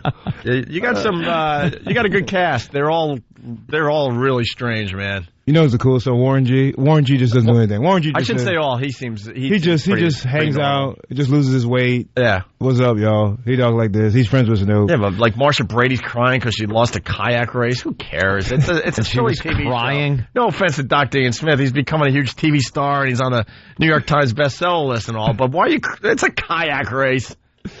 Well, here's the deal, guys. You guys are gonna get me fired. Here's the deal. Marsha Brady's 50. Yeah. Okay, everybody else She's a is good 50, by the way. I'll give her that. She's a solid 50. Yeah. Everybody else is young and energetic, and they don't show this on the show. They just riff on her. Yeah. And it's like, how are you going to laugh at a lady who's 50 years old, she's 5 feet, and you beat her in a race, and you're proud about that? Like, what? Their fashion. Show that on the show. That's all I'd watch. Oh my God, they're bashing a 50-year-old woman. lady. Is she really that short too? Yeah, she's real short. Maureen McCormick? She lost a lot of weight, too. But. She lost tons of weight. Hey, she followed the diet. Speaking of weight, what do you think, Dr. Ian? Following your diet? Yeah, what's up, man? Look at you guys. Hey, look at Jimmy. Stand up. Look at Jim. I mean, come on. You haven't seen us in a while. Yeah, it's been months. Dang, gone. I didn't follow the Fat Smash word for word, but I took some of the tips in the book, and look. Dang, gone it. You guys look awesome, man. Exactly what I did. I did not follow it word for word because I'm lazy. Honestly, I read through the book. There's a lot of the food tips, and I lost. All right, Tom, weight, we're man. getting off the air. Doing the tips, huh? Yeah. Well, you guys, I brought you guys a new one, Extreme Fat Smash, lose 12 pounds in 3 weeks. You don't need it, though. Get the plugs in, and you can come over to XM, and we'll talk a little more about this. Oh, that's not our goodbye music. Whatever. Extreme Fat Smash. Extreme Smash? Just out. 12 pounds in 3 weeks. Do it healthy. Keep it off. You want to lose weight fast. This is the new show, Celebrity Fit Club. This is what we use. On Amazon for $8.37. You know me. Yeah. Everything's cheap. $8.37 on Amazon, all bookstores. But it works, man. That's the eating habits I used to lose. It was from the first book. It was amazing. You guys look awesome, man. Thank you. And Celebrity Fit Club on VH1, of course. And I'll be all right, at you'll join us over Yeah, I'm going to XM. Jimmy's going to be at Caroline starting tonight through Sunday. Tonight through Sunday. So, come on down. Kind of a mess. We're really late, so we got to get out of here, Dean. I'm sorry about that. I hear you guys. But there you go. And you're coming with us, right? I'm coming. All right, guys. Have a great day.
All right, we're back on XM Satellite Radio, where we have complete freedom. Dr. Ian Smith made the walkover with us today, and we're all doing our food orders. Like, I'll have a non-fat yogurt, something light, something nothing light. for me, thanks. Hey, I miss being in this room, guys. Do you? Yeah, I miss. You feel free and say what you want to say. They're blowing this whole place out too. There's going to be a major construction site here in another, I think only a couple weeks they start, right? Are we going to have to do the show from over there? Probably. Oh, they were supposed to have this done. They were supposed to do this when we went away for 2 weeks. Wouldn't that be funny if But they we made tell some us, last-minute changes. Wouldn't that be great if they tell us we can't say certain things just because we're in the building? And it's XM. Are we doing it from D.C.? I don't know. Well, yeah, for a day or two. Yeah. This build-out's going to take weeks. It's going to take weeks. They said months? Let me tell you something. When they say weeks, it means months. Contractors got to get a little overage action. Yeah, I will tell you. You know, let me tell you something. Under the current situation, hours will seem like days. Mm-hmm. Just using Captain Kirk code. I like that, yes. He gave to Spock. We're going to have robotic cameras and glass walls. And you guys are getting high society. In a lounge area, so if we're feeling really lazy, we can just kind of hang out on couches and do our show. And then we're going to have an area for bands and stuff. And be all glass walled. And we might even bring in a giant scale to make you feel at home. You guys need to be on TV. I'm serious. Well, we've been trying. Be great. There's somebody that wants us really bad, but their idea sucks, and they will not take no for an answer. So I guess eventually you'll see us on TV doing this really bad show. Yeah, because we're always good at folding after being asked 18 times to do something we don't want to do. We don't want to do it. Don't want to do it. All right, we'll do it. Shut up. The idea is Jackass with lawsuits, basically. Yep, that's pretty much it. Jackass with the inability to defend ourselves from lawsuits. It's Jackass meets Mythbusters. The faithful listeners know we talk about this from time to time. But they will not take no for an answer. So eventually we'll just say, all right, we'll do it. Drop a car on that school. Go ahead. We've killed some children. That's going to cost us. Just get in the door, say yes, whatever they freaking want. Then do what you do. I want an animation show. Animated show. Yeah, cartoon. Because some of the animations that we showed in Vegas went over huge. We're going to do it part of the O&A Travel and Virus Comedy Tour. They animate our bits, and they're hilarious. And I know the idea isn't the most original, but I think we could throw our own little spin on it, and I think it would be huge. Like Jimmy told a childhood story, and they animated it. It's beyond funny when you see the animation. They're like, everyone's doing animation now. I'd say a quick half hour, maybe VH1, maybe us, maybe our actual faces setting up stuff, and we're good to go. Yeah. You know those commercials they do where it looks like it's the person, but it's not the person, but I don't know what you call that. Yeah, they kind of animate it a little. It looks like a... Yeah, that would... what's it called? It's done with them computers. I believe it's rotoscoping. Yeah. What? Rotoscope. That's what that's called. Yeah. Rotoscoping is kind of cutting something out of a scene. Boy genius. Oh, that. Rotoscoping. Like if you take a film clip and you cut some guy out of the background of it and stick him somewhere else, that's rotoscoping. It's almost like green screening, but without the green screen. Okay. But what? You got the mic back. By the way, Ian, yes? We blew up Than's spot. Dan's ready. What? Well, I want to hear what he was going to say. Just the rotoscoping thing. Yeah. Is an animation technique in which animators trace over live action film. Oh, okay, then it is tracing. But you're reading that. But I had the right answer beforehand. I just need my internet backing up. He's just backing up. Okay.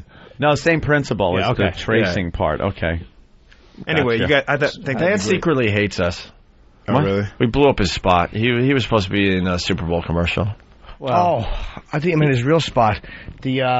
When he broke down like the Colonel. No, they're just so cute when they're young. I just like to I don't touch them. I just look at them and take pictures. Are you looking at a porno while we're trying to do a porn magazine? Why are you That'll depressed? buck him up. He'll look through that Hustler. His energy level is a little down, though. What's up, man? I just did a weird thing with my girlfriend last night. I just slept for an hour. So no, not a big fight. Just good. Weird, Scrabble? You got a weird thing happening almost weekly with her, though. Yeah, I'm not used to intimacy, man. Yeah. What was the weird thing? The intimacy thing? Usually, and you got a doctor in here. He's a doctor of everything. I call him with all sorts of dumb questions. Yes, talk to Dr. This one I can't. But I will eventually. But you wanted a brunette, she wanted a redhead. I wish that was the problem. No, I wanted monogamy. She wanted black. No, I'm kidding. It wasn't about something like that. It was just a weird thing, man. Once you go black, you don't go back. That's what frightens me. Once you go, Who makes that up? That's so stupid. Once you go Jim Norton, you don't come back.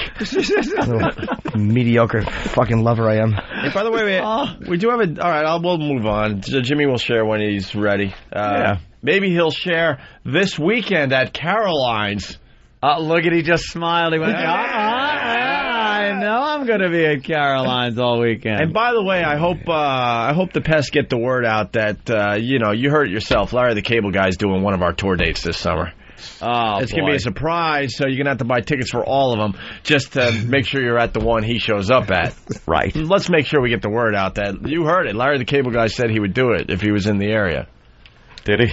Yes, he did. Okay, we have the tape. We have a doctor in studio from Celebrity Fit Club, Dr. Ian Smith. And come on, you pests, give me some questions. Really? You want to do that? Pesticides. Well, there's something coming in on the instant feedback. Holy shit, guys. Check out this link. Oral sex causes throat cancer. Just got this today. I don't think I want to read this. I don't either. Why do we want to blow up this spot? We have it? Yes, this is from Medical News Today.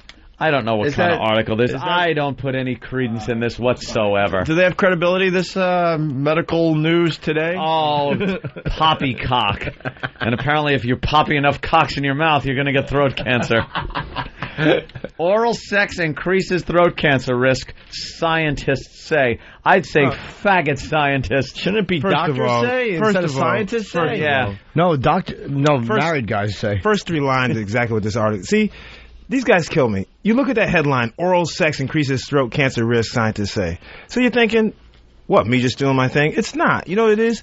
They're saying if you have more than one partner, a lot of partners, the likelihood that somebody has some type of virus is high. So it increases your risk for throat cancer. Okay, but that's like a no-brainer. Of course. If you have like 100 sexual partners, sooner or later you're going to run into someone who probably has a virus. So pretty much you're saying, like, if you drive more than other people, your chances of getting into a car accident go up. Sooner or later it's going to happen. So this is... The more cocks you got in your mouth, the more chance one's going to be diseased. I almost yelled out, the luckier you are. You could tell he's depressed. Anthony taught me about stats. See, you got to work your way around stats. Yeah, you do. Now this is just... See, everyone today is talking about this. This is exactly what they wanted to do. And it just is... I could have written this article before I went to medical school. Get out of here. It says patients who have had a lifetime number of 6 or more oral sex partners were 3.4 times more likely to have oropharyngeal cancer. How is that pronounced? Oropharyngeal. Let me give it a shot. Throat cancer. I'm going to go with oropharyngeal. Throat cancer. And then those who had 26 or more vaginal sex partners during their lifetime were 3.1 times more likely to have that type of cancer. And cancer. The human papilloma, the running of the bulls in Pamplona. That's where they got to scoop your box out with a radiation shovel. This article is like no clue.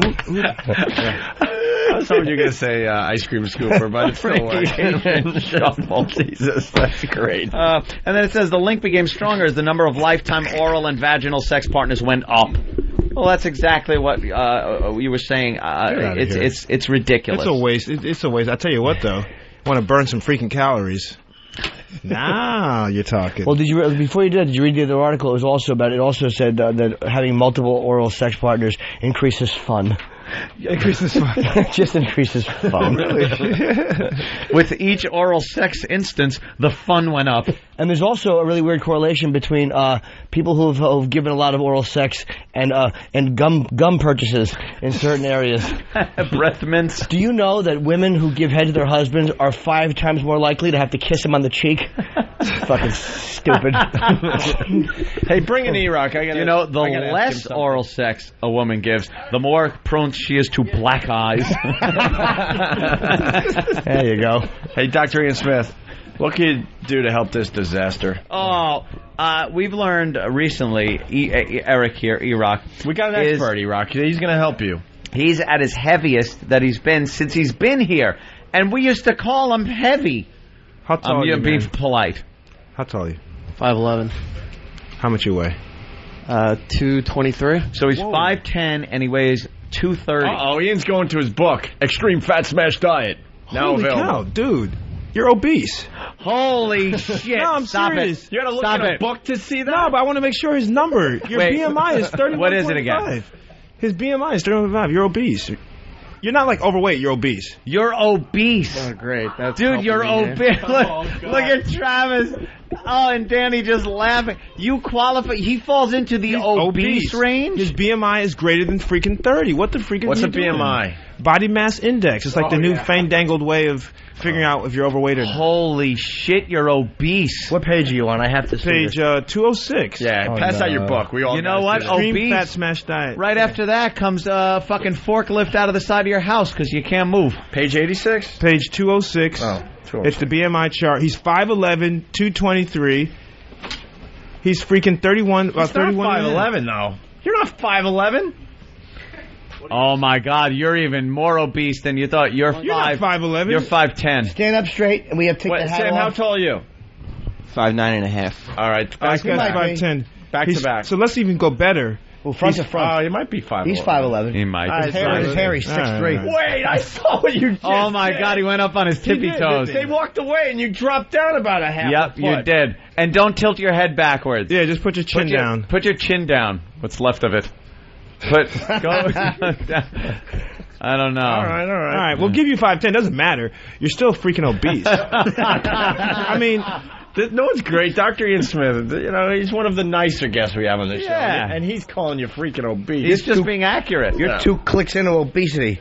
Not Really? even one. Yeah, he's 2 clicks into obesity. Not even one, just he's Two two. clicks. Wait, how do you get the 2 clicks? What's in? before obese?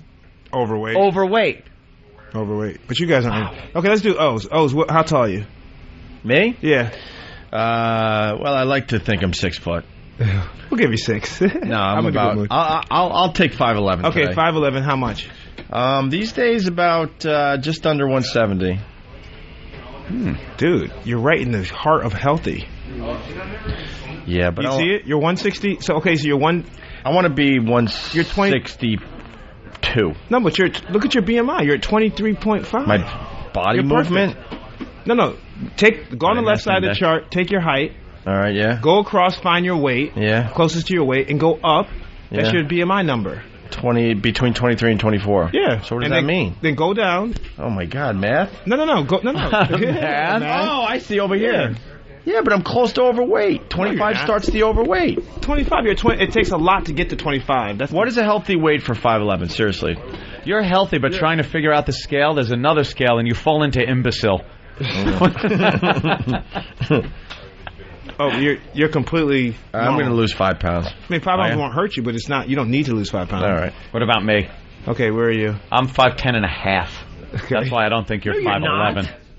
Yeah, I am. I'm taller than you. I know. I didn't say 6'10" and a half. Oh, so Jesus. Oh, so you're helping me get to 6 foot? Yeah. Yeah, I'm 6 foot. All right, how much you weigh? 155. Perfect. I'm pretty Perfect. light.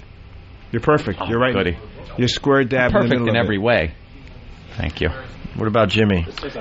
All right. I don't know, because that just said I'm one. How much do you take off for clothes? That's not completely accurate. If E-Rock was wearing a suit of armor, he'd still be obese. That just weighed me in at 165, and I'm not 160. I'm lighter than 160. I know I'm lighter than 160. Oh, yeah? Okay. Yeah, probably about, I'm going to say 155. Okay. So I'm overweight. And how tall are you? I want to say 5'7", 5'6" and a half, 5'7". It says overweight. That's fine. I gotta lose 10 more pounds. That's insane. How is Jimmy overweight? Wait, hold on. 5'6", you said? Yeah, 5'7". 5'7", 155. He's just in the overweight category. Just about, yes. So how is No, he? you're not. What are you guys looking at? 5'7", 155. What's wrong with you guys? 24 to 25, I see. Right, but 24.9 just before overweight. Yeah, so he's still in the healthy weight. He's in the upper range of health. Barely. You could drop. Yeah, I should. You could drop That's correct. 3 pounds and you're done. No, but I gotta lose. I Idiot. gotta tone up a little more. And lose. I want to lose like another 10 pounds. All right, why are you taking the focus off sorry. E-Rock? Come on, dude, stand up. What do you... E-Rock, when he started, his lightest for the show was 180? 193. 193, I'm sorry. You gained 30 pounds? 31 pounds he's up to. Doing freaking what? Nothing. That's an answer right there. He likes mayo. He likes condiments. Used to. Do you work out? Does he work Recently, out? Not. Wasn't really. Just say no. No. I'm recently. You got a girl? Yeah. And she's like, when you get naked, she's cool with that. Oh, God. I'm on XM radio. I can't do this on Celebrity Fit Club. I can do it here. That's funny. Seriously. No. Some guy, hold on. Some guy yesterday, I'm doing this photo shoot, and this photographer who's totally in my face, he's totally want to talk diet stuff. I don't want to talk diet stuff. And the guy says, he has this huge beer gut. He pounds it and says, "What do you think, Doc?" I'm like, dude, have you seen yourself in the shower? What do you mean, what do I think? Like, you look awful. Don't ask me. We all know what we have to do. And we still will ask a doctor or whatever. What do you think? What do you think? Well, you already know. I told him you're a fat slob. I told him that. I didn't know the guy. I was so pissed off that day. I'm like, you're a fat slob. Women sleep with you like that? Anyway. Back to you. Anyway, back to E-Rock. Yeah. A marvelous segue back into Eric. How's your girlfriend when you're naked? She hasn't really said anything, but you can tell, right? Yeah, I can kind But of a vagina has a tumbleweed blowing across Oh, no, you can tell? What are the signs? What do you see? There's sometimes she goes, maybe I should be cooking dinner tonight.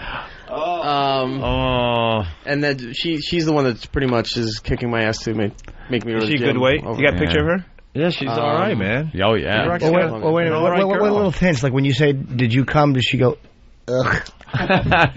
Lights on or off? Both. Oh, you're a little freak. Doggy style, they're on. Her on the bottom, him on top, off. Don't turn around. They have a clapper, too, so she doesn't have to look at him. Turn around, all right. When are they on and when are they off? Well, obviously at night it's off, but sometimes in the afternoon. So you're talking the sun? When are they on? When he's at the refrigerator.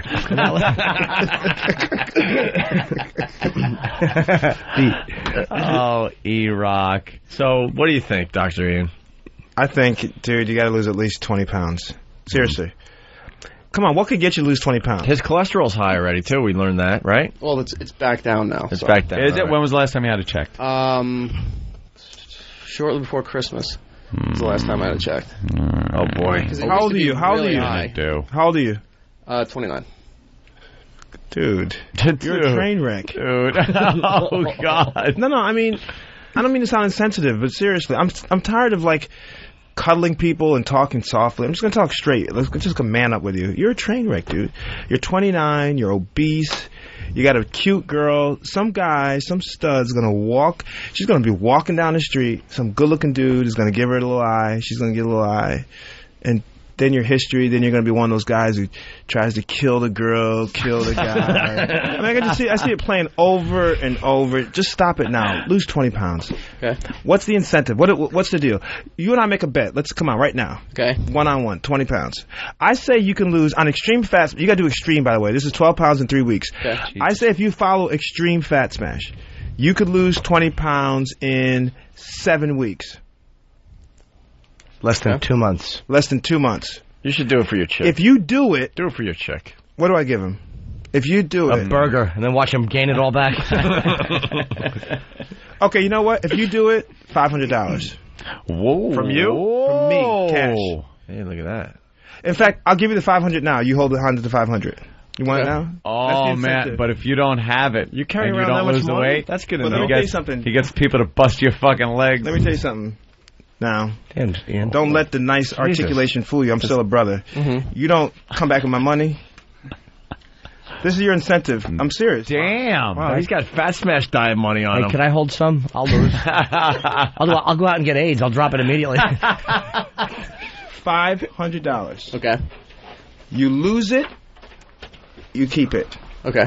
Okay? 20 pounds. I'm not fooling around with you, man. Oh, my God. Iraq's going to get his ass kicked. I love this. If you don't do it, you get my $500 back plus $100. See, he's fair. Ian's just trying to make $100. Yeah, this is so easy, man. This is a sure thing. He knows so many people and how they lose weight and all that. He looked at E-Rock and said, "There's no fucking way this guy can lose weight. I got this in the bag. I can make $100 wallet filled with hundreds. That 5 is 5 motherfuckers walking around going, shit, I lost $100. I can't believe I fell for that scam. This is great. What do you this say, is better Iraq? than the Nigerian scam that's going on. Good one. That's my cousin, by the way, doing it. Okay. I give you the $500 now. You have the time to lose it. Okay, what do we say? 7 weeks. By the middle of the summer, you'd be fine. 7 weeks starting today. No, If you- let's get an I need an exact date. Exact and I need a weight right now. Yep. Go get And that we use scale that in scale. here. That- Same scale, so it doesn't matter what the fuck. By the way, it it's says obese sex bagel on the pad data. Can you? Oh, no. You should strip down to your. Honestly, to get a real weight, you should strip down to your t-shirt. Leave your underwear on and your socks. But I would strip down to my fucking underwear. That's how I got weighed last time, and I would not put an extra pound on. Yep. With my dumb sneakers. Underpants and t-shirt. Let's go. Lose the hat and the big fat shirt. At least this segment's starting to get sexy. Absolutely. What the hell is in that wallet? Fucking cheeseburger. Even his wallet has to be fat. Oh, cow. Yeah, you got a book for that wallet? It's like a granddaddy, like your grandfather. You know, your grandfather's papers are falling. All right, we're on to a new thing. What the fuck are you carrying around in that wallet? You can't be that important. What? Seriously, what is all that? Is it all credit cards? IDs, credit cards. IDs? How many do you have, Mohammed Atta? License, insurance. Look, this is XM, my CBS. wallet, and I feel like this is too fat. And as you can see, what my wallet is, a rubber band. Yeah, rubber band. That's how I All know. your money won't cash in fit it. in that wallet. Jesus, hold 5, Eric. All right, we're figuring out what 7 weeks are, and we're also gonna get you on a scale now. June 28th. June 28th will be the What day of day. the week is that? That's Thursday. That's 6 Perfect. So write it in your little planner that you got to at least call the show or come by. Yep. All right. June 28th. All right. E-Rock is disrobing. Did you get weighed with that wallet every time? Oh, Watch it be 140 now. What the hell is in there? Take that tablecloth off. Nothing? All right. Oh, no, I was watching him take it off. I want to fucking sit patio furniture around that awful shirt. Swinging and miss twice. I know.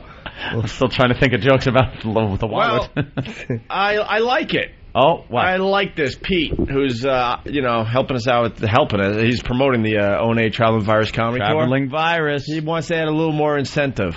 Oh. All right? I know what it is. The incentive is this. If E-Rock doesn't lose the weight, not only does he have to give your money back, Dr. Ian Smith, and $100, Pete wants him to be on stage in just your underpants. Ooh, I like. An O&A Traveling Virus. He suggests Jones Beach, but this contest ends after Jones Beach there, Pete. So it'll have to be another tour date. Maybe Jersey. First of all, come on. What are you doing? Take the pants off, get on the scale. And you have to skip around the stage for a minute going, tee. All right, listen. All right, this another observation. What The fun never ends. It looks like you've been cooking chicken bouillon in your armpits. Lift up the other arm. What the fuck? Dude, he's got a white T-shirt on for everybody at home. Oh, I've never seen yellower armpits. Am I exaggerating? I swear to you. It's urine stained. Are those your armpits or your cunts? What is that, E-Rock? What's going on with you? What is up with you? Your girl. First of all, now I'm pissed at your girl now. Now I'm pissed at your girl. I didn't even know the lady. Pissed at your girl. Because what the freak? She's not telling you. Dude, She what should is be up throwing with that? those away. What? Why is it yellow though? Yeah, what is that? What is that? What's with the? It's pretty dark yellow stains under his white. You're fucking sweating Dijonnaise. Yeah, he's certainly sweating condiments at this point. Very good. I can't see this. I'm a hygiene freak. I can't see that. Lift him up, Holly. Lift him up. I can't see him. It's really. You're obese. You know, Dr. You're a Ian. train wreck, and you're Eric, lift he's him up. disgusted with you. I've got this one every sweatshirt I own, every t-shirt I own. You lift him hands in the air. Oh my God! What? Oh shit! We're doing it for Pal Talk. Even with the bad Pal Talk camera, they could see it. Oh God! I got to punch up Opan 2 to take a look at it. These yellow pits. I am really yellow. Yeah, stunned by that. Wow. Why, E-Rock? Why? I don't know. I didn't create this like on purpose. Okay, you have a supernova under your arms. E-Rock, first of all, like we do in Celebrity Fit Club, please take off your pants and please step on the scale. That's right. See the yellow on these underwear. You say take off your pants? Well, this is the XM version. Oh my! Oh, please have like shit stained underwear. In the front. If he does, I'm leaving. Oh, they're dark. Smart. Yep. Dark. Cool. His legs are fine. You got good gams, kid. No disrespect. Yeah, he's got dark panties on. Yeah, that's good. He's got good fucking good calves. I'll announce the number. Like, you know what? Are you if you're knock-kneed, I'm fucking knocking your teeth out. Can you turn around? Let me see. Are you knock-kneed? No, he's all right. Okay. Oh, from the waist down, you do all right. You are. You got a good cock bulge. All right, Ian's weighing him.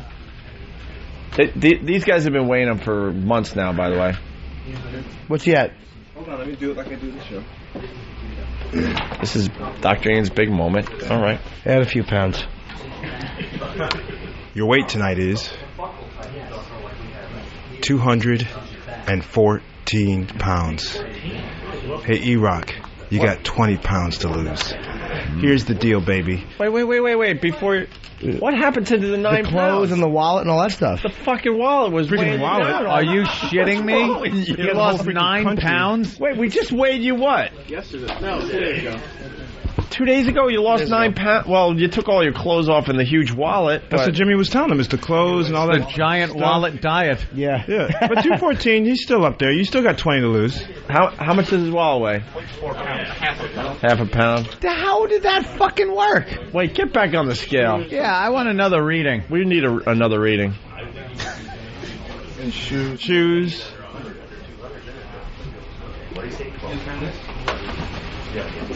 I love how the listeners outside the studio are just discussing the show that they're listening to. What do you say, 12 3.5 pounds? What are you, fucking Herman Munster shoes? 3.5 pounds of shoes, wallet, and BlackBerry. All right. And that doesn't include. Okay, we'll take his jeans, his shirt. Okay, fine. You're 214. Yeah, but that would be a nice weight, E-Rock. You'd be, what, 194? 194. That'd be all right for him, right? Okay, yeah, sure. So he would still be considered fat, though. Get this on camera, too. By accepting the money, you accept the arrangement. Here's the $500 now. Oh, look at him accept that money. Oh, that's not good. Oh, boy. That's lunch. You got to lose 20 pounds by Thursday, June 28th. Okay? Here's your copy of Extreme Fat Smash Diet. Okay? If you don't lose it, I'm telling you, man, seriously, the doc don't play with his money. I got a kid to feed now. So yeah, congratulations on the new kid there. Thanks, man. Hope he doesn't grow up like this, but wow. He's the nice guy, too. E-Rock, it's time. Those pits are bizarre looking. That's amazing. You look like you're wearing, like, Shazam's shirt. Wow. E-Rock, I'm giving you my cell number. Was that the wrong one? I'm treated like the celebrities. You get my cell number. They call me anytime they want when they have a question. You can do the same. But I'm telling you, June 28th, you're down 20 pounds. Because this is not acceptable. Hey, can we... So now we got to weigh him every week. Oh. And someone go to Dwayne Reed and get him some fucking t-shirts. We're paying up, don't we? Jesus Christ. What do you use as deodorant? Asparagus piss? Rebounds from the Shazam bomb. Strikeout and a home run. All in the same inning. Nice. Sweet. All right. Boy. So now we got to weigh him every week again. We got a bet. And will you appear in your underpants at a O&A Travel Virus Comedy Tour? They just threw T-shirts at him. Yeah, change your fucking T-shirt. Perfect. They don't have armpits. Oh, good. They're armpitless. Wife beaters. Wife beaters. I don't know if you're allowed to say that on regular radio anymore. Oh, yeah. So, all right. Any other? All right, E-Rock. Any other? You want to issue it? You haven't. What do you? Come on! I offer the challenge. Give us something. No, I'm all for it. I do really need to lose a lot of this weight. What's the food you can't help but eat? What's your guilty pleasure? Cold cuts. A lot of it. Cold cuts are good for you, right? Cold cuts? What's wrong with cold cuts? I mean, first of all, do people even call them cold cuts anymore? But I know. What the fuck? Lunch meat. But lunch meat. We say lunch meat, deli meat, but cold. Anyway, let's not get a lot of salt in those, though. They're high in sodium. A lot of sodium. No, you could get low sodium ones. You get low sodium stuff. Because his blood pressure is probably through the fucking roof. It's got high cholesterol. I'll find out today. How about sweets? No, I'm not really. Sweets. A lot of pretzels, usually the sourdough. Oh my God! Yeah, I like With pretzels too. Though regular, those are really bad, right? But I get them without the salt. And I think soda's a big problem too. Diet soda, or regular soda. What do you eat? Drink? Either Diet Coke with lime or Coke Zero. Oh, but it's diet though. Yeah. No. Do you know this guy? If you drank, let's say, this is crazy. If you drank 1 can of regular soda a day, switched it to diet soda, do nothing else. Don't change your workout, nothing. 15 pounds in a year. Is that crazy? Wow. Just by switching these are tips that I talk about in the book. But anyway, so you don't know, diet soda's fine. I'm good with diet soda. Well, I'm trying to cut that all out too. Just go right to All right. Think that Biggie beef he wasn't drinking diet soda. Yeah, we got a bit now, man. We'll check in weekly until we get to the due date. Watch these guys fucking behind the scenes. They'll dump his Diet Coke out and put Coke in it. Oh, they're going to be fucking spreading mayonnaise on everything. Let me tell you something. Guys, I'm excited. E-Rock gets a lot of abuse on this show. This is. You could show a lot of people something finally. You walk in here and you lose all that, 30... Wait, 20 pounds? 20 pounds. Oh, that finally was hurtful. You can show people something finally. I think E-Rock's done a few things. Show people something to imply. As far as these guys go, they kill him on a regular basis. They will never look at him and go, "You've finally shown us something." He can finally shut him up a little bit. He did with these. He could shut him up. Oh, here comes Stan. He'll be able to scream, "I'm not obese." What a victory. I'm finally just overweight. Tell me, E-Rock, a little bit of progress is good. Hey, all right, how about this? A little more incentive. 20 pounds in 7 weeks.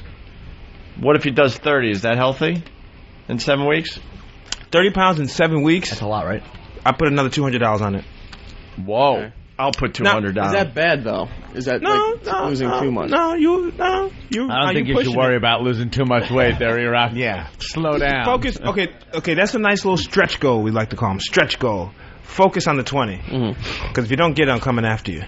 So you'll add another 200. I'll add another 200. I'll add 200 if he loses 25 pounds. Okay. I'll buy a lunch down over at Rue. Yeah, that's good. That's good. You can tell that Anthony's been losing at the tables lately because he's usually the one that has no problem throwing the money around. No. You know what? I don't want the 30 gambling pounds. addiction. Oh, Jesus Christ. It's killing me. It's like the 3rd day in a row that money has been offered, and Ant's like, Why would I give E-Rock money? You give everybody money, though. Come on, the guy's 29. He's with his girl. I don't want you losing 30, because I want you to do something stupid. I want you to follow the diet. 20. Oh, was right. 25. Okay. 25. I'll add 2 more hundred. He has 200. You got $900. And you still only lose 100. I won't increase that. Okay. All right. Cool. Oh, that's right. I do tighten up when I'm not sure if we're going to have a fucking job the next day. I thought it was because you're gambling. No. I'm not gambling anymore. Hey, Dr. Dean, I can't shit. What's up? Ah, good question. Can I suggest my diet? A little constipation. From what? It's the hours, though, because on weekends, no problem. You're doing your thing. Nope. Oh, boy. Oh. Speaking of shitting. What? Oh, here's Pete again. Jesus. If we move due date up and have him do the... God, Pete, how many are you going to send me? Ding dong. Whatever. Pete's trying to figure out how to get he wants to get him on, naked. He wants to get naked on Jones Beach. He's very excited to get him naked. What's the date for Jones Beach? June 16th. Tickets available now. Oh, 12 days?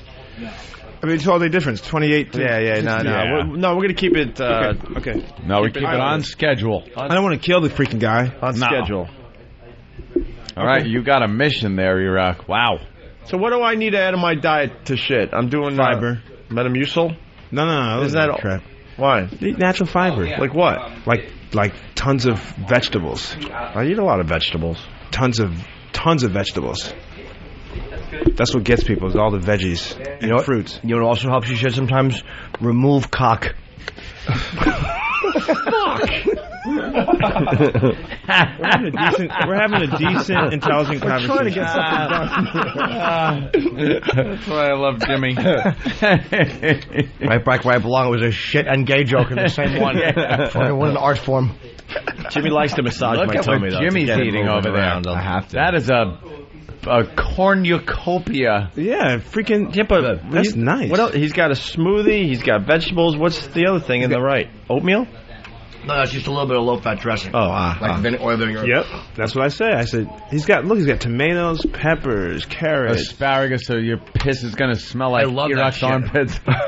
Asparagus is great. I love asparagus. Me too. Iraq. Salmon's good for you, right? It's a bad day to wear that shirt, huh? Salmon's the best. Omega-3. All right, man. I'm excited. Listen, these guys don't believe in you. I do this with the meanest, nastiest guys in the business, and they lose the weight. I know you can lose the weight. And the pest, man. You're representing the pest. These guys. And speaking of mean guys and stuff, Celebrity Fit Club, these people that have lost all the weight on past shows, where are they at now? Oh my goodness. So, good news and bad news. What do you want first? Oh yeah. See, we didn't need the inside crap. Well, I'm XM now. I could talk. I couldn't talk. VH1, they show the same show 20 times a day. I need more than that now. I need some stuff that we're not seeing. My biggest disappointment is a guy who I loved, Phil Margera. Yeah, he lost how much? He lost 42 pounds in 100 days. He had the record or something for a while. He gained it all back. Gained it all back. That was obvious, though. Well, I think the stress with Bam and... Wow. You know. I don't know who Phil is. That Viva La Bam. No, but I know the Margera name. Is that Don Vito or no? Yeah, it's his brother. His brother. Well, people don't understand. You got to change your whole lifestyle. They think as soon as you lose the weight by following a diet, then you're done and you can go back to eating and doing what you were doing. But you really got it's a lot of hard work. You know who's kept it off? Who? Gary Busey. Oh yeah. We've seen unbelievable. But the problem is he looks like a human skeleton walking around now. And you know, you didn't do him a favor because he lost all that weight and now those teeth look massive, giant. Like he should be in a classroom. I told Busey, he's the only guy ever on the show. I said, you cannot lose another freaking pound. I remember you're going crazy. The guy went so intense. Isaac from the Love Boat. Yeah, perfect. Hasn't put on another freaking pound. Well, why would he? He's not going to be eating at craft services. He hasn't worked since 1979.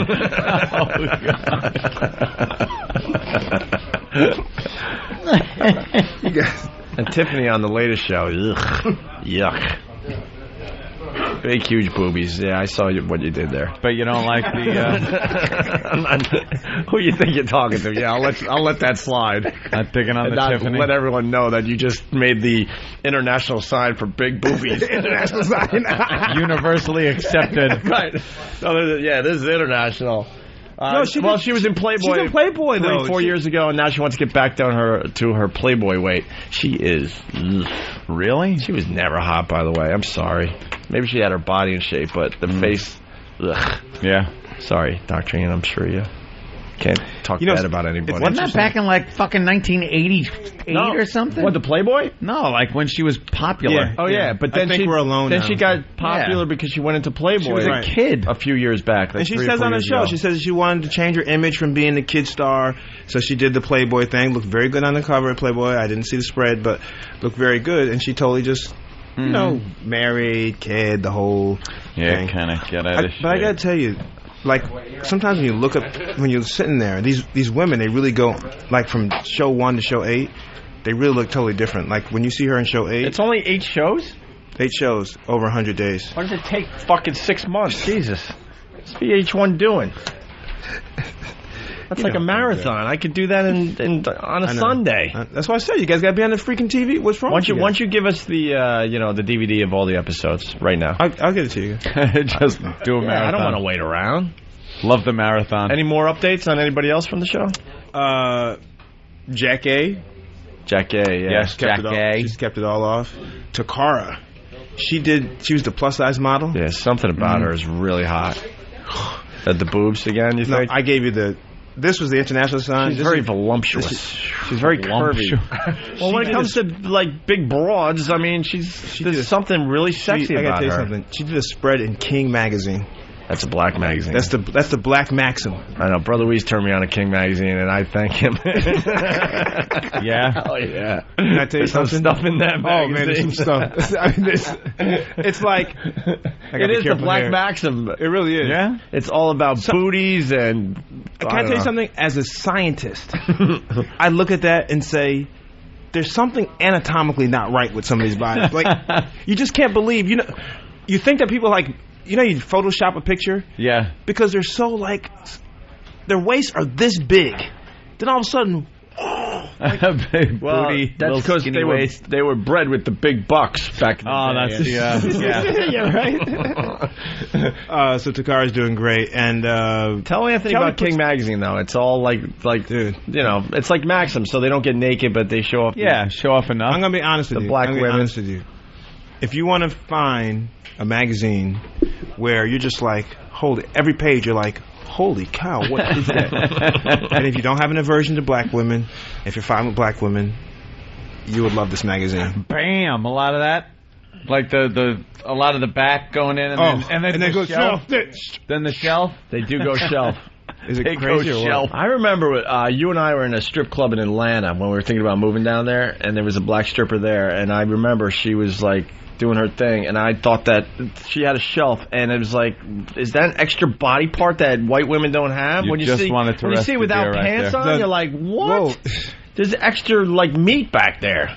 We had a waitress last night. We were down at the Buddha Bar, the anniversary, sitting there with my brother and Stray, and we had this, and all of a sudden the lady walked away, and we're like, that's not normal. Like that is abnormal. I'm talking as a doctor. That is a specimen. Like you just can't.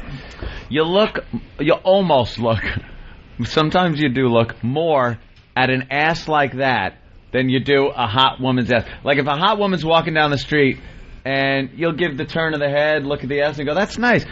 But these distorted, giant, fucking weird alien asses, I will stop dead in my tracks, turn around, and stare like, I can't figure it out. Well, right, you're trying to figure the thing out. I'm trying to figure out what that would look like with no clothes on it.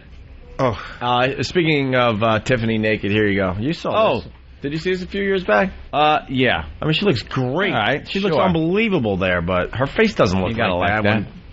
They smoothed out everything. You know what we did? Man, I got to be careful giving so much of the show away, but towards the end of the show, see, this is the lightest cast ever, right? Because they don't have like 100 pounds to lose. Like Bone Crusher was 400. Whoa, never saw that. Whoa, Bone Crusher was like 464 pounds. But so the reason why we did Extreme so you can lose the weight fast because these guys were like having, she goes on Extreme towards the end of the show. Who? Tiffany. Oh yeah, hot. When you, like I said, you got to see her in show 1 and see her in show 8. You got to see the difference. Yeah, I already know who wins. I found out during the walkover. I'll tell you guys after the break when Ian leaves. That's it. I'm fired. You can't tell. Why not? I lost my show. All right, we're going to take a break and continue. There was something I wanted to... I have to tinkle. Why? Oh. I don't know. I've been holding it. Yeah. Jimmy tinkles a lot. Is that a problem? I don't know if it's a swollen prostate. I've been tested for diabetes. I thought it was, but it's not. Not diabetes, because that's the first thing in my mind was diabetes. Tested. Patrice O'Neill told me that, too. Get the finger. I have gotten that already. Oh, you have? The doctor? Yeah, I've had my prostate checked, 38. I look younger, thanks. And you got your prostate checked already? I've had my doctor, or not, yeah. I was there. By fucking dates. 38? Yeah. Sure. When they put a finger in your ass, that's checking the prostate, right? Well, depends on who they is. Not when it's tip optional. Yeah. No. But I mean, when you a doctor after a massage, it's called a digital rectal exam. I had that a couple years ago. Yeah, I want to. Okay, can I just say something? Sure. I'm not going to try to freak you out, but first of all, the guidelines are that you start getting your DREs at the age of 40. I might have asked for it. I might have said I wanted. I don't remember. No. Well, at 10, he asked for it. It was what he was wearing. Oh wait. You know what it was? I think it was because I was pissing so much. That might have been why they checked it to see if it was swollen. All right. That's okay. All right. You got to give me all the facts. Okay, no, I didn't remember. Yeah, okay. All right, he was wearing assless chaps. Yeah. And the doctor, is it like when he's checking, he was like, I was like, does it feel normal? He went, yeah. So what would make me piss so much? I do drink a lot of caffeine. Caffeine will do it. A lot of liquids will do it. But is it any? Let me ask you a question. Do you feel like you go to the bathroom a lot more than you used to? Yeah. Hard to. Yeah, I mean, I've pissed a lot for 10 years. Ever since I've known you, it's been ridiculous. Yeah, but some we people can't just, even drive from here to Boston without stopping. No joke, 6-7 times. Yeah, but he probably has a small. Some people have small bladders, though. Aw, Jimmy. Aw, Jimmy. Your little bladder's like a little kitten. Let me give your bladder a little tussle. My bladder's tiny, guys. Tiny. Guys, I have a small bladder. Adorable. Hi, I'm Jimmy's bladder. Little fidget bladder. My bladder's an ozone bladder sighting. Could that be it? Because it's embarrassing. I wasn't sure if it was cystitis or not. Getting all fancy. Cystitis. What is cystitis? Inflammation of the lining of the bladder. Look at this guy. Could it be that or no? How would I know if it's that? I know carbonated beverages. Very uncommon. Really? A young guy like you, unless you had some bad stuff in there. Yeah. It's uncommon. But what cures it? What works with it? What, going to the bathroom frequently? Like how do you know you have cystitis? Even if it's uncommon, you still don't know. You take antibiotics. Oh, it's a tough diagnosis. If I've had it for 10 years. No, you don't have cystitis. You probably have a small bladder. There's absolutely no cure for it. You just go to the bathroom a lot. Some guys bladder like transplant. that. But I mean, here's the weird part. Like, I'll piss, right?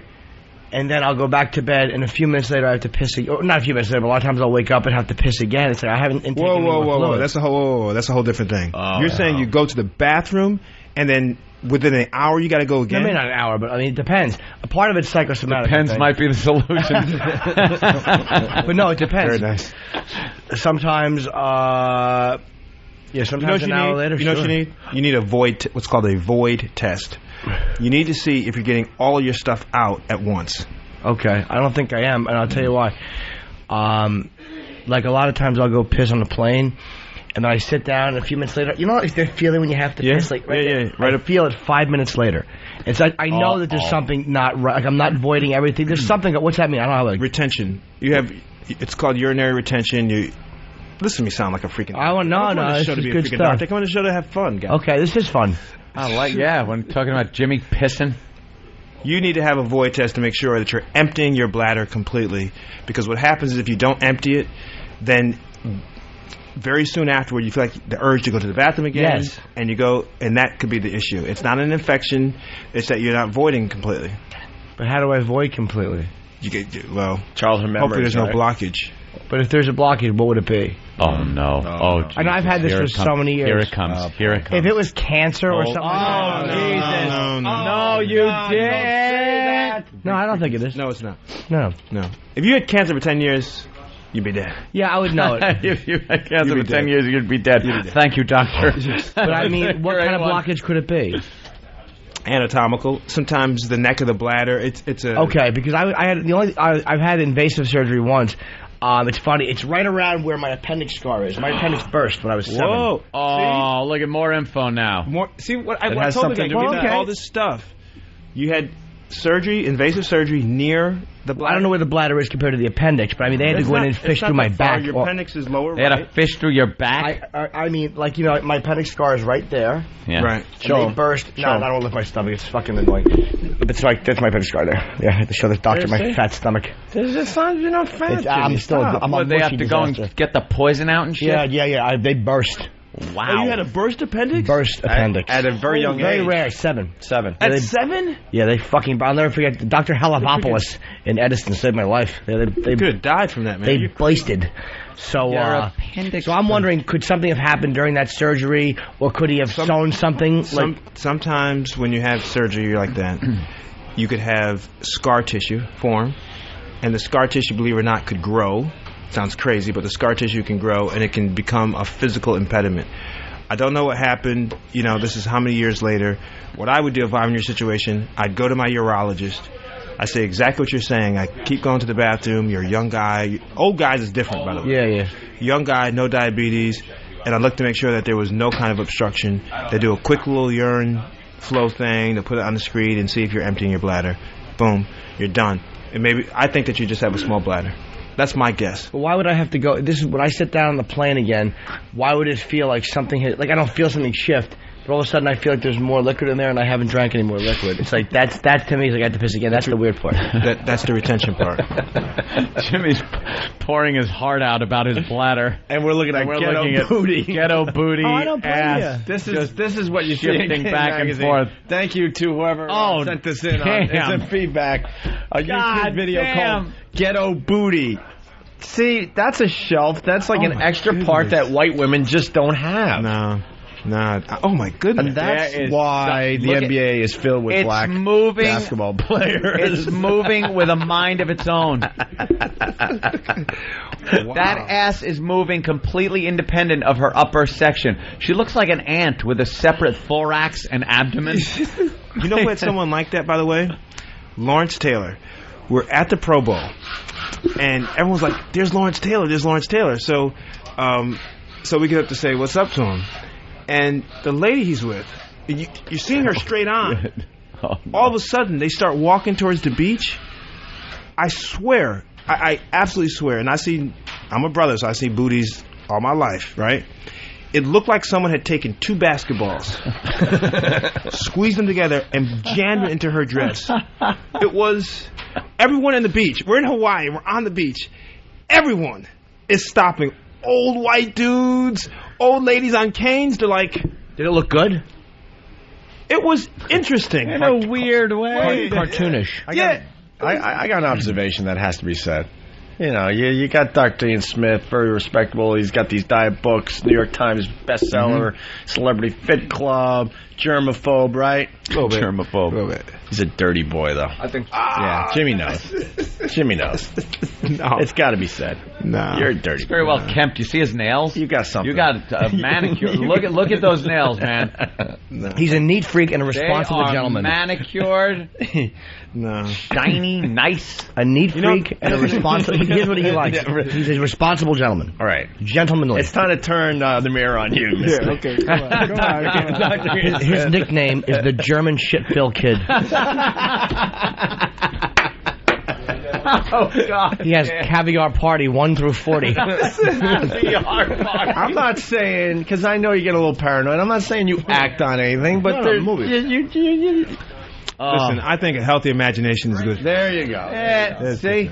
Absolutely. There you go. All right, we should take a break. All right. So we're done with D-Rock. I feel less than. You all right with what he told you? Yeah. Small bladder for you. I'm going to take my child bladder and go. A little kid's bladder. My bladder refuses to grow up. Oh, by the way, Peter Pan bladder. when are you going to be back in New York? Because we're doing our one of our favorite bits. We're bringing back What the Hell Is That? Are you knowledgeable enough to kind of diagnose people?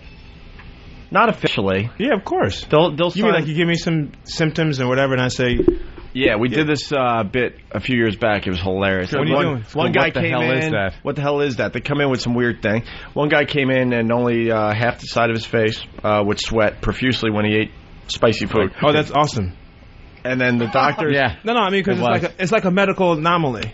Yeah. And then we get the group of doctors together. His nurse. And you could be one of them, and then you guys kind of decide what it is. And it's not official. We tell these people they got to really get it checked out by their regular doctor. But if someone's got something, I got this bump on my leg. And we would love to have a celebrity doctor. We had a celebrity doctor last time from Temptation Island when that show was hot. Yeah. So we'd love to have you do that. That'd be great. I think we're going to do it in a couple of weeks, so we got to see when you're free. Okay, roll and let me know. All right, very good.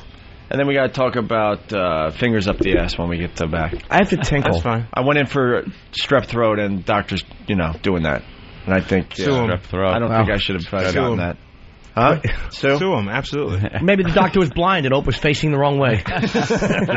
Said, "Wow, you have bad breath." That old gag.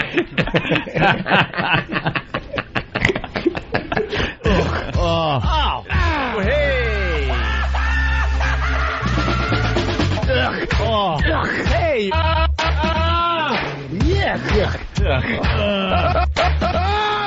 Oh, fuck.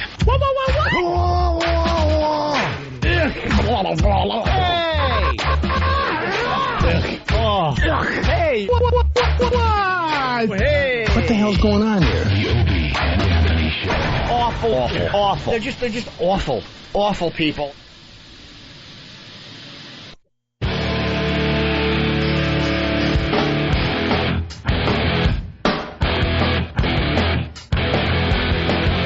All right, we're hanging with Dr. Ian Smith today from Celebrity Fit Club, and his new book is called Extreme Fat Smash Diet. And it's already number one, I think, on the bestsellers list. I have another question for Dr. Smith, too, because I remembered. But, real fast, Jimmy, because I don't want people to get confused. This is a completely different book than the other one. It's This is. It's not like a paperback version. You just threw a couple different pages in. This is a whole different book than the last one. Let me tell you why I wrote this book. Sorry, Jimmy. Look at back, Jimmy. A lot of your pests made me write this book because they would keep emailing me and say, how do I lose weight quickly? How do I lose weight quickly the right way?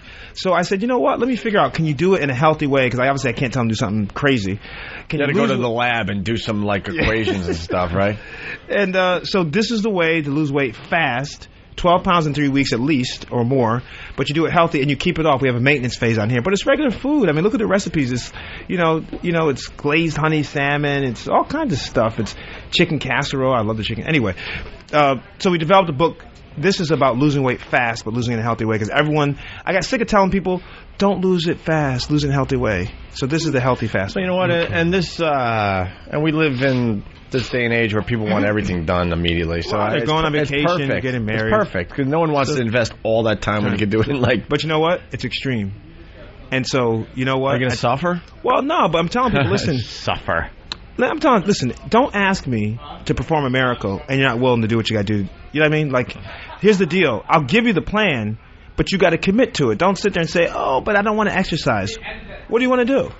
Watch porno? I mean, what? Like, yeah. That's exercise on one arm. That's mental exercise. Well, look at Jimmy's forearm, man. It's massive. My right arm and my left arm is big. It's Popeye meets Stephen Hawking. So anyway, so Extreme Fat Smash Diet is the new Fat Smash, which gives you a detailed plan, and you just go at it, and there you go. Well, anyway, Steve C. wants to know if a certain thing is allowed on the Extreme Fat Smash. Steve? Cock meat. Nothing but cock meat. Cock meat. Yeah. I can't hear it. You didn't hear that? Do you have headphones on? How could you not hear Steve? Oh, there we go. Sorry. Cock meat. Wait. Nothing but cock meat. Wait, you've had the headphones on the whole time and you can't hear through them? No, I've been hearing you guys Why regular. not? I've been hearing you regular. It's like, wow, you guys are a little muffled.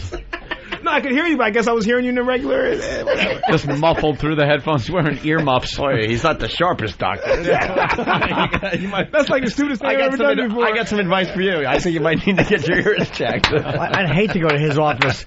I can't see you. Doc, turn around. Oh, there you are. I hope people realize how funny that is. He's been sitting with us for over an hour with headphones on. He hasn't heard a thing through the headphones. Wearing electric earmuffs. That's pretty much Anyway, Jimmy's got another question about his... Yes, Jimmy, your You know what helps me pee? This is bizarre. I forgot this. When I'm peeing, and this is the truth, I feel like I tense up, and like if I take my hand, I swear to you, and I like rub my left nipple, it relaxes me. It gives me like the weird like thing, and I relax, and it makes me pee easier at times. Holy shit! That is if you fucking were ever next to me at a bathroom in a urinal it's not, and started rubbing your nipple. It's not homoerotic or sexual at all. It's like a weird, like rubbing your nipple. You know it gets hard. It's like a weird sensation. Like I'll rub my nipple, like. It just like that weird chill is like relaxing. I don't know if it's doing something. What is that? I got to tell you. I don't know. Okay. I'm a honest guy. I don't know the answer to that. It's possible it could be a reflex. I will check into that. But next time I come on, I will explain to you whether or not nipple stimulation. Or the chills, that it sends like a chill. You know when you're taking a leak sometimes and you're a little pee shy at a public restroom and you got to kind of concentrate sometimes on a spot on the wall just so you can like fucking like get anything else out of your mind. And then you feel this relaxation and then you're going. Maybe that's what that is. That sounds like what you're doing through that. Some kind of distraction maybe. But as a doctor, I want to be 100% sure, so I will investigate and get back to you. Where are you at on nipple play? You like it? Yeah, a lot. Very erogenous, man. Yeah, see, really? I don't get it. Absolutely. I don't get the nipple play. A lot of guys don't. It's a I guy go on- tee. I start laughing on Ruins the myself. moment because I'm ticklish. I'm very ticklish, Jimmy. When I fuck my girlfriend, You or know any that. girl, I like her to do this with her hands and just gently. I don't like him even licked anymore. Need be just the palm of the hands, a little like shooka. Very erogenous. You want her to shooka Yeah, with her open palms? Sometimes she doesn't mind. Like an Indian used to brand a horse with a painted palm and just smack your nipple and rub in a circular motion. Like gentle. Mr. Miyagi? Yeah, yes. Like wax Exactly. on, wax off on your nipples. Paint that fence, whore, if you want to get fucked. I miss I miss how the show. This show's great. It starts here, way over here. Yeah. Then all of a sudden, in seconds, you're like, where the hell did we go? I mean, that was you great. gotta talk about Talk about nipple Miyagi and How's Strahan, by the way? How's Michael Strahan? He's awesome. Okay, cool. man, does he Bring him back. We he has love some him. pretty girls. Oh, Really? divorce is the greatest. Oh, thing for my him. God. We read all the articles, but sorry, it was tough to feel sorry for the guy. We saw what he was walking around with. Yeah, we saw. Man, We hate his ex-wife. Oh, you kidding? we After did, reading all though. that stuff, and you know, We I have an hate ex I got to deal with myself, and it's no treat, believe me. And to have to go into court and what she was claiming, Strahan's wife was claiming, it made me sick. You know what? She wasn't out there taking the hits. How can I be diplomatic here? Don't be. You know what's great is how you were dragged into the whole thing as possibly being his gay lover, and then they got when that was in the and paper. then they got a picture of Michael Strahan jogging, not with Dr. Ian Smith, but Dr. Ian Smith's twin brother. Yeah, it's like what we're doing, like a double team on him. Like what the freak? Teaming. Well, it's like, But that's what she claimed, which is. But you could claim anything if you're. that's the point. The point is because I'm the a ex-wife in distress. The point is because I'm a public personality. Hmm. She could make these wild claims, and we were going to take care of it. But believe it or not, our lawyer died. Oof. Your lawyer, hers. Ours that we were going to use, Mel Sachs. Remember that guy? He's I heard represented that name. everybody. Mel Yeah. Sachs. He died like 2 weeks after we were had paperwork together Jesus. of pancreatic cancer, like that. I was like, you know what? Maybe this is a sign. Let it go. You know, because here think about it. She's not famous. You're more well known than she is. How does she keep stuff going? She just, if you keep engaging her, then she keeps her name in the paper. Right. She likes being in the spotlight. Of you think? course. Yeah. Come on. Who would let photographers, paparazzi, take pictures of their daughter with all these cycles out here? You invite them into your house to take pictures of your daughters and put them on the front page of a paper. Mm-hmm. That's responsible parenting. Yet they yell and scream at Alec Baldwin because Alec Baldwin does what probably 90% of parents do. They just have like a meltdown. You know Yell what I at mean? their kids. Come on. I mean, my parents have yelled at me before. Oh my God! You know. When I heard the Alec Baldwin tapes, I'm like, what's the big deal? Because I had a pretty interesting upbringing as far as. Listen, the guy is being told, like, the wife is so straightforward. The wife has been playing games with him. She has primary custody. He's got to follow the court order. People don't realize this. These court orders, you got to be very meticulous about it. He's got to call at a certain time and blah, blah, blah. The girl's not answering it. The mother's turning against the father. He's got to fly to L.A. to see her. I just think that, I don't know all the details, but I'm sitting here. The first thing I heard about it was, when I heard it, I was like, something drove this guy to do this, obviously. Like, This wasn't the first phone call. Nah, it wasn't the, you know. And then, who releases that? Why do you release that? You release that because you're going after this guy. Yeah, you know, here's a guy hurting, obviously, because he wants to have a relationship with his freaking daughter. At least he's not a deadbeat dad saying, not calling her, right? you, I'm He's not even upset gonna- because he wants to bond with his daughter. And then I just think that the guy gets a bad rap. And then the ex definitely leaked that. I mean, come on. Get out of here. Who else leaked it? Well, good parenting. I mean, like, I had cousins, Andrea and Rusty, in Houston. And they were nice people. Andrew and Rusty. I like Rusty.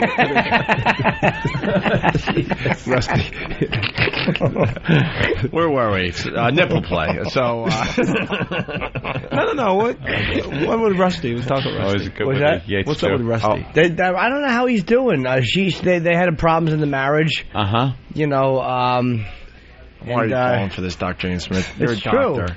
You're a doctor. They went away. You're a doctor. Yeah. What's wrong with you? Problem solved. Yeah. She's a problem solver. She certainly is. All right. Hey, we got Rotting Cornea guy from the last time we played with 5 rooms need a repainting. By the way, we've learned a lot on this show today. We got Larry the Cable Guy is going to do a surprise set at one of our 5 or tour 3 dates. or 3 or 3. And we learned that Dr. Ian Smith's going to be one of the doctors when we play What the Hell Is That? Yeah. Anthony, what's up? Yo, what's up, bro? Nothing. Hey. Yeah, I was the guy with the cornea problem from...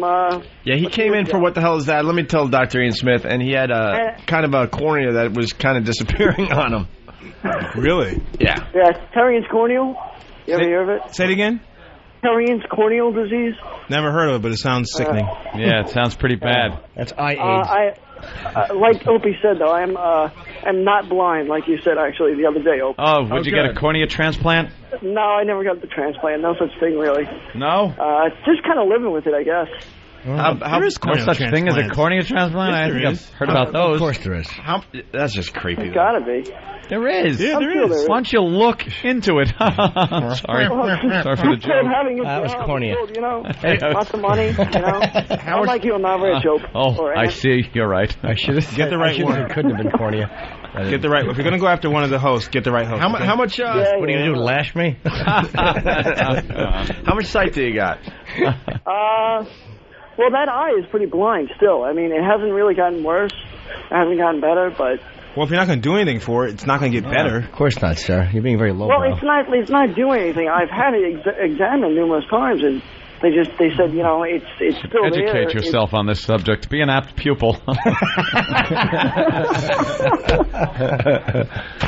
the way, well, what do you got, Anthony? This really isn't going anywhere except... No, it's dilating. Okay, now, guys. All right, bye. Hey, more... Sorry, you're just a spectacle. Spectacle. I got a question for Dr. Ian Smith from some guy named Pat from Moonachie. Pat from Moonachie. Dr. Ian Smith, he asked, is it bad to eat 25 hot dogs in 12 minutes? Oh, no. For a diabetic. No, that's the perfect thing to eat. Are you kidding? Yeah. That's awesome. Try 30. Try 30. Yeah, he would love 30. Oh, he would love 30. Come on. Did Dr. That's not a real question. Smith ever see Baby Bird? Oh, you want to see? This is great. I think you should show this. It's an eggnog drinking contest. Let me see it. It was the winner. How many did he drink? 72-ish, 3-ish. 72 or 73 double shots of eggnog. 1 a minute. He has 9 toes. He has 9 toes because he had one. Yeah, had to be amputated because of his diabetes. It wasn't even amputated. It just ran. It left a note. He's obese. He would be considered obese. Yes, in any culture, even on Jupiter. And you got this on video? Yeah. It happens to be one of the most popular videos on the internet. And there is an extra added feature to him just drinking so much of this and having while you're looking, having to vomit. Here's one of my most favorite scientific experiments. They took a Drosophila fly. What? A Drosophila fly, like a special type of fly that they use. What is that, Jimmy? Special kind of fly. It's like a Brundle fly. Yeah, Brundle. Yeah. They chop off the nerve that tells the Drosophila fly to stop eating. And they just keep feeding it, and the thing just eats till it bursts. Really? It's awesome. Wacky scientist. And that was just for fun. Yeah. That had no value whatsoever. But it was just... I just love that experiment. They just keep. They can't stop a good eating. one. Oh, when you said it cuts off the nerve that tells it when to stop eating, I thought then it went and legally had his name changed to Eric. Long way to go for a fat joke. Sorry, Hawk. No, that's very good. It's been a while. Why don't we bring in E-Rock? See how the... Well, we're going to weigh him? Yeah. Where's Baby Bird? See if he's lost any weight. I want to show Dr. Smith Baby Bird. Ready to go. Okay. All right. This was the result of 75 double shots of eggnog, and this is real footage. Yeah. This is Pat and our intern. Yeah. Pat, who's out there, actually. Yeah. With his head back. Watch. Here's Pat from Moonachie. That's the guy that... He's he's a competitive eater. Yeah, he is a competitive eater. He's done the hot dog eating contest at Coney Island. This was like his last shot. And then he does... This will be shown all over America this summer when we do the comedy tour. And this was the eggnog drinking. That's one of the interns. He wasn't an intern at the time, but he was willing to do something to become an intern. He's at the dump egg. He just throws the eggnog on him. It's really weird. Oh, it's hysterical. Yeah, just look at how many shots he's right. So this is about his last shot coming up here. He's probably not feeling too good at this point because this computer sucks. Because the video's buffering, and you know why? Because our stupid listeners have to also all jump on and watch along. And they've seen the video 100 times. And they weren't going to do it until we mentioned it. But now they all got to jump in. And then here's one of his last shots of it. Yeah, he's got to be feeling it. Look at his belly. See? That's not healthy, right? No big deal. A lot of eggnog, diabetes, 9 toes. It's a shot. It's like it's a double shot. Double shot. Oh. He doesn't look like he's feeling very good. No. Yeah. Well, now he loses it. You know. Oh, no. What's that right there? Yeah. That seems to be a human. Oh, no. Oh, wait. It's not even close. No, see. Oh, no. No. No, wait for the fire hose segment. No, you think. Goodness. No, you haven't seen anything yet. Look how much comes out of him. No, this is hysterical. It won't stop. No, it won't end. No, really. Yeah, that's got to be over by now, right? You couldn't possibly have that much eggnog. You can't have more in you. It's like a superhero. Oh, it's 100% real. It's 100% real. There's been arguments over this video on the internet. A lot of people think it's not real. But I've watched it happen live. Superhero. Come on, you guys. The way he kind of leans back and then goes forward. He's got to be done now, though, right? He's Vomit Man. Yeah, he's done. See? Yeah, he's done. I had some of this on my camera, actually. I videoed some of this. There you go. He spits on his face. And then he spits on him, so. Who was... That was him right there, yeah. That's, dude. Yeah. Oh. He was willing to... Oh, it was his face. I thought it was his head. It was yes, his face. right on his face. His mouth was open. He puked into his mouth. It's called Baby Bird, the video. I never want to see that video again. But look at the terrific beard he's got. It was nice. It's like fertilizer. Fertilizer for that beard. This is a month and a half without trimming at all. I started a one-man beard growing contest. One contestant, only one winner. Now he said, he goes, if I do that, can I be an intern? And we had to say yes. And it's Pat Duffy, and he's got problems. Pat's a psychopath. Just about every person you're looking at has problems around here. He's still pining over his ex. Dr. Ian Smith, maybe some advice. Yeah. What was the situation with your ex again? I went out with this girl, and she went to college, and she sucked a bunch of cocks. Man, you can sum shit up so well. Here's some advice: don't kiss her. You want to look like that video again?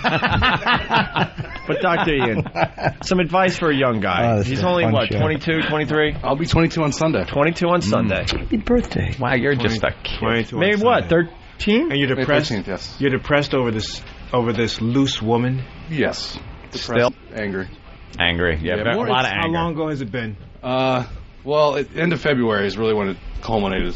And end of February. Yeah, the end of February. Do you know how much stuff is out there? Are you out of your mind? See, this is freedom, dude. Than, have a comment? Than, please. End of February, so you cut her out of your life completely, right? No. Okay. What's the update? I actually hung out with her yesterday. Oh, no. Don't give me the ambiguous words like hung out. What happened? I hate fucked her, to be honest with you. Holy shit. Yes, she's single. No, she's not single. Listen to this. She literally left me for a fighter jet pilot. I can't compete with that. No way. That's called an upgrade, my friend. That's an upgrade. We all of us are. We've all been upgraded. Yeah, we're all upgradable. Now, here's the question. Hopefully it'll be Goose. You really? Did you really do that to her yesterday? Yes, absolutely. What positions? Awesome. Well, just a couple. No. Hold on. If it really was a hate thing, one position has to be involved. So what are the positions? Why are you twitching? Because I'm on the radio, a little nervous. Oh, okay. That's all. Yeah, she ain't well, listening. I thought you might need to be diagnosed. We got a doctor in here. Oh, no. Answer the question. What positions? There he is. There's my cue for my dad. God damn it. I'm sorry. Yeah. Why does he call? Because he's an idiot. He's a fucking idiot. Well, his dad calls because, he just wants his kid to shut the fuck up. But my dad, for some reason, calls my cell phone when I'm right here. He thinks there's an hour delay or something. I don't know. He's a fucking retard. You're on the air. Yeah. What positions? Like missionary position, but I held her so she couldn't do anything. No. That's not hate. Get out of here. That's rape. That's not even. Well, I don't know. That's just a good. Did you pull her hair at all? Yeah. There was some hair pulling. Yeah, I was really pissed the whole tweezers. time. But she enjoyed it, right? Yeah. Now, why is she having sex with you if she's got fighter pilot guy? Because he's on a 5-day mission. 5-day mission? So I have 5 days, I guess. This guy's defending the country, and she's banging you. No disrespect. Wow. That's fucking despicable. I figure I should be nice to her till at least Sunday so I can What get does laid he on fly? my birthday. F-16. F-16. Have you met this guy? Right. No. Well, I know him. I went to the same high school. So he's Air National Guard? He's Army. Or Air Force. I take that back. I'm sorry. Air Force He's National. Army. Oh, he's F-16s. How's he flying them at your age? You're only 21. What did he graduate when he's younger 11? than I am. So Then how's he's he younger flying than them? you are? He's 21, yeah. He's I'm 21. sorry, I take it back. He's 20.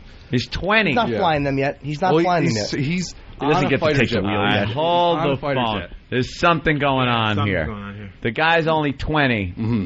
He ain't a fucking fighter pilot. Well, that's what she told me. She told me that he's in F-16s. He's in a fighter. Maybe that's what he's telling her to fuck her. Maybe. Because I don't. First of all, I don't think, and I'm not sure on this, but I don't think any of unless it's in the reserves, they're flying F-16s anymore. I think the reserves do, but I don't think any the actual Air Force and stuff. Maybe a few, but. Well, I have no doubt that you're probably right. And 20 years old. I'm just going by what she told me. Maybe she's lying to make you jealous. Maybe. And I looked at his MySpace. He's on a plane. He's got pictures of himself. He's on a plane? He's got pictures of himself. I'm on a plane every week, too. Well, he could be a fucking mechanic and you know, or a passenger. An ROTC program and take a picture next to a plane. Punch that up. Find it. Yeah, I can find it. Yeah, you find that fucker's site. I think Anthony's right. The idea, why is she fooling around with you now? There's something fishy about all this. She still likes him. There is something fishy. Go ahead, Pat. It was sweaty. Fishy. I got somebody she loved me yesterday. Oh. What's that? She what? You are fucking getting strung along. What's wrong with you? You screwed. Will you stop with this chick? You look like Hetfield, just headbuttering. James, boot her in a cunt and fucking move on. Send a text message after he went to bed. After I went to bed, it was like, good night, I love you so much, have fun tomorrow, blah, blah, blah. And you should have sent one back. So when's she going to break up with the other guy? Send it to the guy. Send all her messages to that guy. How about that? Yeah. I love how people jump on me, too. Like this guy saying, Ant has F-16s all wrong. Like I said, I'm not sure about that. Hit the punchdown line 6 real quick. Let me talk to Josh. Maybe we'll get some info. Josh, what's up, man? Hey, just so you know, Anthony, they do have F-16s in the Air National Guard. I'm a member of a unit. I put bombs on them. How old dude, that's what I was saying, though. I said the National Guard and the reserves, I believe, still fly F-16s, but I don't think... And the active duty. Active duty Air Force. Yep. Still flies Active F-16. duty, reserve, and guard. They all have F-16s. Reserve and still. guard. That's what I'm saying. How old are they, dude, the pilots? Look at that picture. Oh, shit. They've got to be at least 24, 25 before they can even get in the cockpit. I mean, that fucking 16. He's in he's in the engine of a fucking a goddamn 767. You know a baggage guy, you could get that picture. Your girlfriend is a dope. Holy shit! Well, I've seen. This is set to private. I've seen it without. I've seen. Yeah, they got to go through college, and then they've got to go through a year and a half. In the cockpit of what? Training. A jet. I got a picture of myself in King Kong's hand when I went to Universal.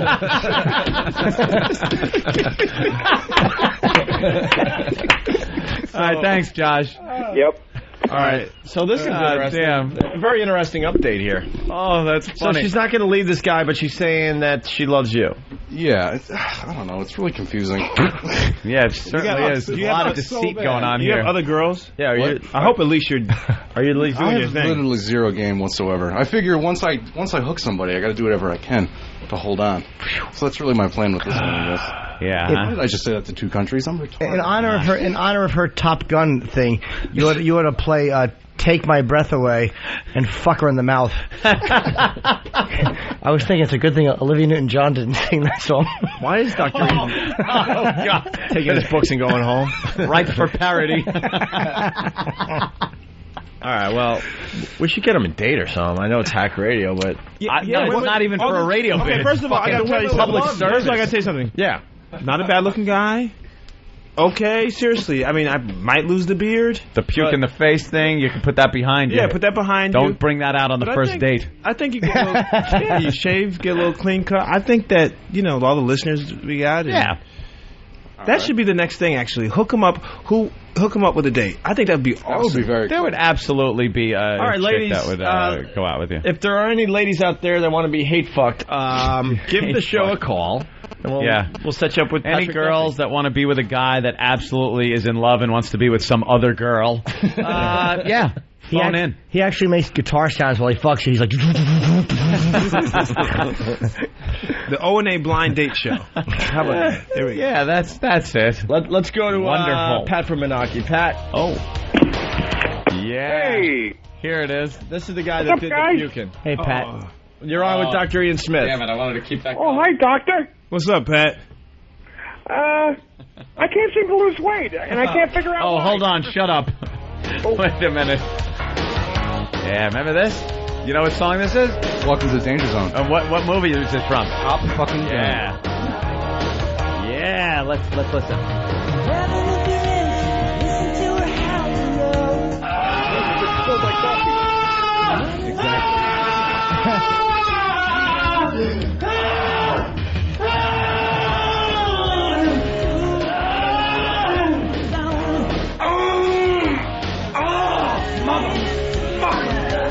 You're a little bitch. That's right, you're a bitch, and I bet you'd like to suck it, wouldn't you?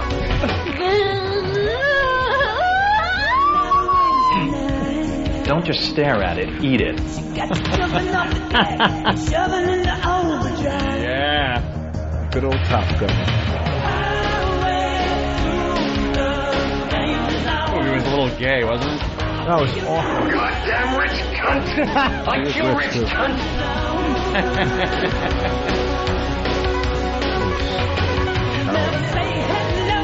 Mom! I'm sorry I did that. I'm embarrassed that I did that.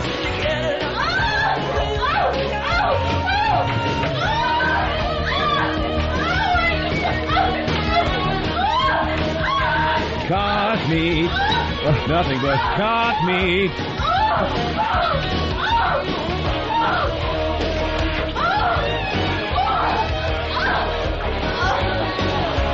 This is a giant cock.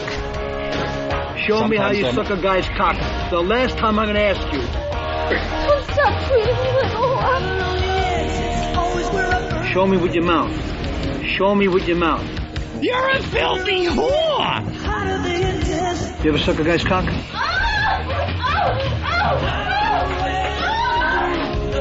You can get a doggy style, you can get laying on your side. Those are your only choices. This is my house and I get to say.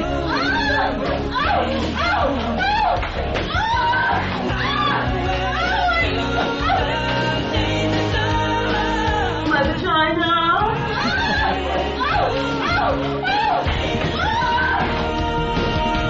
Penis, our anus, penis, vulva, penis, penis, vulva. Stop whining. Sometimes I'm a bad boy, yeah.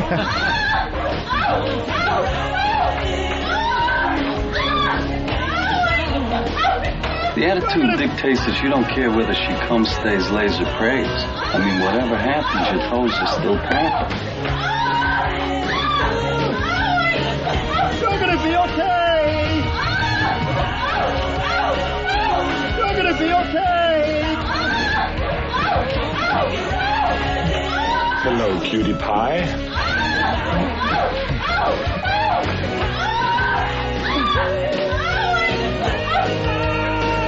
Get the fuck out now.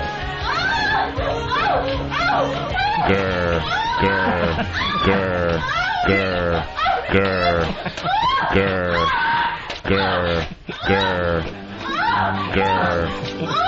You ever seen a grown man naked? Grr, grr, grr. That's terrible. I'm sorry.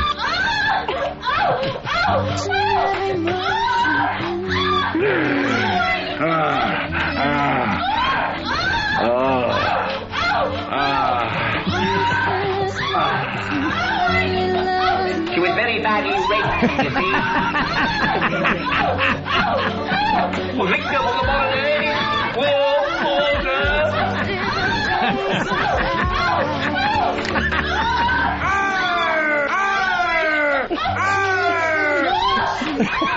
Knockers bouncing all over the joint. Boy, ass was wiggling.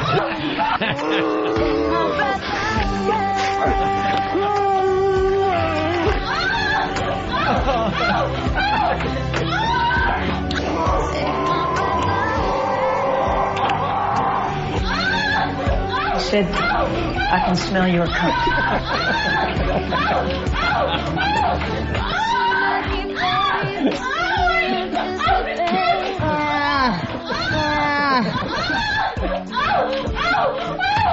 He was the greatest piece of ass I ever had, and I've had him all over the world. He was banging cocktail waitresses 2 at a time. Get in the hole! Excuse me while I whip this out.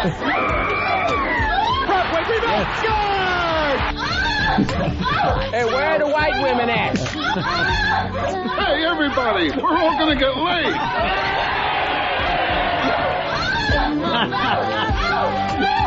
Get in the hole.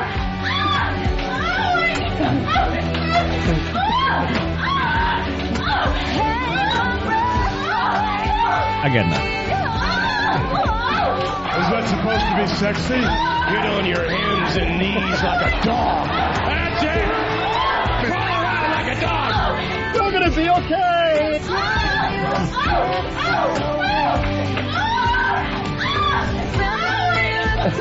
You're a filthy whore!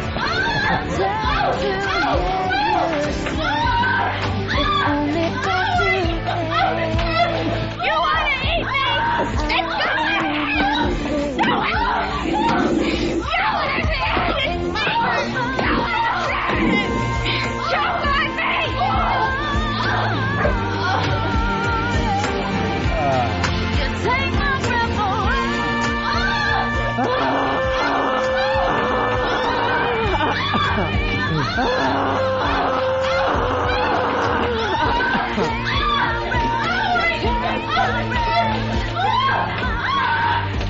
I'm not good.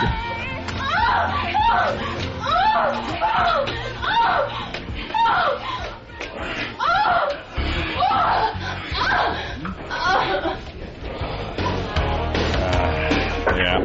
There you go. All right. I can't even tell you how happy that just made me. Wow, that was fun. That was a marathon. That was fun. That went on forever. Jesus Christ. What's wrong?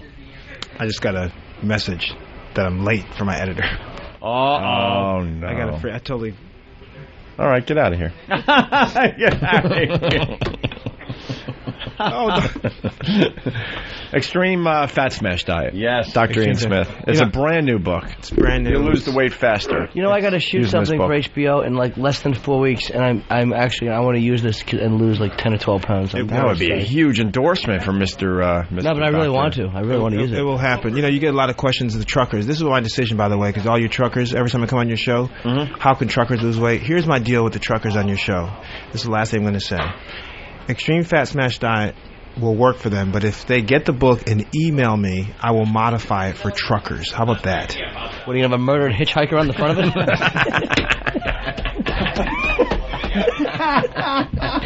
All right, very good. FatSmashDiet at AOL.com. That's FatSmashDiet at AOL.com. If you're a trucker, pick up a copy of the book. I'll modify it for you because I'm tired of AOL. Your emails. That's like yesterday's news at this point. Got to update your email address. Exactly. Probably dumping him all kinds of money to stay on. Oh yeah, good point. I think he's paying for it. Yeah, good point. All right, You're guys. going to be Dr. Ian at diefatpig.com. Guys, it's good coming back home. Pat, you good? Absolutely, Good. man. We gave you some good advice today, didn't we? Yes, always. Good. Thank you, sir. Dr. Ian, as usual. Thank you, man. Thanks. I'll be back with E-Rock. We'll do the June 28th. We'll do the doctor. Or we're going to break his legs. Yeah, what the hell is that with Dr. Ian Smith? We'll set that up with Roland. I need help from the doctor. Oh, Pat from Menaki. Oh, Pat, that's right. You got to sit through that whole thing. I was starting to think you're forgetting about me. Go ahead, Pat. He's got no confidence. Hey, Doc. How you doing, man? I'm in the middle of training for Nathan's. Holy shit! I need to lose some weight. How much you trying to lose? I want to get under 300. How much you weigh right now? I just got on the scale, 340. 340. Are you serious or is this a joke? Are you serious? Wait, dude, you were losing weight there for a while, weren't you? Yeah, I know. I got a little depressed there for a while. And What did you get down to, Pat? Because you were starting to lose weight. Nah, I was just, I wasn't under 3. I was like 305. And now you're back up to 340? 340? Yeah, from like Christmas. Oh, my goodness. Are you Since all right? Christmas. You all right now? Oh, yeah, I'm fine. Yeah. No, seriously. Oh, is he serious? Yeah. I think he was in love. You know. All right. Pat, here's the deal. You ready? Yes. Get the book.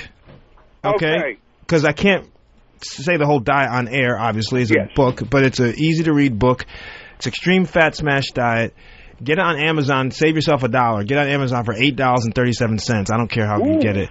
But here's the deal. Email me after you get the book. All right. All right? You got my you got my email address, right? Yes, I do. fatsmashdiet@aol.com. All right, if you say. All right, man. Radio. All right, Pat. I'll check you online, man. You might have to give up the competitive eating thing there, Pat. Yeah. No. 12 minutes. You're saying he can competitive eat and still look good? Yes. Oh, yeah. You ever seen Kobayashi? Yeah. No, you don't have to go competitive eating. Dr. Ian's, no. Just get the book. Email me within the next couple of days. What's an email? And it will go to work. Huh? All right. Yeah, all the best competitive eaters are skinny now. Yeah, I know. Right. I'll get you down there, man. Okay, thank you. I got to run. Be cool. No. All right. See you, I got to run, too. We love Pat. Pat's the best. He is for old time's sake. There we go. We miss Pat.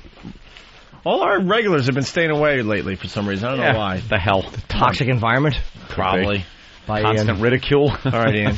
Good seeing you. All right, fellas. But we like when the guests have to walk out awkwardly. Oh, that's not that one. The hell happened? Need number 9. Do you play the sad Hulk walking away music? Do you have my number? Oh, yeah, let me get it. It's 212. Here he goes. Come on, give it Brad out. Pitt's number? Who's going to call? You have You have what? Wow. Your Brad Pitt's number. Is your number? You know the whole thing where they kept saying it was Brad Pitt's number. It was some old grandfather. It was actually Eric's shirt. Ian, is your number 917? Go ahead. It's Brad's Pitt. It's Brad's brother, Yellow. Is that your? How the fuck do you stain your armpits that badly? It's fucking awful. All right. It's awful. He had to put that shirt on this morning and go like, you had to see that. He had to see that. It's like his idea of exercise is he just carries bushels of bananas. Holy shit. Oh, is he awful. All right. We got to say goodbye to Dr. Ian. Dab of lemonade under each armpit. We got to do line of the day, and then we got meeting with Big Elo. Some people take lemons and make deodorant.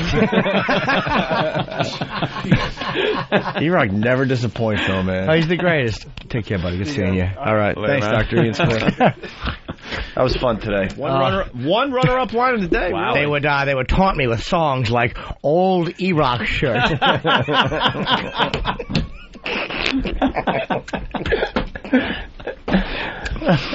All right. Runner-up line of the day. What the hell is in that wallet? A fucking cheeseburger. Even his wallet has to be fat. Holy cow. Yeah, I like we all live in Eric's shirt-stained submarine. Eric's shirt-stained submarine. I should have stepped on your line, though. Cheeseburger's great. Yeah. Yeah. Yeah. No. That's fine. All right. And... You tired? Yeah. Hey, see if Sonny D. Pitts is doing okay. I want to see multi-racial children waiting for a drink under his arm. They all peek into the closet and just stare at his underarm. Want in? Ladies and gentlemen, Eric Logan. Hi, Elo. Eric Logan. He's in New York to finalize the merger with Sirius Satellite Radio. Congratulations. How you doing? Very good, very good. You lost weight. Yeah, you're looking good. You're looking fit. You're looking good. It's called stress. Is that it? You're on the stress diet? Yeah, I don't know what Doc thinks about that. That one works you don't well. Eat, you don't sleep. Right. You drink yourself into a coma. You've been on that for years. What's different? Yeah. There's 40 bourbons and a garbanzo bean.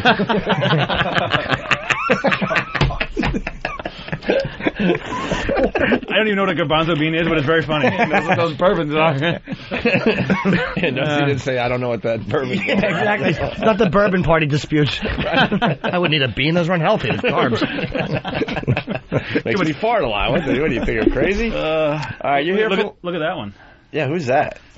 He's this is like the head researcher for the entire company. Oh my God! Yeah. So we got all this data. He was great in Airplane. When are you going to allow? Mayday. When are you going to tell the world that Opie and Anthony are doing amazingly well for XM, so we don't have to take the abuse? No, publicly. Oh, we get these speeches behind the scenes. Well, send out a press release. Smells good. You're publicly now. Oh, really? You're on the air. Yeah. Oh, we're doing the meeting live? I don't know. Well, maybe some aspects. All right. What is your position, sir? I'm sorry. Well, sir, I am the head of research at XM Satellite Radio. Head of research. Yeah. And this research would entail research on the Opie and Anthony program. Just our show. Just your show. I'm hired only for you. Only to research us. Yes. How many more listeners do we have on our channel compared to Oprah's channel? Oh, significantly more. Oh. So why is she getting significantly more money? Yes. Let's look at the... I'm not the financial. Right. I think you should call Super Agent Bob Eatman on that. Nah. Oh, God. Oh, that's true. You know, but look, Oprah doesn't, she's not walking on thin ice right now. You guys, at any minute you can all be fired and we can just all be in the poorhouse. What? What is it? A receipt for what? A wire nut? Okay, how much was that? 13 cents? I need a receipt. God, I hate this studio. Oh, do you? When does it start? Well, the June 1. build-out. June 1? Nice. June 1. In fact, I talked to Dr. Masiello today. You guys should have renderings, hopefully. What the hell's a rendering? Oh, a rendering. Have those removed. I like the honeymoon ceiling. Yeah, it's the same thing I thought. It's like... It's our tribute to the Poconos. Mount Airy Lodge ceiling. Yeah. That's it, except for there's no splatters on it. This could very well be at a gym, if you would. Well, this is how he solved the problem of light. Yeah. Remember you guys went on vacation, it was like, oh, it's too dark, it's too dark. And then there was a spaceship that was in here, and I said, screw it. We meant the neighborhood that the main plant is in there in Washington. All right, we got a meeting, so why don't we do line of the day and get out of here. All right. Line of the day. Oh. Here comes line of the day. Line of the day. Line of the day. Line of the day. Line of the day.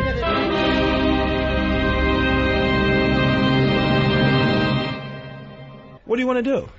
You know, watch porno? I mean, what, like... Yeah. That's exercise on one arm. That's mental exercise. Well, look at Jimmy's forearm, man. It's massive. My right arm and my left arm is a big... It's Popeye meets Stephen Hawking. Cock meat. Nothing but cock meat. Jim Norton at Caroline's all weekend long, starting tonight. Tonight, man. I'm going to try to go tomorrow night, Jimmy. If you can make it, yeah. I'm going to try. I just want to let you know. Do Mother's Day out on the island, but my wife called. No one's listening. And offered for you to stay at the house. Oh, thank you. Oh, Jesus. You don't want that. No, don't do that. We have an entire basement with your own back door. You don't want that. No, because really? Could he? If I could sneak out by myself, borrow the car, come back with a friend of questionable gender. Hi, Elo. In the morning, he's scratching his nuts trying to find some fresh orange juice in Elo's house. My poor daughter. Daddy? Yeah, what? There's a strange man. I got a bandage on my face because the tranny cut me with a box cutter. Yeah, you don't want... No, they put me up at a hotel. I wouldn't impose on you guys like that. You have a baby, and you got happy. And he's just got his computer out all the time, and he's just jacking pornography. I'm awful. Cow talk. You don't need whatever comes across his transom. You don't care. Doesn't matter. Beans. Doesn't matter. Research guy wants to talk to us. So we gotta go. Big presentation. And we refer to it in the corporate world. You want a couple of corporate terms here? Yeah. Oh, yeah, a couple. Ready? New corporate terms. We have a deck for you. A deck? Ew. All right. Two dicks with a deck. I like it. What happened to your hair? I cut it. Yeah. I got it. He saw this boy's life and he became inspired. Oh, you know, what happened to his hair? Why don't you look at it? E-Rock. Where's E-Rock's hair? E-Rock. I've been hearing about that. No, Where it's is not he? his hair. Oh, jeez. E-Rock, you'll notice he's carrying 2 legal pads under his arms. E-Rock, I'm going to get you a raise. You're not paying him enough. What is it? What do you make? How much money do you make? That doesn't even matter. Show him your undershirt. What happened? This is look at his undershirt. This is because you don't pay him enough. Look at how sad this is. That one of the employees. Oh, Look at that. It's a sweat crust. His underarms, the underarm of his shirt is 80 years older than the rest of his shirt. I can't stress how yellow his underarms are. It's yellowish green now, I'm shirt. noticing. That's like a pair of underwear that hasn't been washed for a month. It's really bad. You ever did bleach or something? How do you wash your undershirts? You send them out? What do you do? Yeah, everything's sent out. Sent out. Look, here. To what, a fucking sewage waste treatment plant? Here, what do you send it to the highlighter marker store? Here, take this, please. Give that to E-Rock. Oh, buy some new T-shirts. Nice, E-Rock. Those are sleeveless. There you go. Nothing to stain there. Who knew the pity industry was so profitable? Holy cow. That's fantastic. Get some new T-shirts. Take that one back to the Gouldens mustard plant. Do you have any Grey Poupon? Sure I do. And he lifts his arms. Take a hot dog and rub it underneath there. Car crash, Eli. Oh, that wasn't bad. Oh, yeah, it's in the corner. He knows. He's got one in his office. That's my favorite thing when you call, is to hear the lower car crash. Yeah. You hear the sound effects through the phone because he's got one in his office. Yeah. Anything else before we go off the air? No, we got to talk about the deck. Okay.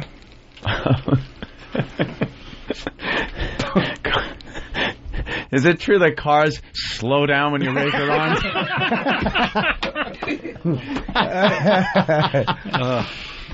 Big thumbs up from Sam. Oh, that was very funny. All right. That was a fan special. All right, Lemonade Pits.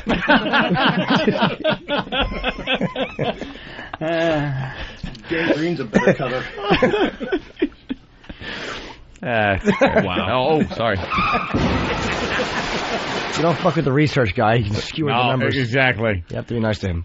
That's okay. Research, not jokes. Yes. Let's hear one joke. I've got nothing. No any? No.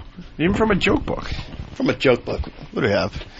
No, I don't have anything. Just don't get us thrown off the air. Imagine the research guy comes out with the most heinous racist joke ever. You're just sitting here like agape. And what did he do? Jesus.